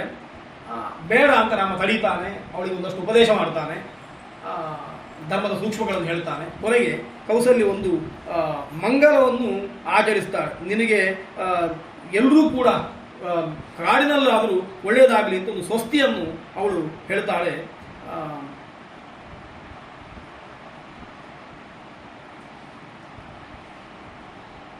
ಇದು ಸ್ತ್ರೀ ಧರ್ಮಗಳನ್ನು ಹೇಳುವಾಗ ಭರ್ತುಕ್ಕಿಲ ಪರಿತ್ಯಾಗ ನೃಶಂಸಃ ಕೇವಲ ಸ್ತ್ರೀಯ ಸ ಭವತ್ಯ ನಕರ್ತವ್ಯ ಮನಸಾಪಿ ವಿಗರ್ಹಿತ. ದಶರಥನನ್ನು ಬಿಟ್ಟು ಬರ್ತೇನೆ ಎನ್ನುವಂಥದ್ದು ಮನಸ್ಸಿನಲ್ಲೂ ಆಲೋಚನೆ ಮಾಡಬೇಡ. ಯಾಕೆಂದ್ರೆ ಒಬ್ಬಳು ಸ್ತ್ರೀಗೆ ತನ್ನ ಗಂಡನನ್ನು ಪರಿಚರ್ಯ ಮಾಡುವಂಥದ್ದೇ ಧರ್ಮ, ಅದರಿಂದಲೇ ಎಲ್ಲವೂ ಸಿಗ್ತದೆ. ಶುಶ್ರೂಷಾ ಕ್ರಿಯತ ಅಂತಾವತ್ತು ಸಹಿ ಧರ್ಮ ಸನಾತನಃ. ಆದ್ದರಿಂದ ಶುಶ್ರೂಷೆಯನ್ನು ನೀನು ಮಾಡಬೇಕು. ಅಕಸ್ಮಾತ್ ಎಲ್ಲಿಯಾದರೂ ಮಾಡದೇ ಇದ್ದರೆ ಮಯಾಚೈವ ಭವತ್ಯಾಚ ಕರ್ತವ್ಯಂ ವಚನಂ ಪಿತುಃ ರಾಜಾ ಭರ್ತ ಗುರುಶ್ರೇಷ್ಠ ಸರ್ವೇಷಾಂ ಈಶ್ವರ ಪ್ರಭು. ನಾನೂ ರಾಜನ ಧರ್ಮವನ್ನು ಪಾಲಿಸಬೇಕು, ರಾಜ ಹೇಳಿದ್ದನ್ನು ಮಾಡಬೇಕು, ನೀನೂ ರಾಜನನ್ನು ನೋಡ್ಕೋಬೇಕು. ನೀನು ಒಂದು ಅವನ ಗಂಡ ಅಂತ ಒಪ್ಪಲಿಲ್ಲ ಅಂತ ಅಂದರೆ ರಾಜ ಅಂತಾದರೂ ಒಪ್ಪಿ ಅವನ ಪರಿಪಾಲನೆ ಮಾಡಿ. ಹಾಗಾಗಿ ರಾಜ ಎನ್ನುವಂಥವ ಅವನ ಭರ್ತ ಗುರುಹು ಶ್ರೇಷ್ಠ ಸರ್ವೇಷಾಂ ಈಶ್ವರ. ಎಲ್ಲ ನೆಲೆಯಲ್ಲಿ ನೀನು ನೋಡು, ಕೇವಲ ಗಂಡ ಅನ್ನೋ ನೆಲೆಯಲ್ಲಿ ನೋಡಬೇಡ. ಅವನನ್ನು ರಾಜ ಅಂತ ನೋಡು, ನಿನ್ನ ಗಂಡ ಅಂತ ನೋಡು, ನಿನಗಿಂತ ದೊಡ್ಡವ ಅಂತ ನೋಡು, ಅದಕ್ಕಿಂತ ಹೆಚ್ಚು ಅವನು ತುಂಬ ಚಾರಿತ್ರ್ಯವಂತ ಶ್ರೇಷ್ಠ ಅಂತ ನೋಡು. ಈ ಎಲ್ಲ ಗುಣಗಳು ದಶರಥನ ಇರುವುದರಿಂದ ಅಂಥವನನ್ನು ಬಿಟ್ಟು ನನ್ನೊಟ್ಟಿಗೆ ಬರುವಂಥದ್ದು ನಿನಗೆ ಶೋಭೆ ಅಲ್ಲ ಅಂತ ಒಂದಿಷ್ಟು ಹೇಳ್ತಾನೆ. ಅದಕ್ಕೆ ಆಕೆ ಹೇಳುವಂಥದ್ದು ಆಸಾಮರಮ ಸಪತ್ನೀನ ವಸ್ತು ಮಧ್ಯೆ ನಮೇಕ್ಷಮಂ ನಯ ಮಾಮಪಿ ಕಾಗುಸ್ಥ ವನಂ ವನ್ಯಾಂ ಮೃಗೀಮಿವ. ಇವರ ಮಧ್ಯದಲ್ಲಿ ಇರುವುದಕ್ಕಿಂತ ನಾನು ಕಾಡಿನಲ್ಲಿ ಒಂದು ಮೃಗದ ಹಾಗಾದರೂ ಬದುಕ್ತೇನೆ, ಇವರು ಮಧ್ಯದಲ್ಲಿ ಬದುಕಲಿಕ್ಕೆ ಆಗುವುದಿಲ್ಲ ಅಂತ ಆಕೆ ಹೇಳಿದ್ದಕ್ಕೆ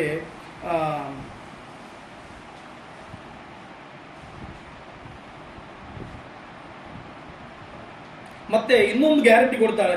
ಎಂತಂತಂದ್ರೆ ಯಥಾ ಮೈತು ನಿಷ್ಕ್ರಾಂತೆ ಪುತ್ರಶೋಕೇನ ಪಾರ್ಥಿವ ಶಮಂ ನಾವಾಪ್ನಿಯಾತ್ ಕಿಂಚಿತ್ ಅಪ್ರಮತ್ತ ತಥಾ ಗುರು. ಸಮಾಧಾನ ಮಾಡುವ ಹೇಳ್ತಾನೆ, ಅಕಸ್ಮಾತ್ ನಾನೆಲ್ಲಿಯಾದರೂ ಕಾಡಿಗೆ ಹೋದೆ ಅಂತಂದರೆ ದಶರಥ ಆ ಶೋಕದಿಂದಲೇ ಅವನಿಗೆ ಶ್ರಮ ಆಗ್ತದೆ, ಅಥವಾ ದೇಹವನ್ನು ಬಿಡ್ಲಿಕ್ಕೆ ಸಾಧ್ಯ ಉಂಟು. ಹಾಗಾಗಿ ನೀನು ಇಲ್ಲಿ ಇದ್ದು ಮಾಡಬೇಕಾದ್ದೇನು ಅಂತ ಕೇಳಿದ್ರೆ, ನಾನು ಕಾಡಿಗೆ ಹೋಗಿದ್ದೇನೆ ಎನ್ನುವಂಥ ವಿಷಯದಿಂದ ದಶರಥನಿಗೆ ಯಾವುದೇ ಶ್ರಮ ಆಗದ ಹಾಗೆ ನೋಡಿಕೊಳ್ಬೇಕು, ಅದನ್ನು ನೀನು ಮಾಡಬೇಕು ಅಂತ ಹೇಳಿ ಅವಳಿಗೆ ಧೈರ್ಯ ಹೇಳಿ ಮತ್ತೆ ಆತ ಮುಂದೆ ಹೋಗ್ತಾನೆ. ಅನಂತರದ 25ನೇ ಸರ್ಗದಲ್ಲಿ ಅವಳು ಹೋಗುವುದೇ ಅಂತ ತೀರ್ಮಾನ ಆದ ಮೇಲೆ ರಾಮ ಇನ್ನು ಕಾಡಿಗೆ ಹೋಗುತ್ತಾನೆ, ಅದನ್ನು ತಡೀಲಿಕ್ಕೆ ಆಗುವುದಿಲ್ಲ ಅಂತ ಆಗುವಾಗ ಕೌಸಲ್ಯೆ ರಾಮನಿಗೆ ಒಳ್ಳೆಯದಾಗಲಿ ಅಂತ ಹೇಳಿ ಒಂದು ಸ್ವಸ್ತಿ ಸೂಕ್ತವನ್ನು ಹೇಳ್ತಾರೆ. ಇದು ರಾಮಾಯಣದಲ್ಲಿ ಬರುವಂಥದ್ದು. ನಾವು ಅದನ್ನು ಪ್ರತ್ಯೇಕವಾಗಿ ಬರೆದಿಟ್ಟುಕೊಂಡು ಪಾರಾಯಣ ಮಾಡಬೇಕಾದ. ಯಾಕೆಂದ್ರೆ ಇವತ್ತು ಪುರಾಣ ಮಂತ್ರಗಳು ಅಂತ ಹೇಳಿ ವೇದ ಮಂತ್ರಗಳಿಗೆ ಛಾಯೆಯಾಗಿರುವ, ವೇದ ಮಂತ್ರಗಳ ಹಾಗೆ ಇರುವ ಅನುವಾದಗಳನ್ನು ನಾವು ಒಂದಷ್ಟು ಸ್ವಸ್ತಿ ಮಂತ್ರಗಳನ್ನೆಲ್ಲ ಹೇಳ್ತೇವೆ. ಅದರಲ್ಲಿ ಅತ್ಯದ್ಭುತವಾದ್ದು ಅಂತ ಕಾಣ್ತದೆ. ಇಂಥದ್ದು ಪುರಾಣಗಳು ತುಂಬ ಬರ್ತದೆ. ಕೌಸಲ್ಯ ಹೇಳುವಂಥದ್ದು ಎಲ್ಲ ಒಳ್ಳೆಯ ವಸ್ತುಗಳು ನಿನಗೆ ಕಾಡಿನಲ್ಲಿ ಒಳ್ಳೆಯದು ಮಾಡಲಿ ಅಂತ. ಹಾಗಾಗಿ ಅದ್ಭುತವಾದ ಸೂಕ್ತವನ್ನು ಆಕೆ ಅಲ್ಲಿ ಹೇಳ್ತಾಳೆ. ಸ್ವಸ್ತಿ ಎಲ್ಲವೂ ಕೂಡ ಯಾವ್ಯಾವುದು ಒಳ್ಳೆಯ ವಸ್ತುಗಳಿದ್ದಾವೆ ಅವುಗಳೆಲ್ಲ ನಿನ್ನನ್ನು ರಕ್ಷಣೆ ಮಾಡಲಿ ಅಂತ ಹೇಳಿ, ಏಭ್ಯ ಪ್ರಣವಸೇ ಪುತ್ರ ದೇವೇಶು ಆಯತನೇಶು ಚ ತೇಜ ತಮ ಅಭಿರಕ್ಷಂತು ವನೇ ಸಹ ಮಹರ್ಷಿಭಿಃ ಯಾನಿ ದತ್ತಾನಿ ತೇಸ್ತ್ರಾಣಿ ವಿಶ್ವಾಮಿತ್ರೇಣ ಧೀಮತ ತಾನಿ ತ್ವಾಂ ಅಭಿರಕ್ಷಂತು ಗುಣೈ ಸಮೂಜಿತಂ ಸದಾ. ಅಂದರೆ ಯಾರಿಗೆಲ್ಲ ನೀನು ನಮಸ್ಕಾರ ಮಾಡ್ತಾ ಇದೆಯೋ ಆ ಎಲ್ಲ ದೇವತೆಗಳು ನಿನ್ನ ರಕ್ಷಣೆ ಮಾಡಲಿ, ವಿಶ್ವಾಮಿತ್ರರು ಕೊಟ್ಟ ಅಸ್ತ್ರಗಳು ನಿನ್ನನ್ನು ರಕ್ಷಣೆ ಮಾಡಲಿ, ಕಾಡಿನಲ್ಲಿರುವಂಥ ಎಲ್ಲ ವಸ್ತುಗಳು ಕೂಡ ಅದು ರಕ್ಷಣೆ ಮಾಡಲಿ. ಅಷ್ಟೇ ಅಲ್ಲ, ಒಂದಿಷ್ಟು ಪುಣ್ಯಗಳು ಉಂಟು ನೀನು ಮಾಡಿಟ್ಟದ್ದು. ಯಾವುದು ಅಂತಂದರೆ ಪಿತೃಶುಶ್ರೂಷಯ ಪುತ್ರ ಮಾತೃಶುಶ್ರೂಷಯ ತಥಾ ಸತ್ಯೇನ ಚ ಮಹಾಬಾಹೋ ಚಿರಂಜೀವ ಅಭಿರಕ್ಷಿತ. ನೀನು ತಂದೆಯನ್ನು ಶುಶ್ರೂಷೆ ಮಾಡಿದ ಪುಣ್ಯ, ತಾಯಿಯನ್ನು ಸೇವೆ ಮಾಡಿದಂಥ ಪುಣ್ಯ, ಆಮೇಲೆ ನೀನು ಸತ್ಯವನ್ನು ರಕ್ಷಣೆ ಮಾಡಿದ ಪುಣ್ಯ ಉಂಟಲ್ವ, ಅದು ನಿನ್ನನ್ನು ಕಾಡಿನಲ್ಲಿ ರಕ್ಷಣೆ ಮಾಡಲಿ ಅಂತ ಹೇಳ್ತಾಳೆ. ಆಮೇಲೆ ಸ್ವಸ್ತಿ ಧಾತ ವಿಧಾತ ಚ ಸ್ವಸ್ತಿ ಭೂಷಾ ಭಗೋರ್ಯಮ ಲೋಕಪಾಲಾಶ್ಚತೆ ಸರ್ವೇ ವಾಸವ ಪ್ರಮುಖಾಸ್ತಥ ಅಂತ ಹೇಳಿ ಋತವಃ ಷಡ್ಜ ಅಂತ ಎಲ್ಲ ವಸ್ತುಗಳು ಸುವಸ್ತುಗಳು ನಿನಗೆ ಮಂಗಲವನ್ನು ಮಾಡಲಿ ಅಂತ ಒಂದು ಒಳ್ಳೆಯ ಸ್ವಸ್ತಿ ಸೂಕ್ತವನ್ನು ಈ ಸರ್ಗದಲ್ಲಿ ಕೈಕೇಯಿ ಹೇಳ್ತಾಳೆ. ಹೀಗೆ ಹೇಳಿ ಅವನನ್ನು ಕಳಿಸಿಕೊಡ್ತಾಳೆ. ಮತ್ತು ಮುಂದೆ 26ನೇ ಸರ್ಗದಲ್ಲಿ ರಾಮ ಮತ್ತು ಸೀತೆಯ ಮಧ್ಯದಲ್ಲಿ ಆಗುವಂಥ ಮಾತುಗಳು, ಅದ್ಭುತವಾದ ಮಾತುಗಳಿದ್ದಾವೆ. ಸೀತೆಯ ಅಂತಃಪುರಕ್ಕೆ ರಾಮ ತನ್ನ ಮನೆಗೆ ಹಿಂದಿರುಗಿ ಬರ್ತಾನೆ. ಹಿಂದಿರುಗಿ ಬಂದು ಯಥಾ ಪ್ರಕಾರ ಸೀತೆಯೂ ಅದೇ ಅಭಿಷೇಕ ಆಗುತ್ತದೆ ಅಂತ ತುಂಬ ಸಂತೋಷ. ಹಾಗಾಗಿ ಅವ ಬರ್ತಾನಂತೆ. ಬರುವಾಗ ಹೇಗೆ ಬರ್ತಾನೆ ಅಂತಂದರೆ ಪ್ರಹೃಷ್ಟ ಜನಸಂಪೂರ್ಣಂ ಕ್ರಿಯಾ ಕಿಂಚಿದವಾಂಗುಖ. ಕೌಸಲ್ಯ ಅಂತಃಪುರಕ್ಕೆ ಬರುವಾಗ ಯಾವ ಮನಸ್ಥಿತಿ ಇತ್ತೋ ಅದನ್ನೆಲ್ಲ ಕೇಳಿದ ಮೇಲೆ ಈಗ ಇನ್ನೂ ರಾಮ ನಾಚಿಕೆ ಪಟ್ಟಿದ್ದಾನೆ ಅಂತ. ಕಿಂಚಿದ ಅವಾಂಗುಖ ಅಂತ ಸೀತೆಗೆ ಹೇಳುದು ಹೇಗೆ, ಅಮ್ಮನಿಗೆ ಹೇಳಿ ಆಯಿತು, ಸೀತೆಗೆ ಹೇಳುದು ಹೇಗೆ ಅಂತ ಮತ್ತಷ್ಟು ಕಷ್ಟ. ಈಗ ವಿಷಯವನ್ನು ಹೇಳಬೇಕಲ್ಲ, ಹೆಂಡತಿಗೆ ಹೇಳುವ ಕಷ್ಟ ಉಂಟು. ಯಾಕೆಂತಂದರೆ ಆತ್ಮೀಯತೆ ಹೆಚ್ಚಿರುವುದರಿಂದ ಅಸಹಾಯಕತೆ ಜಾಸ್ತಿ ಆಗ್ತದೆ ಅಂತ. ಸೀತೆಯ ಒಟ್ಟಿಗೆ ತುಂಬ ಆತ್ಮೀಯತೆ ಉಂಟು, ಹಾಗಾಗಿ ಅದನ್ನು ಹೇಗೆ ಹೇಳುವುದು ಅಂತ ಗೊತ್ತಾಗುವುದಿಲ್ಲ ಅಂತ. ಹಾಗೆ ಬರ್ತಾನೆ. ಬಂದು ರಾಮನ ಮುಖ ನೋಡ್ತಾಳೆ ಸೀತೆ, ಗೊತ್ತಾಗ್ತದೆ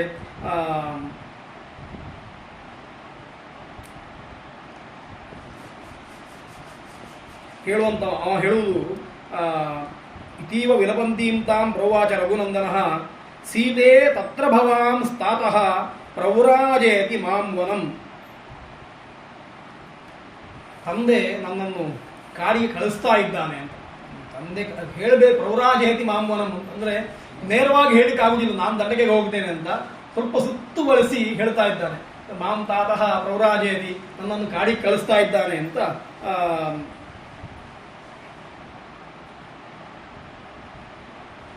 ಅದಕ್ಕೆ ನಾನೇನು ಮಾಡ್ತಾ ಇದ್ದೆ ಅಂತಂದ್ರೆ ಸೋಹಂ ತ್ವಾಂ ಆಗತೋ ದ್ರಷ್ಟುಂ ಪ್ರಸ್ತುತೋ ವಿಜನಂ ವನಂ ಭರತಸ್ಸ ಸಮೀಪೇತೆ ನಾಹಂ ಕಚ್ಚ ಕದಾಚನ. ಮುಂದೆ ಅವ ಹೇಳುವಂಥದ್ದು, ನಾನು ನಿನಗೆ ಹೇಳಿ ಹೋಗುವ ಅಂತ ಬಂದದ್ದು, ಕಾಡಿಗೆ ಹೋಗ್ತಾ ಇದ್ದೇನೆ, ನಿನ್ನನ್ನು ನೋಡಿ ಹೇಳಿ ಹೋಗ್ಲಿಕ್ಕೆ ಬಂದದ್ದು ಕಾಡಿಗೆ. ಸೀತೆ ಕಾಡಿಗೆ ಹೋಗುವ, ಕಾಡಿಗೆ ಸೀತೆಯನ್ನು ಕರ್ಕೊಂಡು ಹೋಗುವ ಆಲೋಚನೆ ಅವನಿಗಿಲ್ಲ.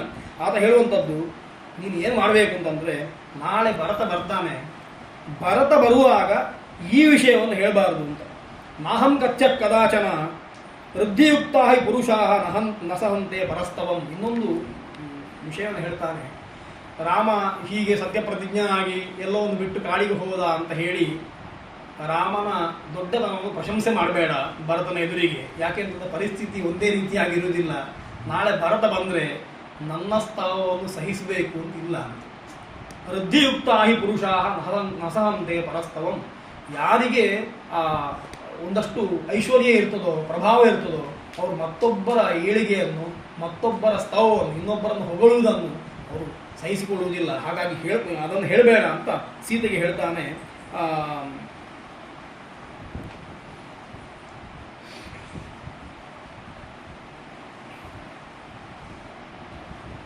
ಮತ್ತೆ ಒಂದಿಷ್ಟು ಕರ್ತವ್ಯಗಳನ್ನು ಸೀತೆಗೆ ಹೇಳ್ತಾನೆ. ನಿತ್ಯ ದಶರಥನನ್ನು ವಂದಿಸಬೇಕು ನೀನು, ಅದೇ ರೀತಿಯಲ್ಲಿ ಕೌಸಲ್ಯನ್ನು ವಂದಿಸಬೇಕು. ಅವರು ಯಾಕೆ ಅಂತಂದರೆ ಸಂತಾಪಕರ್ಷಿತ, ಅವರು ತುಂಬ ದುಃಖಿತರಾಗಿದ್ದಾರೆ ನನ್ನಿಂದಾಗಿ. ಹಾಗಾಗಿ ಅವರ ದುಃಖವನ್ನು ಹೋಗಲಾಡಿಸಿ ಬೇಕಾಗುವಂಥ ಪ್ರಯತ್ನವನ್ನು ನೀನು ಮಾಡಬೇಕು ಅಂತ ಹೇಳಿ ಅದಕ್ಕೆ ಕಾರಣ ಹೇಳ್ತಾರೆ.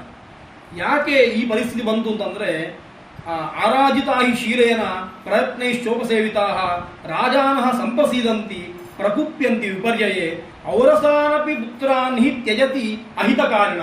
ಯಾಕೆ ದಶರಥನನ್ನು ಬಿಡ್ತಾನೆ ಅಂತಂದರೆ ರಾಜರ ಸ್ವಭಾವ ಅದು.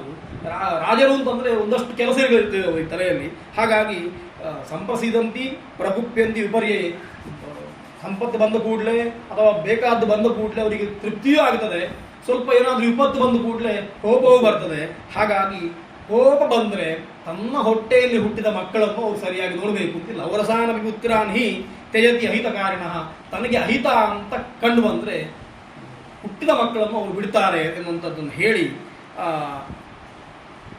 ಸೀತೆಗೆ ಉಪದೇಶ ಮಾಡ್ತಾನೆ. ಸೀತೆ ಅದನ್ನು ಕೇಳಿದ ಮೇಲೆ ತಾನು ಕೂತ್ಕೊಳ್ಳಿಕ್ಕೆ ಒಪ್ಪುವುದಿಲ್ಲ. ನಾನು ನಿನ್ನನ್ನು ಬಿಟ್ಟು ಇಲ್ಲಿ ಅಯೋಧ್ಯೆಯಲ್ಲಿರುವುದು, ನೀನು ದಂಡಕ್ಕೆ ಹೋಗುವುದು ನನಗದು ಇಷ್ಟ ಇಲ್ಲ.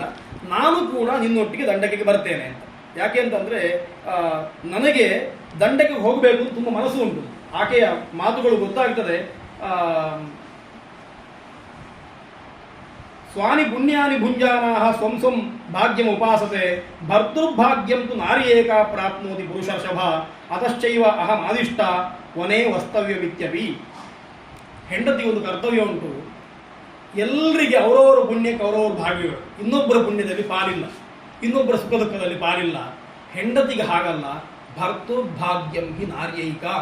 ಹೆಂಡತಿಗೆ ಮಾತ್ರ ಗಂಡನ ಭಾಗ್ಯದಲ್ಲಿ ಪಾಲಿರುವುದು. ಹಾಗಾಗಿ ನೀನು ಕಾಡಿಗೆ ಹೋಗ್ತಿ ಅಂತಂದ್ರೆ ಅದು ನಿನ್ನ ಭಾಗ್ಯ ಅಂತ ಅರ್ಥ.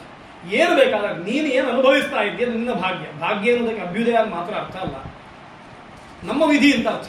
ನಮಗೆ ಬೇಕಾದ್ದು ಅಂತ ಅರ್ಥ, ನಾವು ಅನುಭವಿಸಬೇಕಾದ. ಹಾಗಾಗಿ ನೀನು ಕಾಡಿಗೆ ಹೋಗ್ತಿ ಅಂತಂದ್ರೆ ನಿನ್ನ ಭಾಗ್ಯದಲ್ಲಿ ನನಗೂ ಪಾಲು. ಹಾಗಾಗಿ ವನವಾಸ ಎನ್ನುವಂಥದ್ದು ನಿನಗೆ ಉಂಟು ಅಂತಂದ್ರೆ ನನಗೂ ಬೇಕು ಅಂತ ಅರ್ಥ.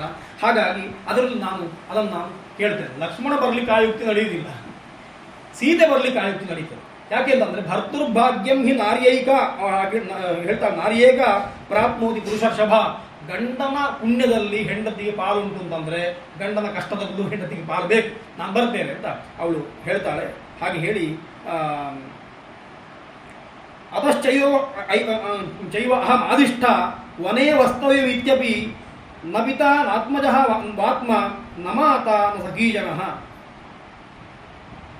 ನನಗೆ ಇಲ್ಲಿರುವಾಗಲೂ ಇಲ್ಲಿಂದ ಹೋದ ಮೇಲೆ ಗತಿ ಯಾರು ಅಂತ ಕೇಳಿದ್ರೆ ಗಂಡ ಒಬ್ಬನೇ ಗತಿ ಅಂತ ಧರ್ಮದ ಶಾಸನವೂ ಹೌದು. ಹಾಗಾಗಿ ಇಲ್ಲಿರುವಾಗಲೂ ಮುಂದೆ ಹೋಗುವಾಗಲೂ ಗಂಡ ಒಬ್ಬನೇ ಗತಿ ಅಂತ ಇರುವುದರಿಂದ ನಾನು ನಿನ್ನೊಟ್ಟಿಗೆ ಬರ್ತೇನೆ ಅಂತ ಹೇಳಿ ಆಕೆ ಒತ್ತಾಯ ಮಾಡ್ತಾಳೆ.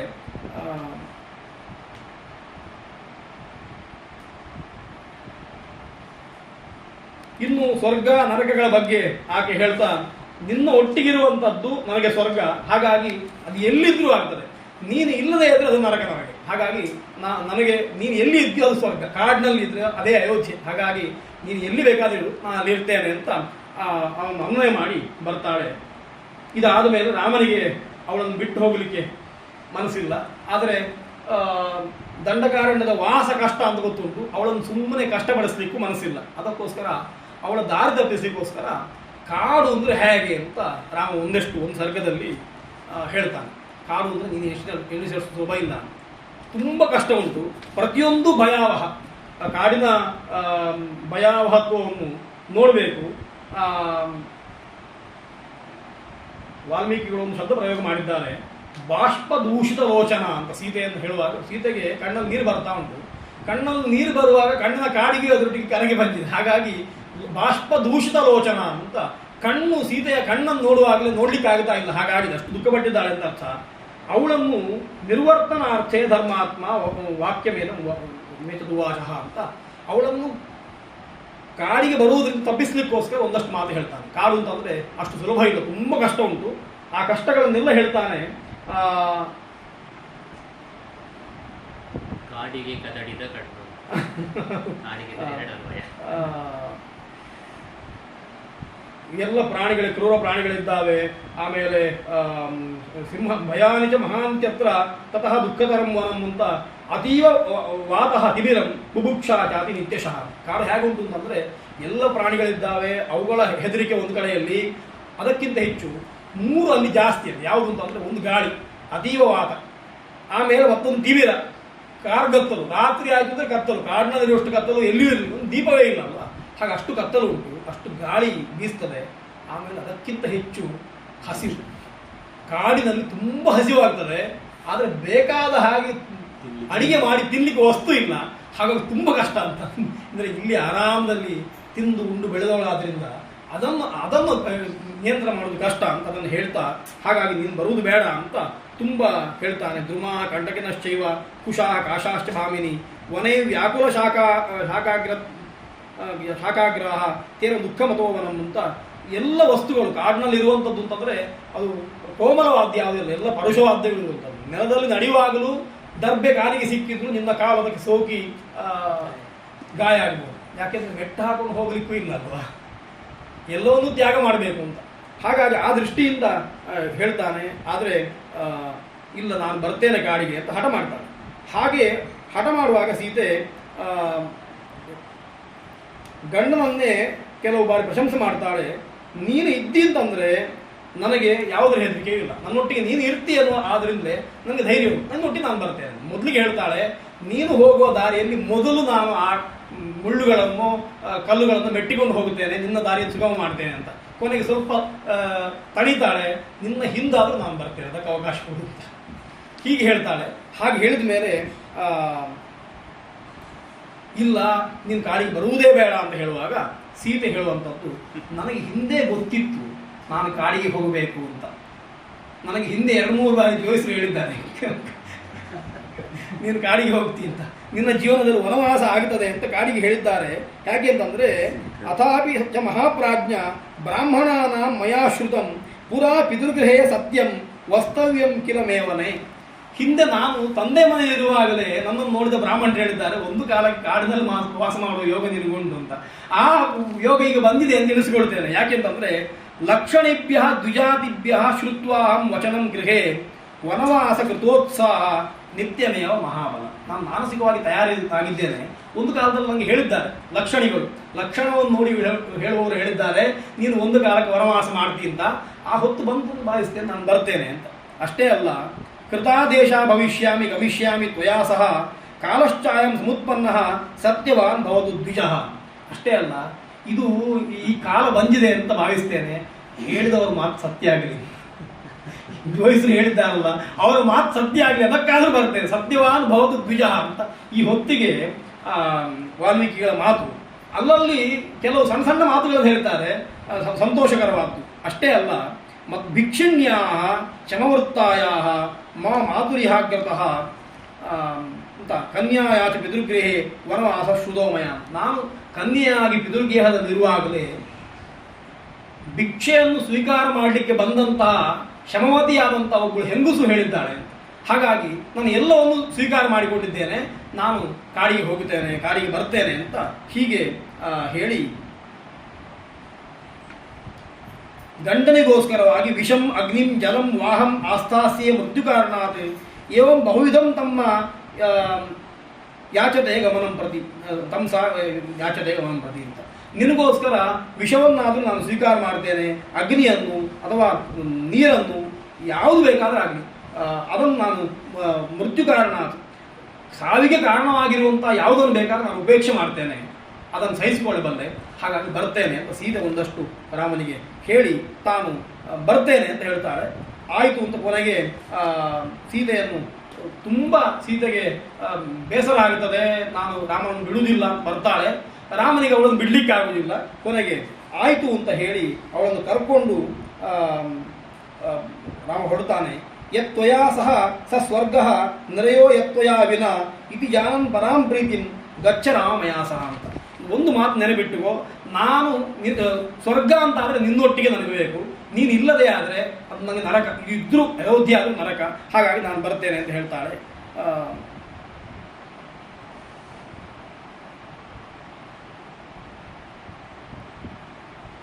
ರಾಮ ಹೇಳುವ ಮಾತು, ಯತ್ ಸೃಷ್ಟಾಸಿ ಮಯಾ ಸಾರ್ಧಂ ವನವಾಸಾಯ ಮೈಥಿಲಿ ನ ವಿಹಾತು ಮಯಾ ಶಕ್ಯ ಪ್ರೀತಿ ಆತ್ಮವತ ಯಥಾ. ಒಂದು ವೇಳೆ ದೇವರು ವನವಾಸಕ್ಕೋಸ್ಕರವೇ ನಿನ್ನನ್ನು ಒಟ್ಟಿಗೆ ಮದುವೆ ಮಾಡಿ ಅದಕ್ಕೋಸ್ಕರ ನಿನ್ನನ್ನು ಸೃಷ್ಟಿ ಮಾಡಿದರೆ ನನಗೆ ಅದನ್ನು ತಪ್ಪಿಸ್ಲಿಕ್ಕೆ ಆಗುವುದಿಲ್ಲ, ನೀನು ಬಾ. ಹೇಗೆ ಅಂತಂದರೆ ಪ್ರೀತಿ ಆತ್ಮವತ ಯಥಾ. ಈ ಉದಾಹರಣೆಯನ್ನು ಕೊಡುವುದರ ಮೂಲಕ ಸಾಮಾನ್ಯವಾಗಿ ಸ್ವಾಭಿಮಾನಿಯಾಗಿರುವ ಅದನ್ನು ಯಾವತ್ತೂ ಕೂಡ ಬಿಟ್ಟುಕೊಡುವುದಿಲ್ಲ, ಹಾಗಾಗಿ ನಾನು ನಿನ್ನನ್ನು ಬಿಟ್ಟುಕೊಡುವುದಿಲ್ಲ, ಆ ರೀತಿಯಲ್ಲಿ ಬಾ ನನ್ನೊಟ್ಟಿಗೆ ಅಂತ ಕರ್ಕೊಂಡು ಹೋಗ್ತಾನೆ. ಆದರೆ ಒಂದು ಮಾತುಂಟು, ಯಾಕೆ ನಾನು ಹೋಗ್ತಾ ಇದ್ದೇನೆ ಅಂತ ಹೇಳಿದ್ರೆ, ಸ್ವಾಧೀನಂ ಸಮತಿಕ್ರಮ್ಯ ಮಾತರಂ ಪಿತರಂ ಗುರುಂ ಯತ್ರ ತ್ರಯಂ ತ್ರಯೋ ಲೋಕಾಃ ಪವಿತ್ರಂ ತತ್ತಮಂ ಭುವಿ ನಾಣ್ಯದಸ್ತಿ ಶುಭಾಪಾಂಗೆ ತೇನ ಇದಂ ಅಭಿರಾಜ್ಯತೆ. 3 ವಸ್ತುಗಳು ಇದ್ದಾವೆ. ಒಂದು ತಾಯಿ, ಮತ್ತೊಂದು ತಂದೆ, ಮತ್ತೊಂದು ಗುರು ಲೋಕದಲ್ಲಿ. ಈ ಮೂವರು ಹೇಳಿದ ಮಾತನ್ನು ಯಾವತ್ತೂ ನಡೆಸಿಕೊಡಬೇಕು. ಅದಕ್ಕೆ ಯಾವತ್ತೂ ವಿರುದ್ಧವಾಗಿ ಹೋಗಬಾರದು. ಅದನ್ನು ಯಾರು ನಡೆಸಿಕೊಡ್ತಾನೋ ಅವನಿಗೆ ಎಲ್ಲ ಅಭ್ಯುದಯಗಳು ಬರ್ತದೆ. ಹಾಗಾಗಿ ಅದಕ್ಕೆ ಸರಿಯಾದ ಪವಿತ್ರವಾದ ಮತ್ತೊಂದು ವಸ್ತು ಇಲ್ಲ ಅಂತ ಹೇಳಿ ತಾನು ಗುರುವೃತ್ತಿ ಅನುರೋಧೇನ ನ ಕಿಂಚಿದಪಿ ದುರ್ಲಭಂ ದೇವಗಂಧರ್ವ ಲೋಕಾನ್ ಗೋಲೋಕಾನ್ ಬ್ರಹ್ಮಲೋಕಾನ್ ತಥಾಪರಾಮ್ ಅಂತ ಹೇಳಿ ಗುರುವೃತ್ತಿಗಿಂತ, ಗುರುಗಳ ಆಜ್ಞೆಗಿಂತ, ದೊಡ್ಡವರ ಮಾತಿಗಿಂತ ಮಿಗಿಲಾದ್ದಿಲ್ಲ. ಅದನ್ನು ಅನುವರ್ತನೆ ಮಾಡಿದರೆ ಎಲ್ಲವೂ ಲಭ್ಯ ಆಗುತ್ತದೆ ಅಂತ ಹೇಳ್ತಾ ಹೋಗುವುದಕ್ಕಿಂತ ಮೊದಲು ಮತ್ತೊಂದು ಕೆಲಸ ಮಾಡಬೇಕು ಅಂತ ಎಚ್ಚರಿಸ್ತಾನೆ. ಕಾಡಿಗೆ ಹೋಗುವುದು ಅಂತಂದರೆ ಈ ಇದ್ದ ಹಾಗೆ ಕಾಡಿಗೆ ಹೋಗುವುದಲ್ಲ, ಎಲ್ಲವನ್ನು ಬಿಟ್ಟು ಹೋಗಬೇಕು ಅಂತ. ಈ ವೈರಾಗ್ಯವನ್ನು ತಾಳುವುದು ಕಷ್ಟ. ಕಾಡಿಗೆ ಹೋಗುವುದು ಅಂತಂದರೆ ಸೀತೆ ಹೇಳಿದ ಹಾಗೆ ಕಾಡಿಗೆ ಹೋಗ್ಬೋದು, ನನಗೆ ಕಾಡು ನೋಡಬೇಕು ಅಂತ ಹಿಂದೆ ಹೇಳಿದ್ದಾರೆ, ನಾನು ಬರ್ತೇನೆ ಅಂತ. ಬರುವುದು ಹೇಗೆ ಅಂತಂದರೆ ಈಗ ಹಾಕಿಕೊಂಡಿರುವ ಯಾವ ವಸ್ತ್ರವು ಯಾವ ಆಭರಣವು ಕಾಡಿಗೆ ಲಗಾಗುವುದಿಲ್ಲ. ಕಾಡಿನಲ್ಲಿ ಧರಿಸುವಂತಹ ವಸ್ತ್ರಗಳು ಬೇರೆ ಉಂಟು. ಅವಳಿಗೆ ಚೀಲವನ್ನು ಉಡ್ಲಿಕ್ಕೂ ಕಷ್ಟ ಆಯ್ತಂತ, ರಾಮನೇ ಉಡಿಸ್ಬೇಕಾಯ್ತು ಬರ್ತದೆ ಬಂದನ್ನೇ ಆ ರೀತಿಯಲ್ಲಿ. ಹಾಗಾಗಿ ನೀನು ಹಾಕಿಕೊಂಡ ವಸ್ತುಗಳು, ನಿನಗೆ ಕೊಡಬೇಕು ಅಂತ ಹೇಳುವ ವಸ್ತುಗಳು ಎಲ್ಲವನ್ನು ಕೊಟ್ಟು ಬಿಡುವುದು. ಎಲ್ಲಿವರೆಗೆ ಅಂತಂದರೆ ರಾಮನ ಮಾತು, ಶಯನೀಯಾನಿ ಯಾನಾನಿ ಮಮ ಚಾನ್ಯಾನಿ ಯಾನಿ ಚ ದೇಹಿ ಸ್ವಭೃತ್ಯವರ್ಗಸ್ಯ ಬ್ರಾಹ್ಮಣಾನಾಂ ಅನಂತರಂ ಅಂತ ಹೇಳಿ ಎಲ್ಲವನ್ನು ಕೊಡುವಂತ, ದಾನ ಮಾಡಿ ಬಾ ಅಂತ ಹೇಳ್ತಾನೆ. ನೀನು ಬರುವುದಕ್ಕಿಂತ ಮೊದಲು ನಾವು ಉಪಯೋಗಿಸುವಂಥ ಎಲ್ಲ ವಸ್ತುಗಳನ್ನು ಅವಶ್ಯಕತೆ ಇದ್ದವರಿಗೆ ದಾನ ಮಾಡಿ ಬಾ. ಅಷ್ಟೇ ಅಲ್ಲ, ನಾವು ವಾಸ ಮಾಡ್ತಾ ಇದ್ದ ಮನೆಗಳು ಅಶೂನ್ಯವಾಗಿರುವ ಹಾಗೆ ನೋಡಿಕೊಳ್ಳಿ ಅಂತ ಮಾತು ಬರ್ತದೆ. ಅಂದರೆ ಗ್ರಾಮ ಇದ್ದ ಮನೆ, ಅದಕ್ಕೆ ಬಾಗಿಲಾಕಿ 14 ವರ್ಷ ಇಡಬೇಡಿ, ಅದು ಯಾರಿಗೆ ಅಗತ್ಯ ಉಂಟು ಅವರಿಗೆ ಕೊಡಿ. ಮನೆಯನ್ನು ಬಿಟ್ಟು ಹೋದ್ದು ಅಂತಂದರೆ ಮನೆಯನ್ನು ಕೊಟ್ಟು ಹೋದ್ದು ಅಂತ, ಅಯೋಧ್ಯೆಯನ್ನು ಬಿಟ್ಟು ಹೋದ್ದಲ್ಲ. ಬೇಕಾದವರಿಗೆ ಎಲ್ಲ ವಸ್ತುಗಳನ್ನು ಕೊಟ್ಟು ಹೋಗುವ ಔದಾರ್ಯ ಆ ಕಾಲಕ್ಕೂ ಉಂಟು ಅಂತ ಅರ್ಥ. ನಾನು ಗಾಡಿಗೆ ಹೋಗ್ತೇನೆ, ನಾನು ಹಾಕೊಂಡದ್ದು ಇನ್ಯಾರು ಹಾಕೊಳ್ಳೋದು ಬೇಡ ಅನ್ನುವಂಥ ಸಣ್ಣ ಬುದ್ಧಿ ಇಲ್ಲ, ಅದನ್ನು ಬೀಗ ಹಾಕಿ ಹೋಗುವ ಆ ವ್ಯವಸ್ಥೆಯೂ ಇಲ್ಲ. ಹಾಗೆ ಎಲ್ಲವನ್ನು ಕೊಡುವಂತ ಸೀತೆಗೆ ಹೇಳಿ ರಾಮ ತಾನು ವನಕ್ಕೆ ಪ್ರಸ್ಥಾನ ಮಾಡಲಿಕ್ಕೆ ತಯಾರಾಗುತ್ತಾನೆ ಅಂತ. ಹೀಗೆ ಈ 30 ಸರ್ಗಗಳಲ್ಲಿ ಈ ಮನಸ್ಥಿತಿಯಲ್ಲಿ ದಂಡಕಾರಣ್ಯಕ್ಕೆ ಹೋಗಬೇಕು ಅಂತ ಕೈಕೇಯಿ ಹೇಳಿದ್ರಿಂದ ಕೌಸಲ್ಯನ್ನು ಸೀತೆಯನ್ನು ಅನುನಯ ಮಾಡಿ ಲಕ್ಷ್ಮಣನನ್ನು ಒಪ್ಪಿಸಿ ತಾನು ಕಾಡಿಗೆ ಹೋಗುವ ವ್ಯವಸ್ಥೆಯನ್ನು ವಾಲ್ಮೀಕಿಗಳು ತೋರಿಸಿದ್ದಾರೆ. ಮುಂದಿನ ಕಥೆಯನ್ನು ಮತ್ತೆ ಕೃಷ್ಣರಾಜ ಭಟ್ ಹೇಳ್ತಾರೆ. ಅಲ್ಲಿವರೆಗೆ ಕೇಳಿದ್ದನ್ನು ಭಗವಂತನಿಗೆ ಅರ್ಪಣೆ ಮಾಡುವ. ಶ್ರೀಕೃಷ್ಣ ಅರ್ಪಣ.